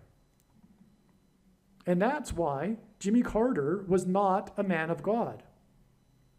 I'm not saying he is not going to make the kingdom. I don't know. But I will say that in God's signs, he is symbolism for the spiritual enemy. And his brand of Christianity in God's signs is not true Christianity. In other words, he was in a way a deceiver, which is why the Democrat Party nominated him, by the way, this obscure governor from nowhere that became the president overnight. It's because they thought it would be a good idea to get this lefty guy that basically has the same values as the secular leftists, but presents himself as a Christian from the South, and so, well, this would be a good image. He's going to get some votes for us that we wouldn't be able to otherwise get, was their thinking. So let's nominate Jimmy Carter, because he has our values, but he's a Christian from the South. It'll fool some people. So that's Jimmy Carter. He symbolizes deception, like Satan, the liar, the king of lies. And that's why Jimmy Carter did what he did with the Camp David Accords. He at the very least, he didn't understand God's plan and Bible prophecy, like many Christians today, by the way. Speaking of the Jehovah's Witnesses, just for example, they have what's called replacement theology. They believe that the church replaced the Jews in the prophecy, but God doesn't change his mind like that. What God writes is the way it is. He didn't change his mind after the prophecies were written and the church has replaced the Jews in end times prophecy. That's so out there. But prior to the 20th century, you could be forgiven for believing such a thing because it had been 19 centuries since there had been an Israel. But since Israel has been destroyed, someone that still believes in replacement theology has a serious problem with regards to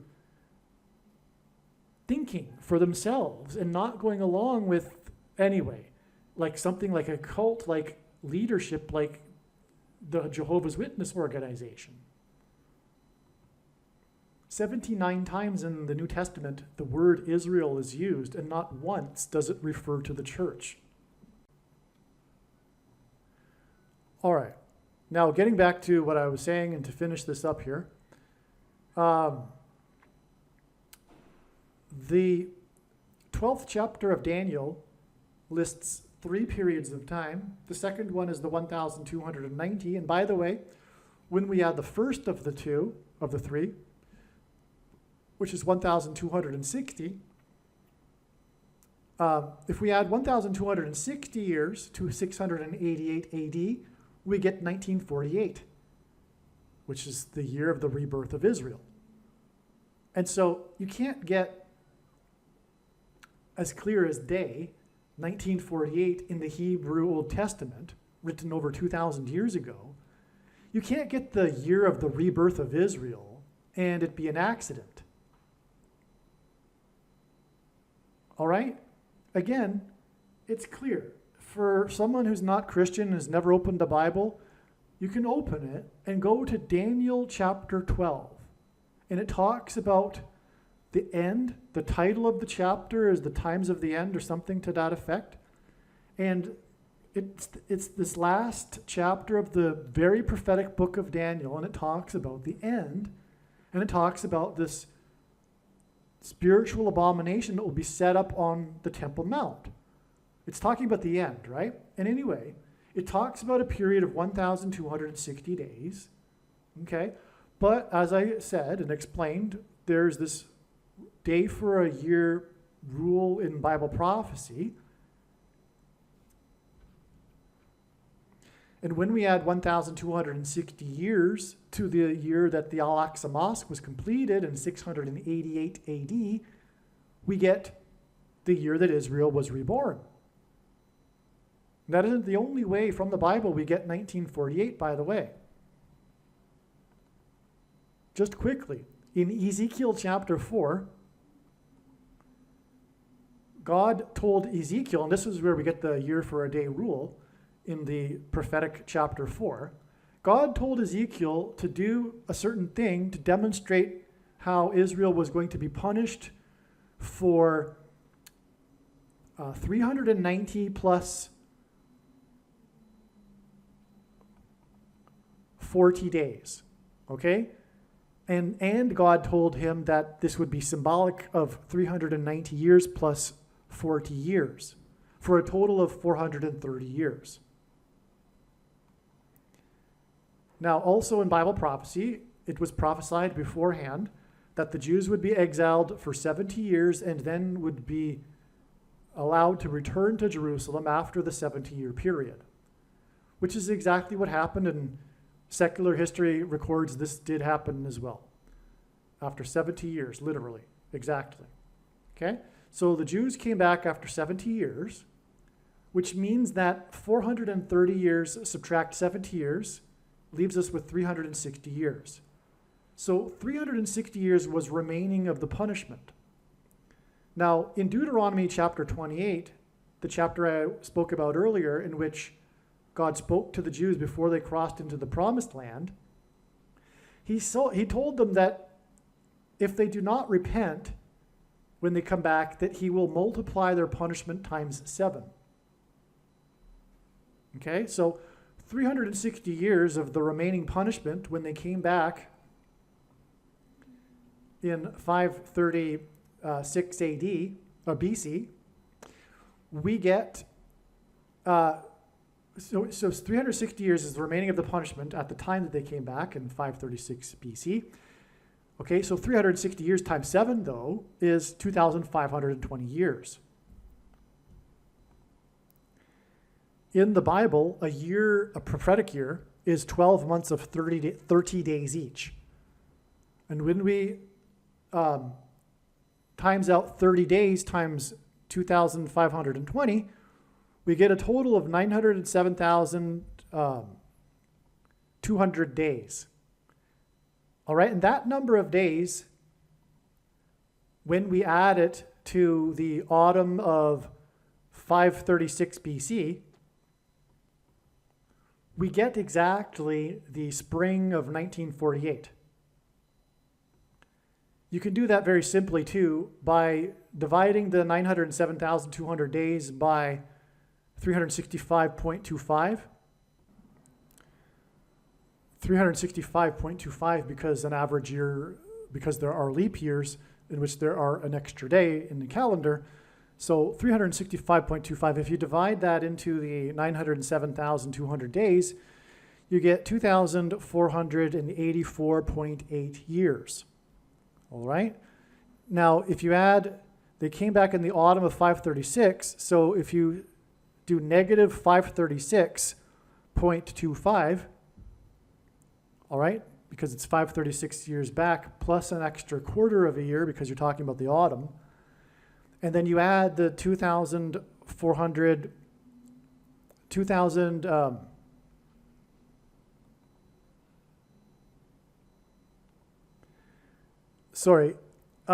the autumn of 536, if you were to do it into a math equation, would make it negative 537.25. Because you go back a complete 536 years, and then you go one quarter more, you're talking about a negative 537.25. Right? That's how it would work. The beginning, January 1st, 536 BC, would only take you back negative in terms of a math equation to 536. But we're talking about the autumn of 536 BC. So it would be negative 537.25. And then you add the number of years, which again was 2,484.8. And you get 1948.5. And Israel was reborn in the middle of May in 1948. Right? So that's the second way in which we get the number 1948. Now I've told you how we got 1948 twice in the Bible. 1967 I told you about it a minute ago, and from Daniel chapter 8. And we're talking about, in this video, the 1209, the third of the uses of the 1,200 of the three numbers in Daniel chapter 12, 1,290 to give us 1978. And for many years, I thought, that was interesting, but is really God pointing to the Camp David Accords? Well, yes, but the other dates that you get are like the most important years in modern Israel history. The year that they got the nation back in 1948, they became a nation, and then in 1967, which was the year of the Six-Day War, when for the first time in 19 centuries they had rule over their ancient capital. So 1978 doesn't really qualify as high on a scale as those two dates, those 2 years.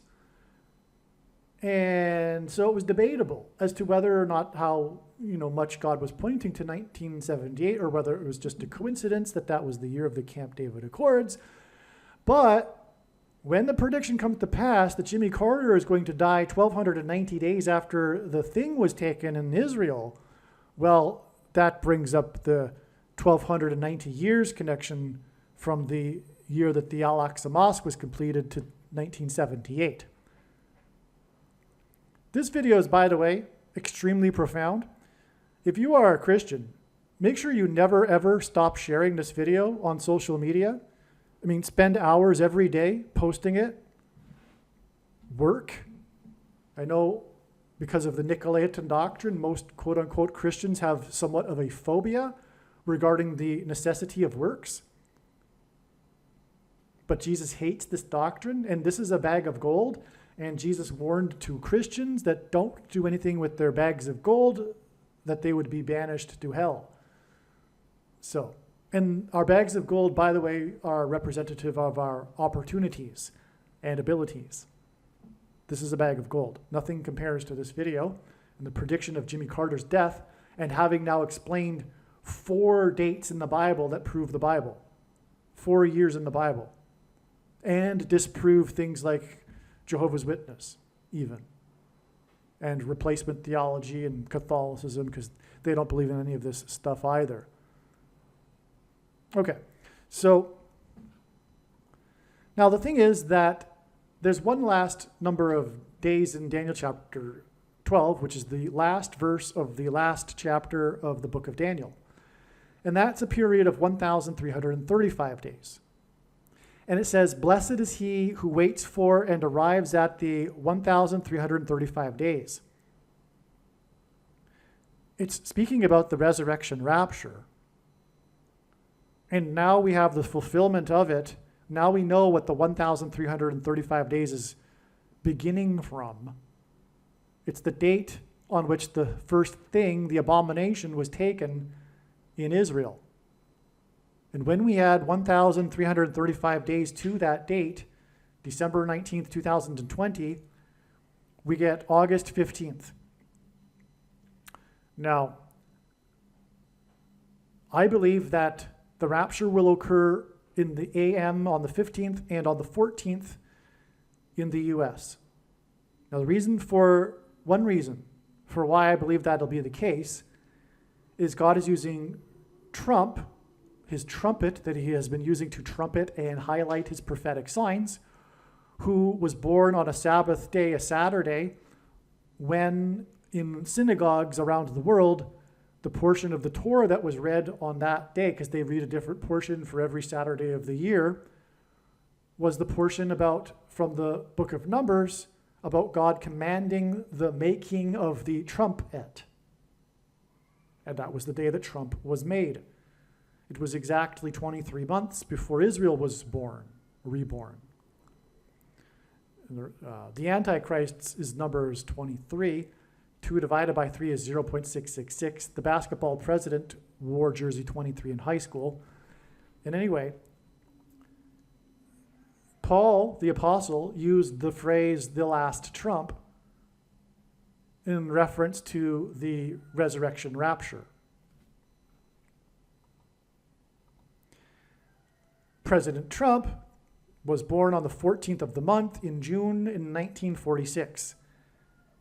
This will be 78 years and 2 months exactly to August 14th. All right, 2024, the day of the rapture in the US time zone. And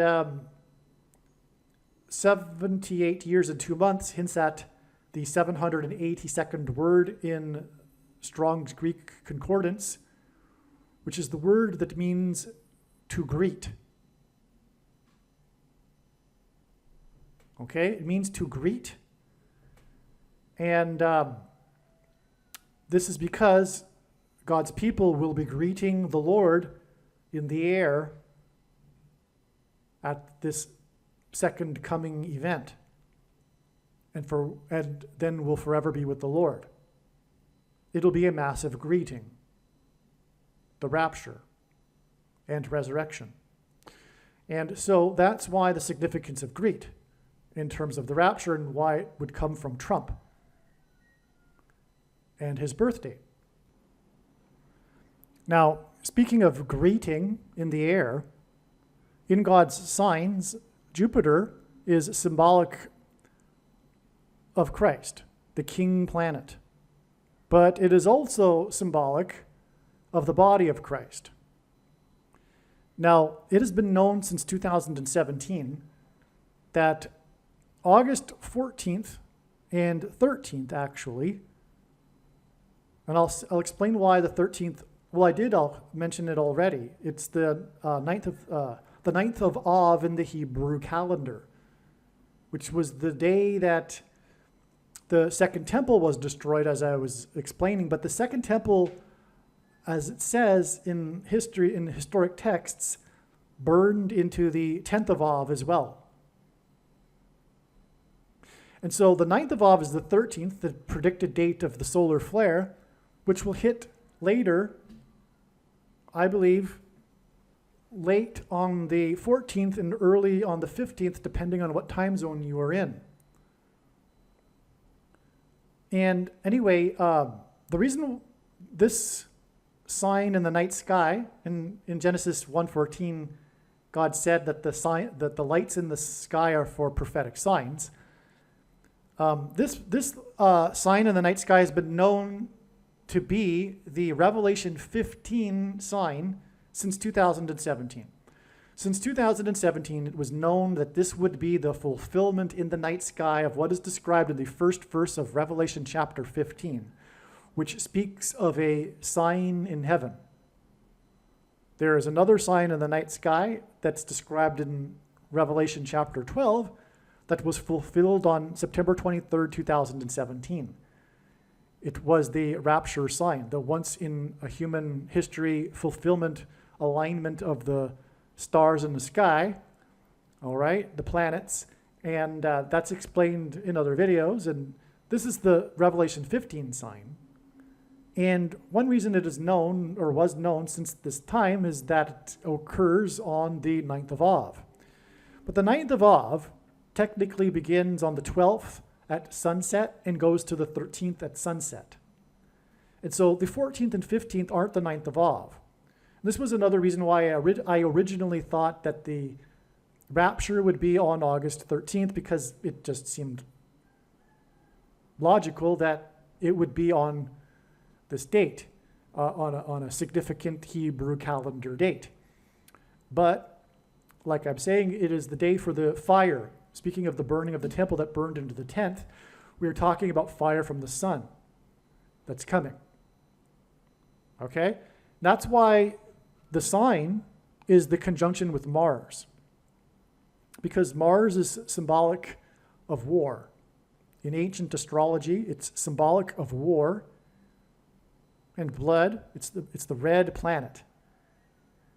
And this is meaningful. I know, yes, it was ancient astrology, and God isn't into astrology. Are you sure? Do you know what you're talking about? God said that the lights in the sky are for prophetic signs. They symbolize things, and why can't God use the symbolism of the ancients to portray what he wants to in the night sky, especially the ancient Jews? Because the ancient Jews definitely observed the night sky. In fact, the wise men that were able to recognize the Star of Bethlehem while everyone else didn't know what they were talking about, as described in Matthew chapter 2, is because they were students of studying God's signs in the night sky through the symbolism contained in the night sky. And part of that, a big part of the star, what was the Star of Bethlehem, which we now know what it was Jupiter, being symbolic of the king planet. And it's retrograde around Regulus, the king star in the king constellation, Leo. Well, anyway, here we have Jupiter conjoining with, and also part of the Star of Bethlehem was its conjunction, the closest, brightest conjunction ever in history of it with Venus, which in the Bible, Jesus said represents him. Are you sure God doesn't use astrology? Okay, is this even astrology, or is it watching for the Lord's signs in the night sky? So this conjunction between Jupiter and Mars is this sign, but what makes it the sign is that it occurs exactly in the middle of the two horns of the constellation Taurus. And in ancient astrology, Taurus was symbolic of the coming judge. And Jesus is returning not as a nice guy, but as the judge. That's why we have, and he's coming to make war with the sword of his mouth, as I mentioned earlier. He's coming to make war on the unrighteous. He is the coming judge. And Jupiter symbolizes Jesus and the body of Christ, which will be raptured on this date of this sign. But he's coming to make war, and that's why it conjoins with Mars in between the two horns of the constellation that means the coming judge. All right? Now, if we look at it, the date, so here's the date, right? Arguably, the 13th is also a close conjoining with it, right? Which is why I thought, I overlooked the fact that it's closest on the 14th and 15th. Depending on what time zone, this time zone is UTC time. But on the 13th, too, we have something interesting. It's in between part of the constellation Taurus, which is the Pleiades grouping of stars, which is symbolic of the seven churches, which is what makes this the Revelation 15 sign. Because in Revelation 15, the sign in the heavens is, as it says, I'll just read it in a second here. It says, it speaks of the seven angels. Well, how is that going to be depicted in the night sky? Well, this is how.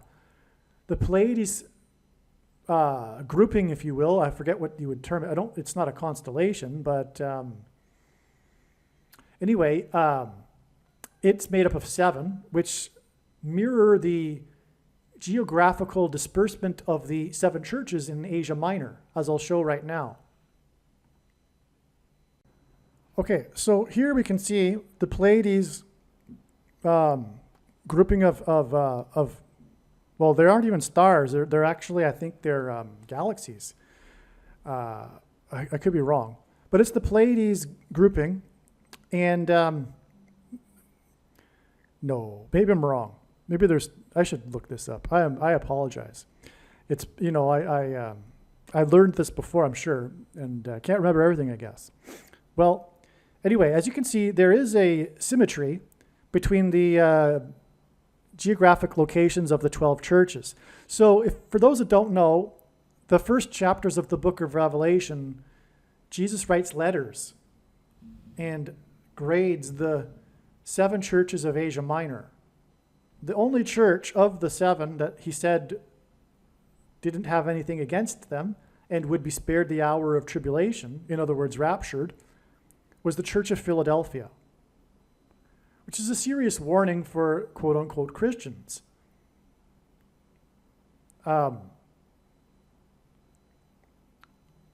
Saying that they're not quite up to par here and that they're not going to make the escape from the tribulation.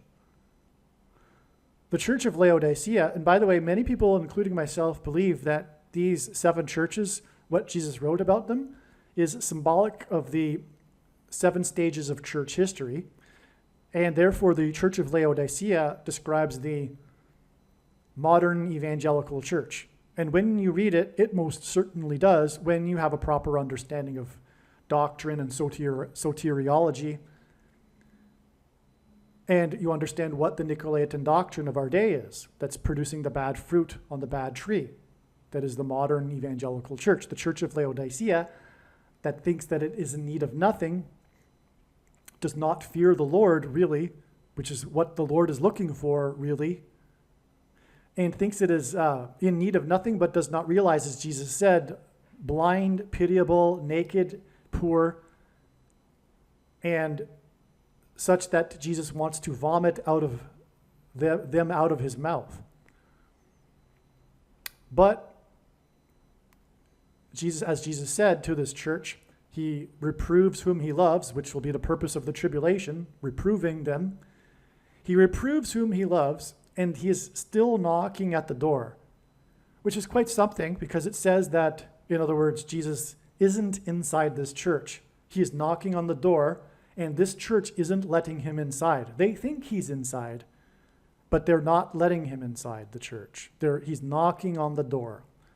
This is the church, the American church, the Church of Laodicea, the evangelical church, the modern church, which doesn't only apply to the evangelical churches in America. America has spread this brand of Christianity around the world, and these churches around the world are likewise deceived. Literally, it is deception from Satan, their doctrine. For example, once saved, always saved. It is rooted in Gnosticism,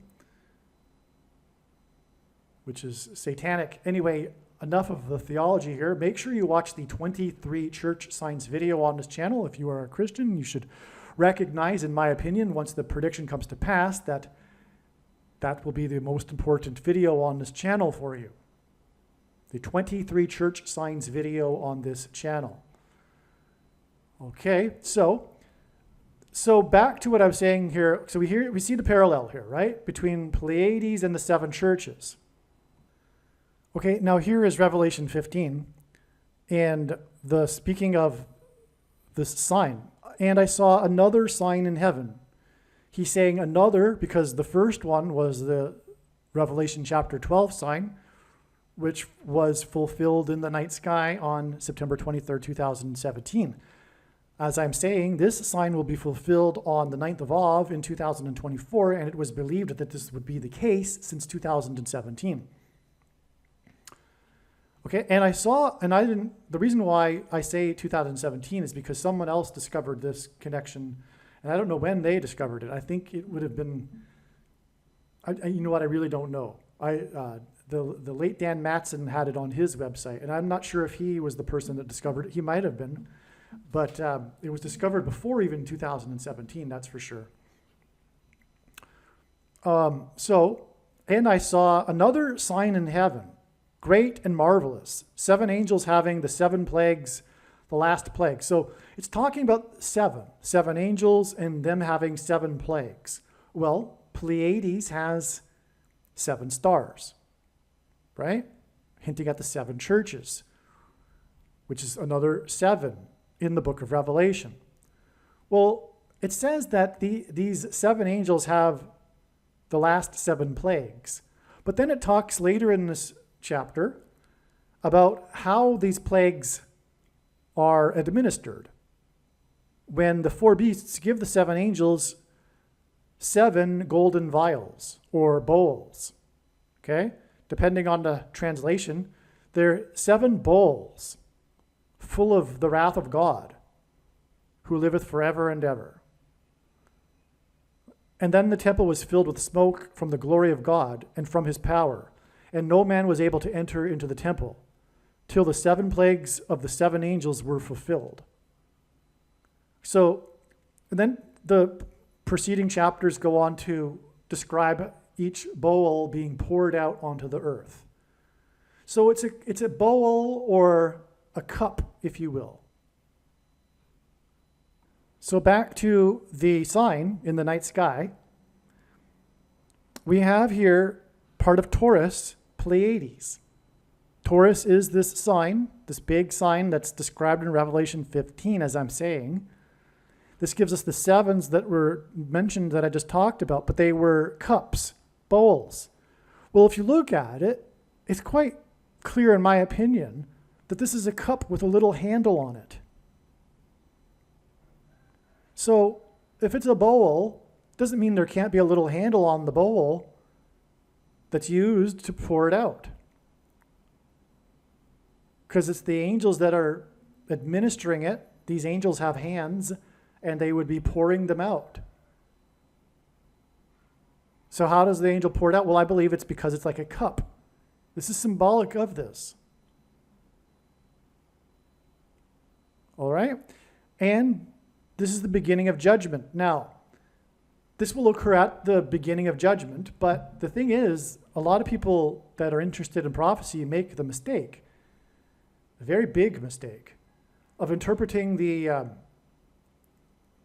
events in the book of Revelation in chronological order.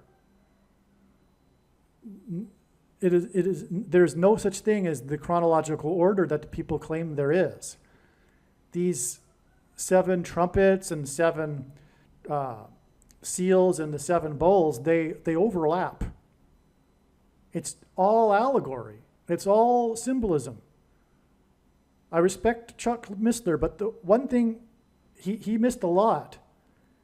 He was not as wise regarding prophecy as it might have seemed. He missed a lot. And one of the big mistakes is, he said the more he studied the more he studied Bible prophecy, the more literally he takes it. But the opposite should be the case when it comes to the book of Revelation. It's about learning what God is communicating through his symbolism. Well, anyway, they're all overlapping, and so we have here at what will be something like the beginning, because the solar flare, I believe, is the first trumpet as well at the same time. But it's occurring, as we can now see, with the first beginning of the bowl judgments as well. So they all overlap, right? And it's just a way for God. It's a method for God to tell what is happening through prophetic language. It's not meant to be taken literally, and not literally in terms of timing either. And speaking of not to be taken literally, neither is the 1,260 days or the 70th 7 in Daniel chapter 9. The 70th 7 began, there were a number of symbolic beginnings to the final 7 years in 2017, including the inauguration of Trump when he was 70 years, 7 months, and 7 days old, 77 days before he launched 50 missiles into Syria, and 59 is the seventh super prime number. And his inauguration was 73 days, which hints at 3 sets of 7, after he was elected by 77 electoral votes, which was exactly 73 weeks after he first symbolically descended the escalator in his Trump Tower, which was exactly 188 months after the 7.0 earthquake in Joshua Tree, California, because the Israelites, led by Joshua before the walls of security collapsed, blew trumpets, and Trump's presidency was synonymous with his border wall of security, which, by the way, the walls of security in Jericho collapsed due to an earthquake, hence the 7.0 earthquake in Joshua Tree, California. Okay, anyway. So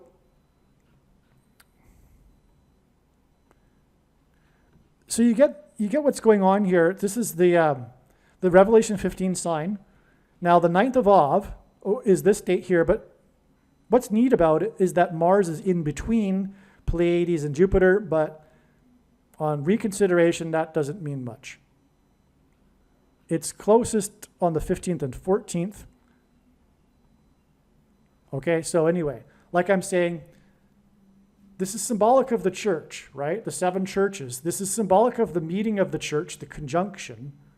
Because, for example, Jupiter-Venus conjunctions, the prophetic ones, have been symbolic of the rapture, the resurrection rapture. Well, anyway, I don't want to get too much off track here. But again, Jupiter symbolizes the king planet.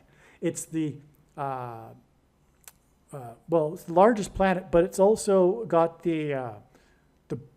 what astronomers call the giant red spot. That's literally its name.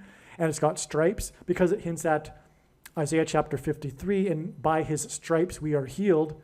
And Jesus was flogged, and also the spear was stuck in him, and out of which poured blood and water. And that's why the giant red spot on Jupiter. Now, one last amazing thing to talk about here regarding Jupiter and how this 9th of Av date was known to be the big important date since, years ago, since 2016 or whatever. This 9th of Av will be the 30th anniversary of the day of the 9th of Av in 1994, when Comet Schumacher-Levy 9, that's its name, Comet Schumacher-Levy, the 2 men that discovered the comet, 9. It has a number 9 in its title, and that's because it pummeled Jupiter on the 9th of Av. It was the biggest explosion ever witnessed in our solar system. Prior to it was not known how big of an event visually, how big of a spectacle it would be, and it overwhelmed even the most non-conservative estimates. It was a big thing. It sent off big explosion, easily seen in the telescopes, right? So this was the 9th of Av. I forget the exact date in 1994, but it's not actually relevant. What's relevant is that it was the 9th of Av. Because again, of what I explained earlier about the significance of the 9th of Av and these calamities occurring for the Jews on the 9th of Av, which is why the sun will explode on the 9th of Av, which will send a coronal mass ejection, which won't arrive for a couple of days. And when it arrives, it'll be the beginning of destruction. The first trumpet in Revelation chapter 8, for example, and the resurrection rapture after the power grid is knocked out, which may imply that those that will be raptured will not be so much noticed, which makes sense to me. This is the first fruits rapture. The bigger rapture will be on September 5th. And then the second coming of Lord Jesus Christ will be on October 12th, the Day of Atonement in 2024. And this has been known since 2016 as well. That the second coming would be in 2024 has been known since then with 100% certainty since then. And along the way, God has repeatedly confirmed this over and over. You have no idea how many times, countless times, God has confirmed this through his big picture of patterns, connections, and signs, which is only being explained on this channel. And the reason why this prediction, the prediction for the death of Jimmy Carter on July 1st, followed by James Earl Jones on July 5th, the reason for this prediction, make no mistake, it is to prove that this is God's true big picture of signs, patterns, and connections. I know far better than you the reason why that God has provided this prediction and given me a voice through this prediction. It's to tell you about his big picture of signs, and the center of this web, in other words, the predictions would not be possible without the center of the web, is the Day of Atonement in 2024, the date of the second coming. So case closed when the prediction comes to pass. No more debate. There is no 70th seven. It already began symbolically in 2017, like I was saying. All right? So,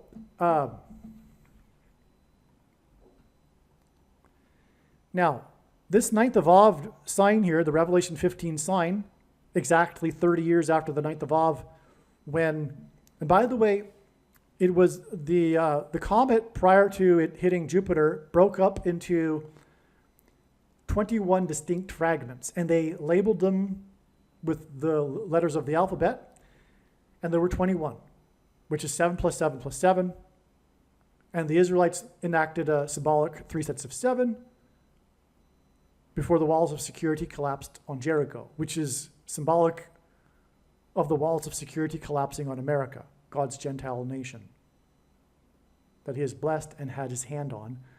One of only 2 nations in the history of the world that were founded on a relationship with God and founded on the Bible, Israel and America. Okay, so 30 years, because in the Bible, 30 years is symbolic of a king. And so it was known, since 2016, that the 30th anniversary of the king planet getting pummeled by the comet Schumacher-Levy 9 on the 9th of Av would be a 30-year countdown to the final 2 months before the second coming of the King of Kings.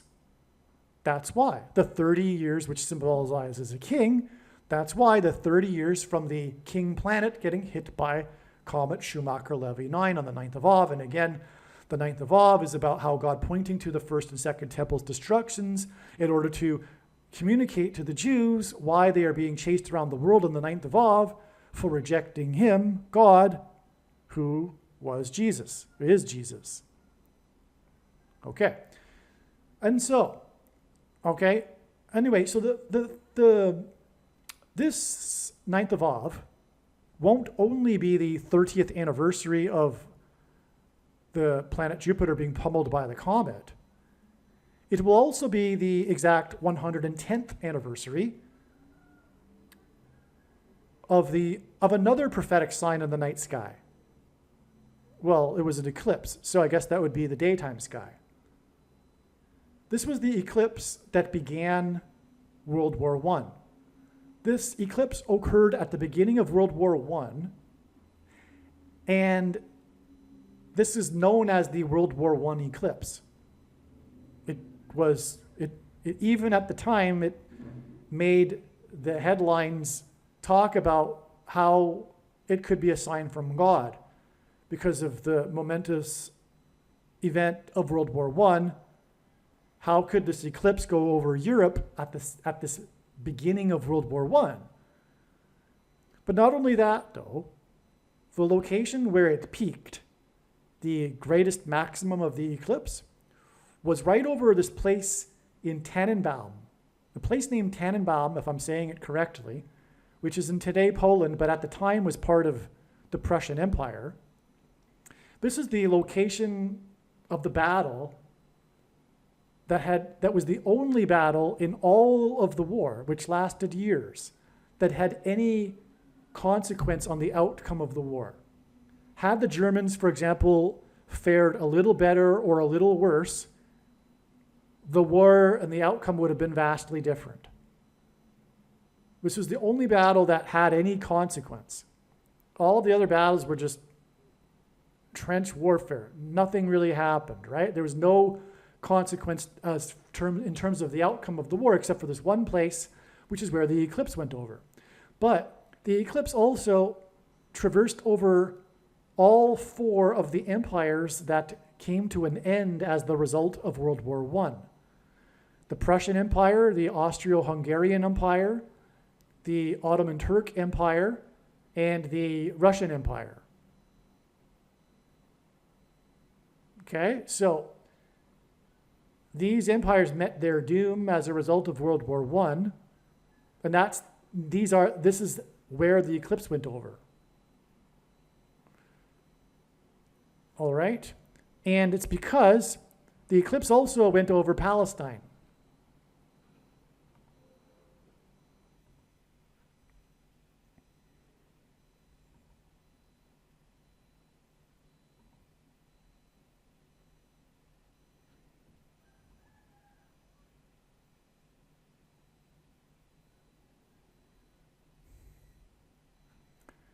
No, I'm sorry, it didn't go over Palestine. It went over the Middle East. It went over the Ottoman Turk Empire, which as a result lost the territory of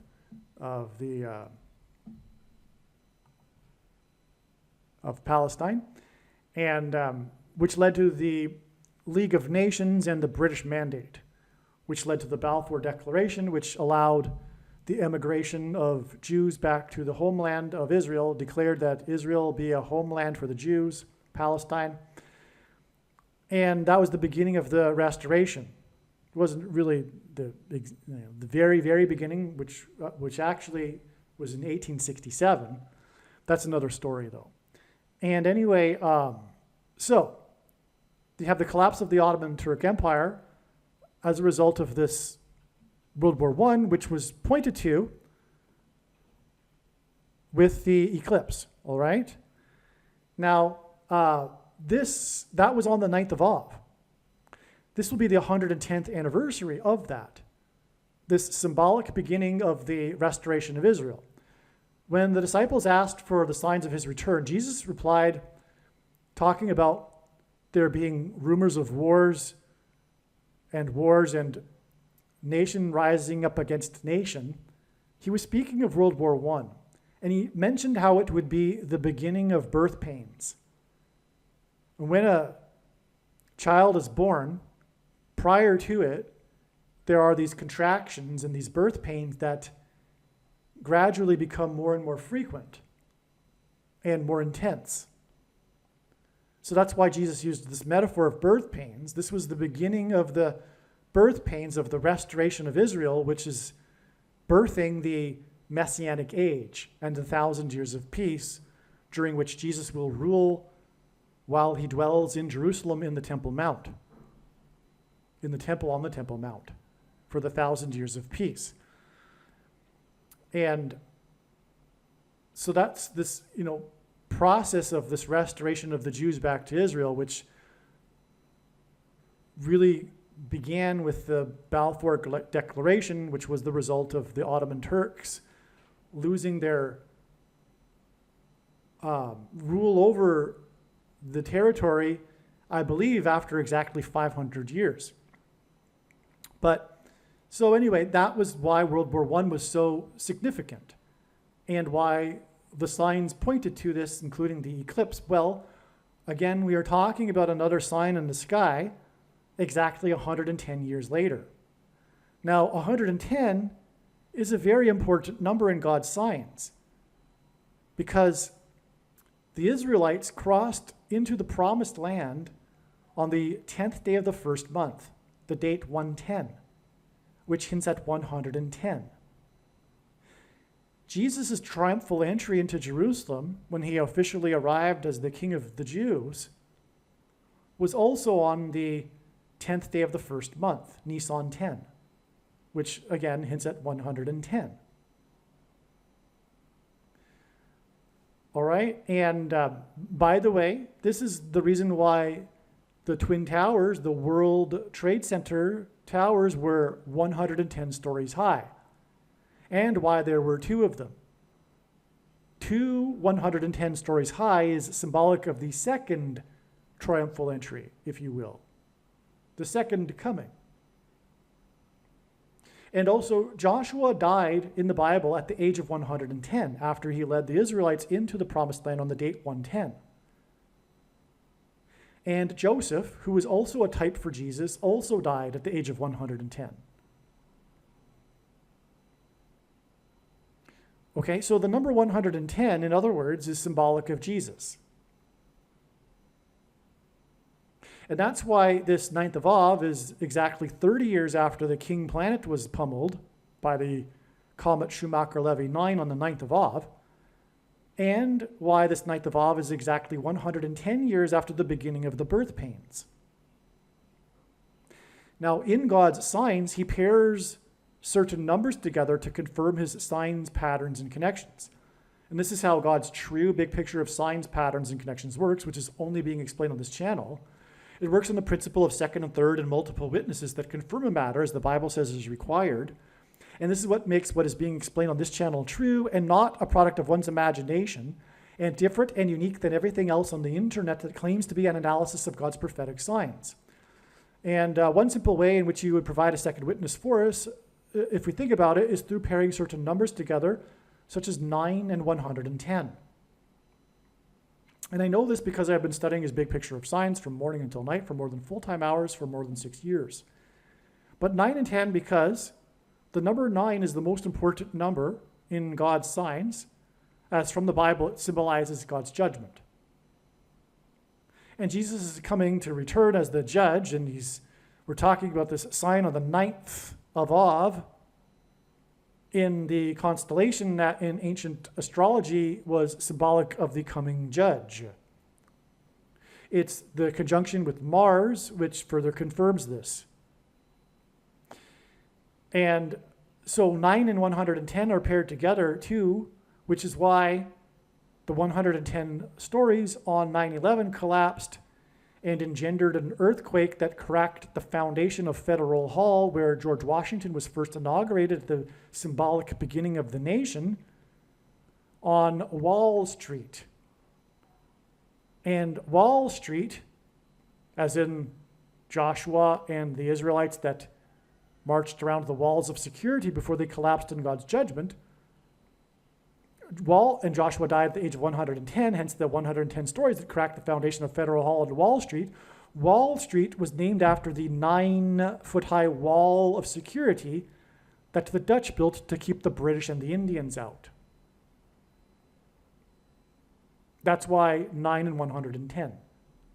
On the prophetic 20th anniversary of the collapse of the towers was the collapse of Afghanistan, and the iconic images of the big cargo plane taking off down the runway with Afghanis running after it and hanging onto it and falling from it. But if you look at that image again, you'll see a big number on the side of it. Its serial number. It's 1109, which is a pairing of 110 and 9. Which is why it was the 20th anniversary that Afghanistan suddenly collapsed. It pointed to 9/11 and the collapse of the 110 stories that cracked the foundation on Wall Street, named after the 9-foot-high wall of security. Furthermore, the Israelites blew trumpets, and they were led by Joshua, who died at the age of 110, and they went into the promised land at the date 110. And they blew trumpets in one long last trump before the walls collapsed in God's judgment. And on 9/11, God's trumpet, called into Channel 9 News and mentioned how his tower on Wall Street had become the tallest tower in Lower Manhattan. Okay, so this is like the ultimate pairing of 9 and 110. This 110th anniversary on the 9th of Av, of the beginning of the birth pains, which in other words symbolizes the end of the birth pains and the second coming of Lord Jesus Christ. All right, now I think we have just one more thing to talk about here, which is also amazing. But we have a prophecy in Revelation chapter 17 that speaks of 7 kings and an 8th king. And it says that this 8th king was, is not, and will be again. And when he comes again, or when it becomes again, people will marvel at it. Now, the primary fulfillment of this, the 7th king is Pope Francis, and the 8th king, which is described as being a beast that was, is not, and will be again, is a revived Roman Empire, a conglomeration of the Western nations with Rome as its seat of power. Rome was stripped of its temporal powers by Napoleon, and so it was, and then is not, and will be again, when Rome becomes politically powerful again, with the rise of the apostate Pope Francis. That's described in 2 Thessalonians chapter 2. Okay, so that's the primary fulfillment of it. I won't get into any more details. I've already done it, in fact, in another Jimmy Carter video. But there's a secondary sub-level, a different level, simply a symbolic, because God is very creative and he can do whatever he wants with his signs, and he can have multiple layers. This isn't the literal primary fulfillment, but it's a secondary fulfillment on a lower level, if you will, okay? So just take it for what you will, but it is true, which is that Jimmy Carter is symbolic of the first of the 7 kings, which is why he was inaugurated in 1977. This leads us to the 7th president since then, Jimmy Carter 1, Reagan 2, Bush Sr. 3, Clinton 4, Bush Jr. 5, Obama 6, Trump 7. And Trump was inaugurated, Carter was inaugurated in 77, and Trump, the 7th of these kings, was inaugurated at the age of 70 years old. 70 years, 7 months, and 7 days old, 77 days before he launched 59 missiles into Syria, and 59 is the 7th super prime number, and his inauguration was 73 days after he won by 77 electoral votes, and I just went into that. So it's in other words a confirmation that Trump is the seventh king here, symbolically. Okay, just symbolically. And the reason for this symbolic secondary sub-level fulfillment, if you will, is simply to point out how Obama, the 8th king, was, is not, and will be again. He was the president, isn't the president, and will be the president again. And that has been what Trump has been trumpeting essentially all along in terms of God's signs. He's been trumpeting the end times and the Antichrist. How did Trump become popular? What coincided with Trump's rise politically in the first place? It was calling out Obama for not being born in America and for demanding his birth certificate. Trump was trumpeting the unconstitutional president and Antichrist, which is why Obama becomes the 8th. Now, okay, Biden is, the so-called president, but he isn't. He's just a puppet. He's just a figure person, and everyone knows that now. But I've known that even before he was elected, that he would step down because of his age and make his old pal Obama the president again. I knew that even before the 2020 referendum. Okay? And because of God's signs. And I knew this would be how Obama would become the president again, through being appointed instead of elected, thus overcoming the 22nd Amendment, which restricts someone from being elected more than twice. Now, will the Supreme Court go for that? I don't know. Sometimes I wonder about a few of the so-called conservative justices, but what I also think is going to happen is that the reason for the propaganda on this about the Supreme Court from the wicked, evil, satanic political cult of the left and the satanic left mainstream media, why they have been putting out propaganda on the Supreme Court is because I do believe they intend to stack the court, just like Roosevelt did, the 32nd president, which is why the name Obama equals 32 in simple English gematria. And 32 is 4 times 8, which hints at the 48th president, which is what Obama will be after Michelle becomes the 47th president. And also, Roosevelt was the only president who served more than 2 terms, just like Obama will. And so Roosevelt stacked the court in order to push through all of his New Deal agenda, which made him pretty much a socialist dictator. No one wants to call him that because he was the hero of World War II. But he was no friend of democracy. And Republicans hated him at the time for good reason. And so anyway, so what I'm saying is that what's very interesting is this secondary layer of this prophecy. And it points to the 7th king, trumpet, God's trumpet, President Trump, who was the 45th president. And this is why this 9th of Av, well, it's not the 9th of Av. The sign of the Revelation 15 sign will be on the 15th of August, and the power and the coronal mass ejection will hit late night on the 14th or 15th, okay? So, and August 15th is 45 days after the predicted death of Jimmy Carter.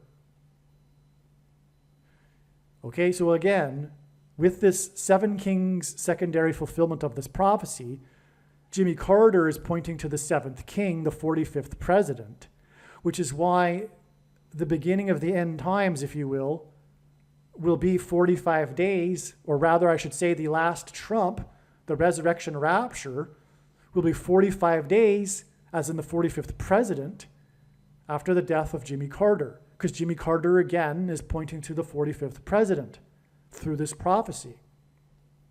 And the last trump is a phrase the Apostle Paul used in regards to the resurrection rapture, which is why the resurrection rapture will be 45 days because of Trump at the 45th president after the death of Jimmy Carter.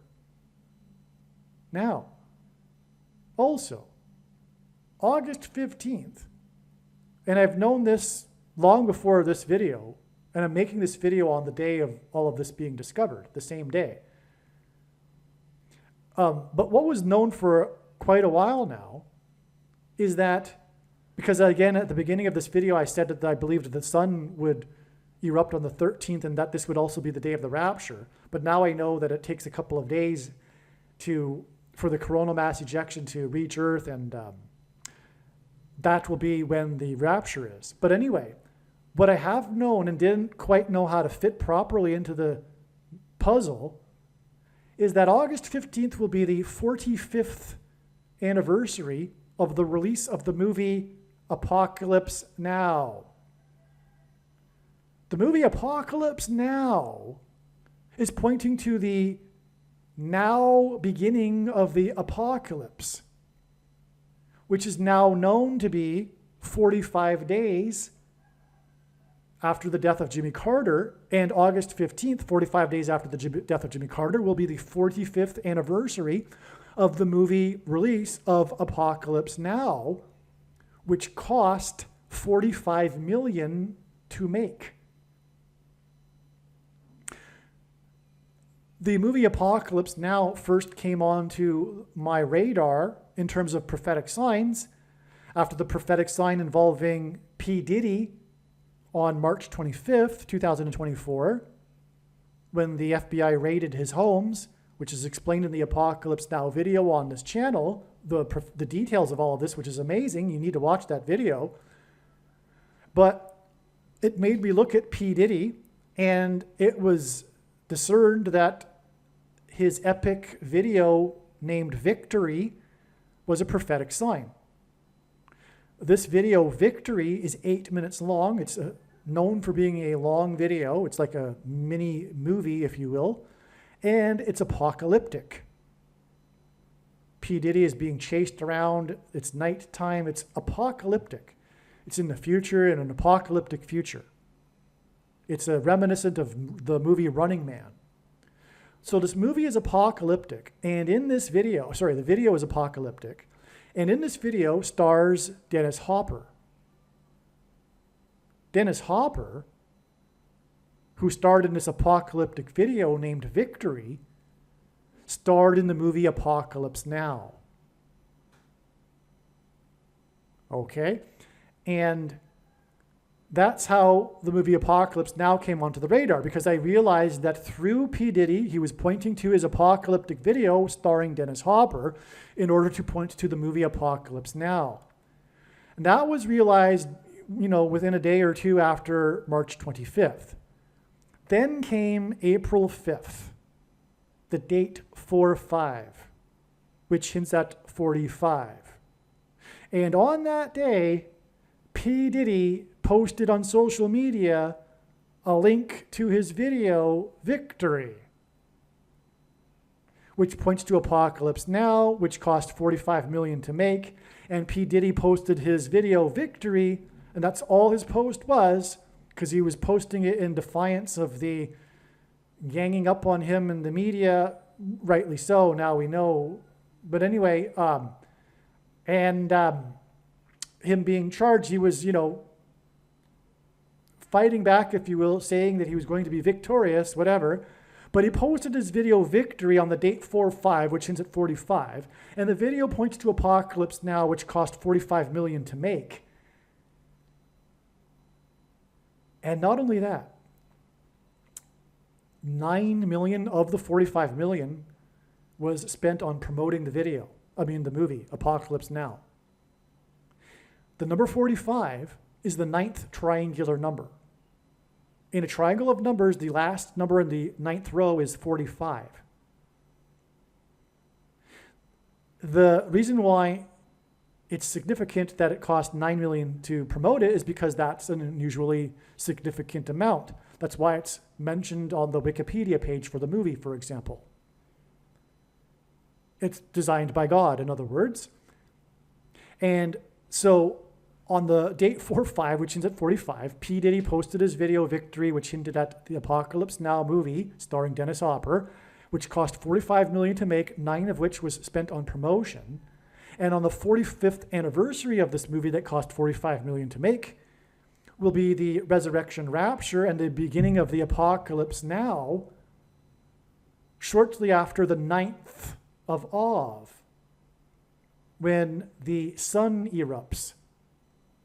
And the movie poster for Apocalypse Now is a blood red sun and a sunset river, which could be interpreted as a river of blood. To close here, I just want to make sure that I said it. Maybe I forgot. I think I might have explained this, but we were talking about Daniel chapter 12 and these numbers of days until the end. We have a 1,290 days period until the end and a 1,335 days period until the end. When we add the 1,290 days to the day that the abomination was first taken in Israel, December 19th, 2020, we get July 1st, the date of the predicted death of Jimmy Carter, as was explained. When we add 1,335 days to the abomination first being taken in Israel, we get August 15th. The date of the resurrection rapture and the beginning of the Apocalypse Now. Again, the last verse of the last chapter of the book of Daniel is, "Blessed is he who waits and arrives at the 1,335 days." it's speaking about the resurrection rapture. And again, we've confirmed the significance of adding the 1,290 days, or it will be confirmed when Jimmy Carter dies as predicted on July 1st. Therefore, this is confirming that the resurrection rapture will be 45 days later and 1,335 days after the abomination was first taken in Israel. All right, there is actually one more thing that I need to add that's very, very important, actually. I alluded to, or I started to get into this, but then reconsidered, but I've reconsidered again and remembered that this is very important and is relevant. Because just last night, so this information that's in this video, this 1,290 days connection, which by the way, I owe credit to Steve Fletcher 222 YouTube channel, and him and the people that he's collaborating with that have pointed out this 1,290 days connection. They don't know that Jimmy Carter is going to die on July 1st. They're expecting something, though. And so the thing is that last night, just last night, I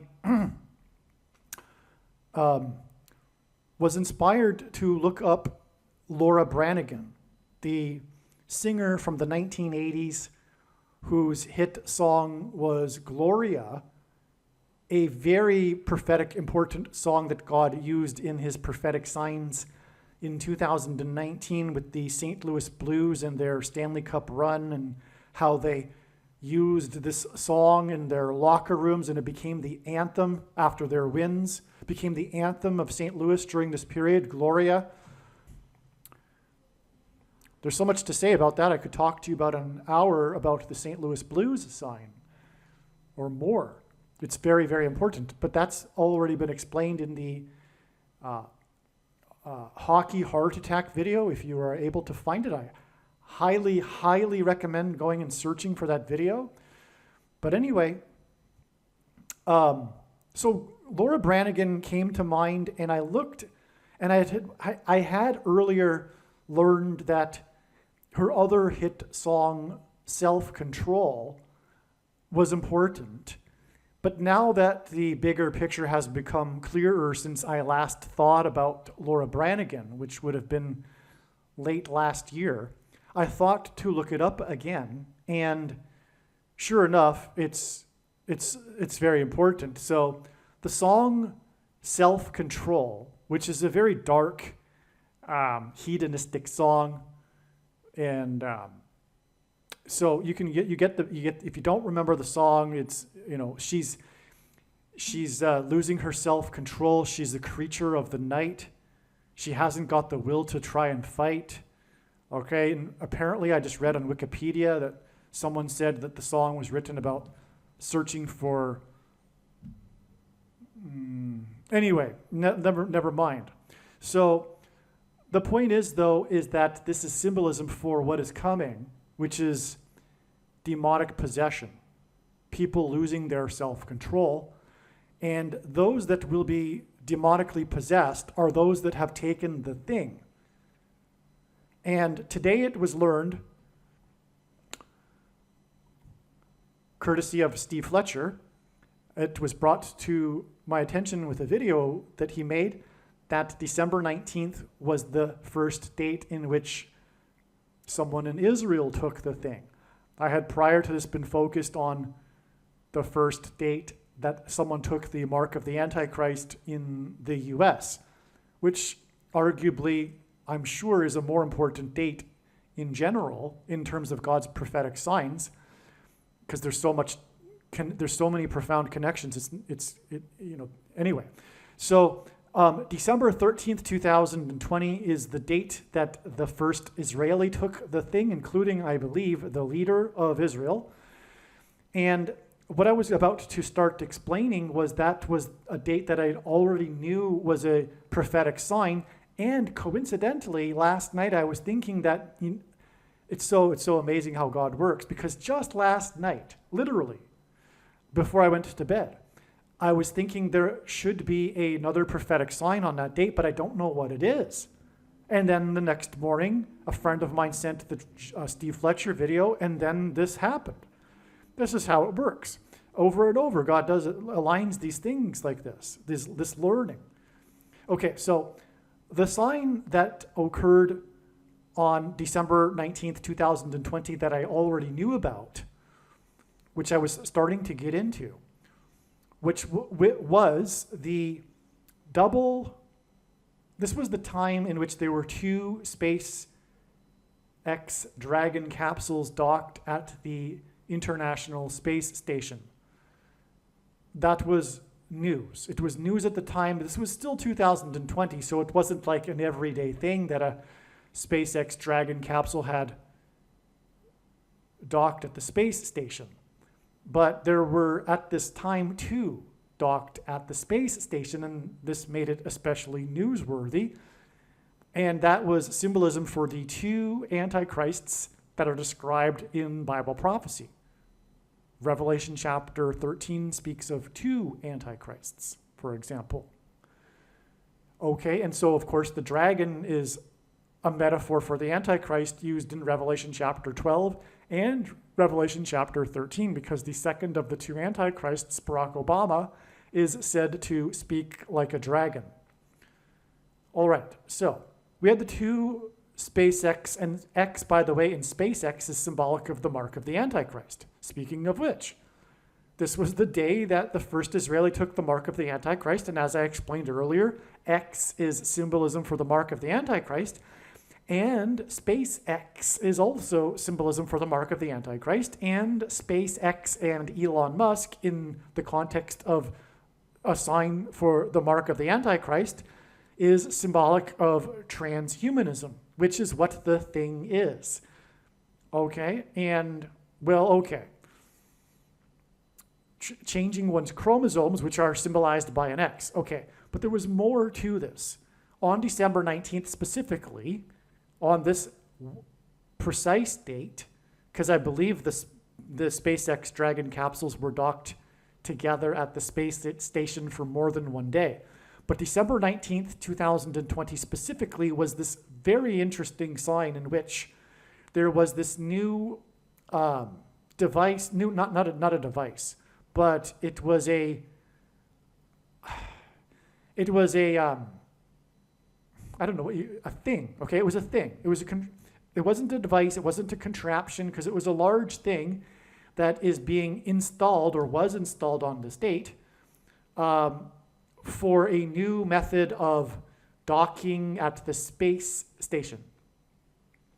It was the installation of a new airlock named the Bishop Airlock. I forget the name of the company that produced this, but they named this new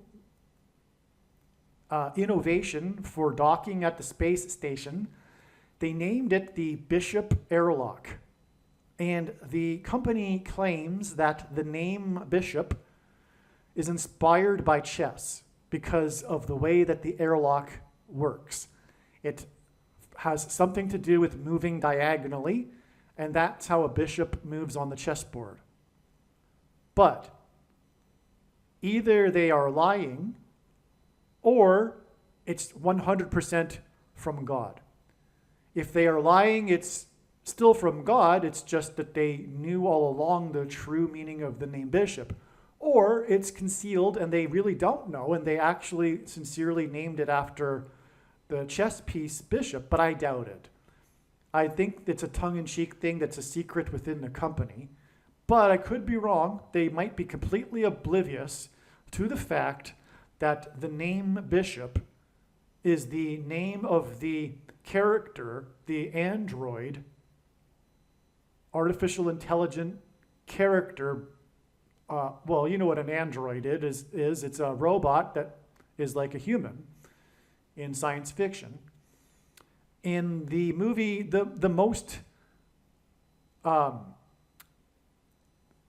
biggest, most important aliens movie of all of history, the movie Aliens, There was Alien, and then the sequel was Aliens, which was far bigger than the original, although the original was a popular movie too.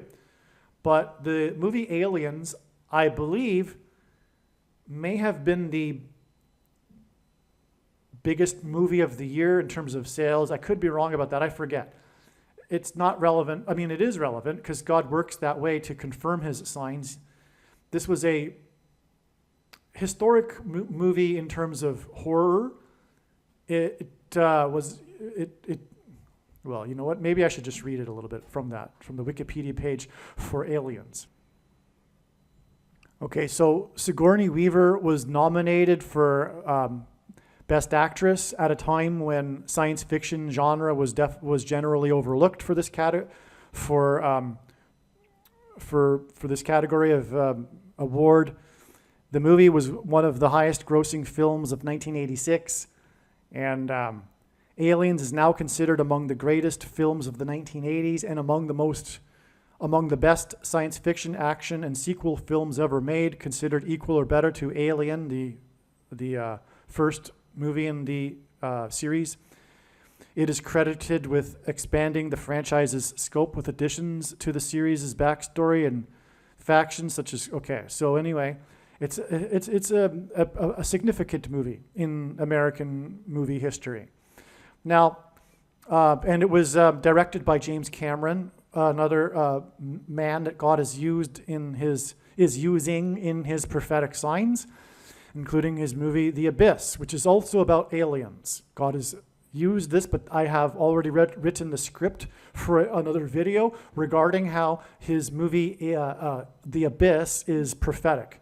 Also, James Cameron directed Titanic, a very important movie in God's prophetic signs. Okay, so anyway, the point is that the climactic scene of the movie Aliens is when the last alien, the mother of the aliens, because it's in the plot, there is the queen, you could say, of the aliens who's laying the eggs which hatch and later hatch aliens, but she's the queen. So anyway, Sigourney Weaver is having a battle with the queen of the aliens species on the ship in space. And as a last-ditch effort to survive this battle, Sigourney Weaver tells the android character, who no longer has a bottom. He's only, his bottom part was cut off. He's just arms and a head and a chest. But he drags himself across the floor, the android, and pulls the lever, opening the airlock and letting all of the air out of the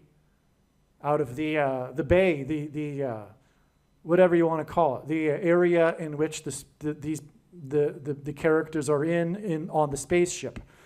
And this thus flushes everything out into space that's not locked down. Sigourney Weaver is hanging on to something, and so is the android named Bishop, while the alien is flushed out and then is spat out into space, and this is the climax of the movie Aliens.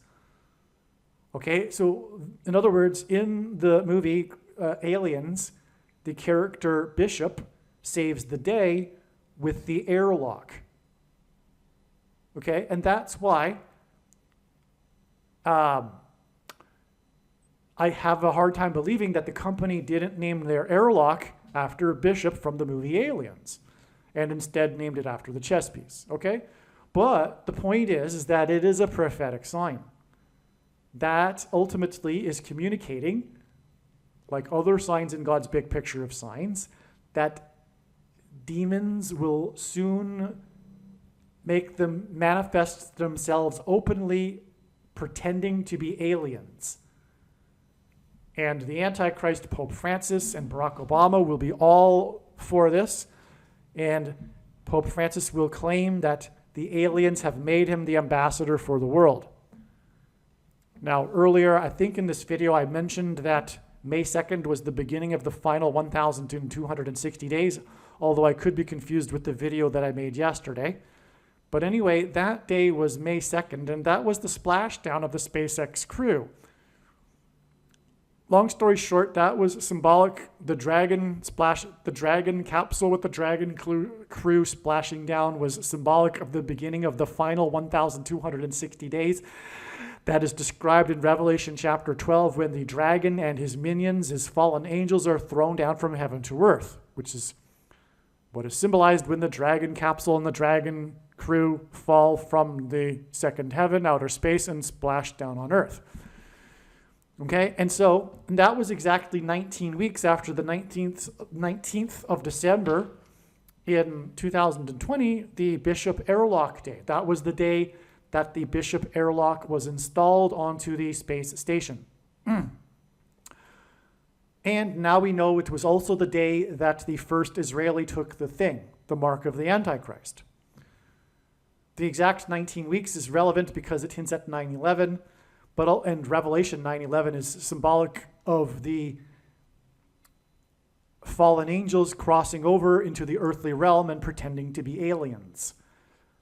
Also, it is 133 days, and that hints at the 44th semi-prime number, which identifies the second of the two antichrists, the 44th president. Okay, so anyway, and then, 133 days later, which hints at the 44th president, we have the beginning of the final symbolic 1,260 days that ends on the Day of Atonement, October 12th, 2024, the day of the second coming, when the antichrists will be defeated by Lord Jesus Christ. Okay, so back to what I was saying about Laura Branigan. What I had learned last night is that the song Self-Control, again, all of this is leading to demonic possession of those who have taken the mark of the Antichrist. And that's what is alluded to with the name of the song and the lyrics of the song, Self-Control, which was released on April 19th, 1984. Okay, it was released on April 19th, 1984, exactly 440 months before December 19th, 2020, which obviously hints at the number 44 and the 44th president. And then in turn, December 19th, 2020 is followed with 133 days, which hints at the 44th semi-prime number. And that is a second witness to the 440 months connection and vice versa. Okay, well, the thing is that in God's signs, the number 188 is used in the correct context, in the relevant context, for connections, because the 188th word in Strong's Hebrew Concordance is the word woe exclamation mark. It's the word that means woe exclamation mark, used in the Bible in the context of extreme judgment from God. And when the aliens arrive and when the Pope announces that they have made him the ambassador for the world, that will be a massive woe. And 188 weeks exactly after December 19th, 2020, is July 27th, 2020, Aliens Day. Something is going to happen that will be the beginning of this Antichrist period, and something significant related to the fifth trumpet in Revelation chapter 9, when the fallen angels cross over into the earthly realm. Something is going to happen. I don't know what it is. It may even only be something symbolic. And what I mean is that although God is pointing to this date with demonic possession symbolism, such as this song, Self-Control, It doesn't mean that everyone is going to become demonically possessed on this date. Just something to that effect that will ultimately lead to people becoming demonically possessed will happen on July 27th. My guess is that Pope Francis will announce that aliens have arrived. Somehow, that's what I think is going to happen. But, okay. And that date, July 27th, 2024, will be exactly 188 weeks after the Bishop Airlock prophetic sign, on the day that the first thing was taken by an Israeli, and it is the thing that is leading to demonic possession. Even Revelation chapter 9 says that only those of the certain group will be affected by the sting, which is the symbolism for the mark of the Antichrist, the thing that's, thinged into people, right? It's like a stinger. Think about it. It's like a stinger, right? That's why the locusts are stinging and the scorpions are stinging. Or the horses with tails like scorpions that sting in Revelation chapter 9. It's because it's hinting at the mark of the Antichrist. Anyway, and also it says that these people will wish and seek death but won't be able to find it, and that's because they will be demonically possessed. They will be like zombies. They may even want to die, as the prophecy says, but won't be able to. Okay. And that something symbolic to this effect will happen on July 27th, exactly 188 weeks, which is after the Bishop Airlock sign day and the first day of the thing in Israel. The reason why all of this is relevant and why it needed to be brought up in this video too with Jimmy Carter is that, as explained in the other videos, especially the must-watch Jimmy Carter UFO video on this channel, it's the video titled "The UFO President, Jimmy Carter." He is the UFO president. He filed an official report with International UFO Bureau in 1973 regarding his UFO sighting. As a supposed Christian, Jimmy Carter should know better, and that there aren't aliens, because that's impossible. Because if one has a true biblical worldview, which those that believe it's possible for there to be aliens don't have, they'll know the truth is that it is impossible because God became a man, and the center of God's creation is man. God didn't hopscotch around the universe, dying on crosses for the sins of aliens also. Okay, so anyway, that's why this is all relevant, because, again, the date, December 19th, 2020, the date that the first Israeli took the thing, is 1,290 days before it is predicted that Jimmy Carter will die on July 1st, but December 19th, 2020 is also exactly 188 weeks to UFO Day, and Jimmy Carter is the UFO president. All right. This now brings up something new. I thought the video was over once again, but I just remembered now, and I hadn't thought about this particular prophetic sign for probably, quite a long time. But December 19th, 2020 is exactly 10 years after what is called in pop culture, in sports, in NFL sports culture, the miracle at the New Meadowlands. Okay, it's the miracle at the New Meadowlands, because they had just started playing in the New Meadowlands Stadium. The New York Giants football team. Now, giants are symbolic in God's signs of aliens. For one thing, I mentioned earlier how the flood judgment was for the reason that the chromosomes of the human race had been corrupted by the giants. Okay, I mentioned how it had been corrupted, but it was from mixing with the giants, and this is symbolism, or rather the giants are a metaphor for fallen angels. Okay, so as strange as it sounds, I do believe that will also be a part of the end times, people having sex with demons. It already goes on a lot, actually. Well, it does. This isn't a new thing, is what I'm saying. But this will come out more with the masses in the culture soon enough.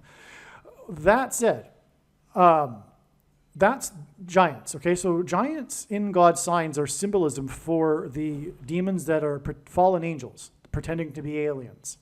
That's what giants symbolize. The New York giants, the San Francisco giants, giants in general, okay? There's other instances of the symbolism of giants other than these two professional sports teams. But the miracle at the New Meadowlands prophetic game and incident involved the Giants, and they lost the game on the final play of the game, which should have ended the game. The punter didn't kick the ball out of bounds, and the Philadelphia Eagles, and there's a big rivalry between Philadelphia Eagles and the New York Giants, which makes part of this story the miracle because of the rivalry, the miracle at the New Meadowlands. Okay, you can go onto Wikipedia, for example, and you can find a page that's Miracle at the New Meadowlands. It's a big thing, all right? And so in the final play, I forget the player's name. It's not relevant, but it's player number 10 for the Eagles. He catches the ball, he muffles the ball and scrambles to get it back, retreating back to his 30-yard line in an error, basically. But that error caused the Giants' coverage to get messed up, which allowed this player to circle around and then ultimately run the entire football field for a touchdown at the very end of the game as time expired to win the game. This is why it's the miracle, because they were down by whatever points, and then the touchdown won the game for them. The Eagles, in other words, should have lost this game. That's why it's a miracle. Now, the thing is that Philadelphia is one of the 7 churches that are written to by Jesus in the book of Revelation. The Church of Philadelphia, incidentally, is the only church that said by Jesus that would be spared the hour of tribulation, in other words, raptured. And in the book of Revelation, the number 144 is symbolic of those who will be raptured. Well, December 19th, 2010, the date of the miracle at the New Meadowlands, is exactly 10 years. You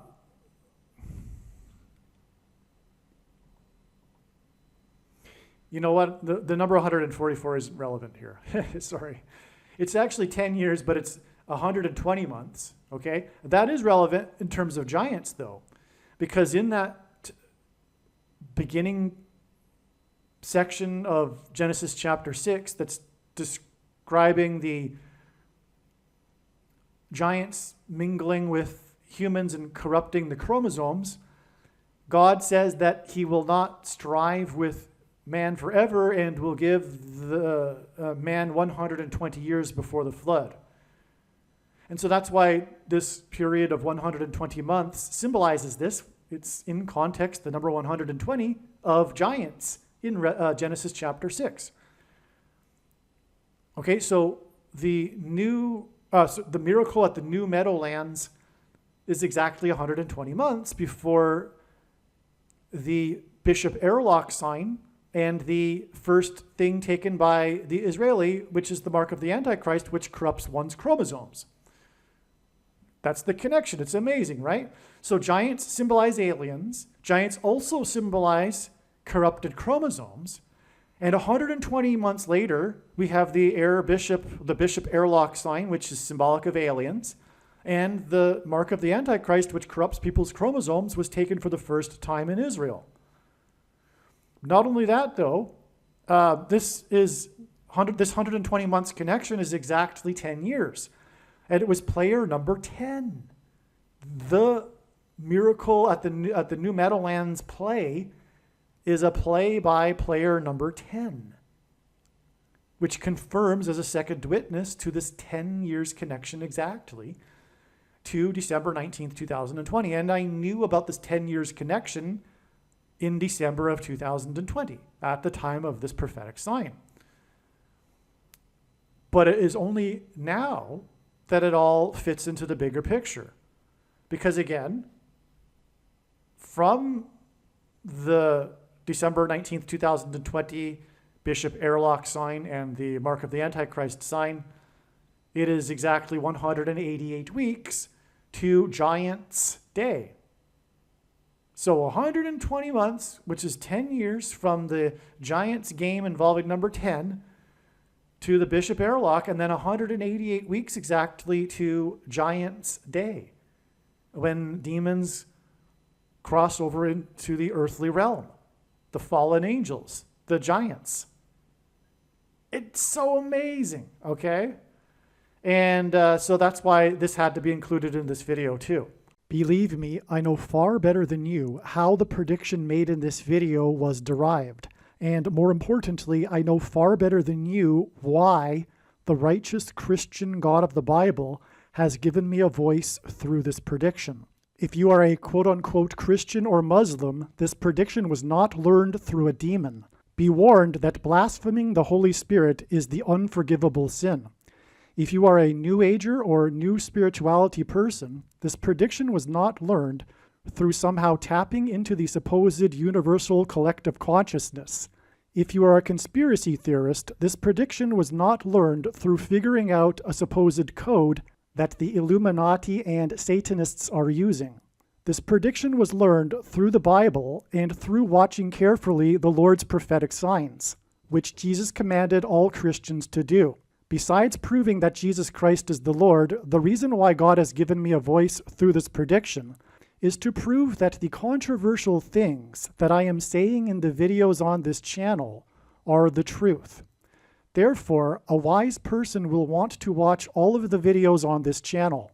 What I will also do is create a video or two that summarizes some of the controversial things that the Lord will prove to be true when the prediction being made in this video comes to pass. I will leave links to these must-watch videos in the description box below this video. Again, the purpose of this prediction, that is from God, is to prove these things that I will talk about. And therefore, it would be foolish to not watch the videos that I will leave links for in the description box below this video. Aliens and UFOs are demons masquerading as aliens and UFOs. Most people's spiritual experiences are demonic deception, especially if they are not a true follower of Christ. In the last days, many people who claim to be a follower of Christ will have spiritual experiences that are in reality demonic.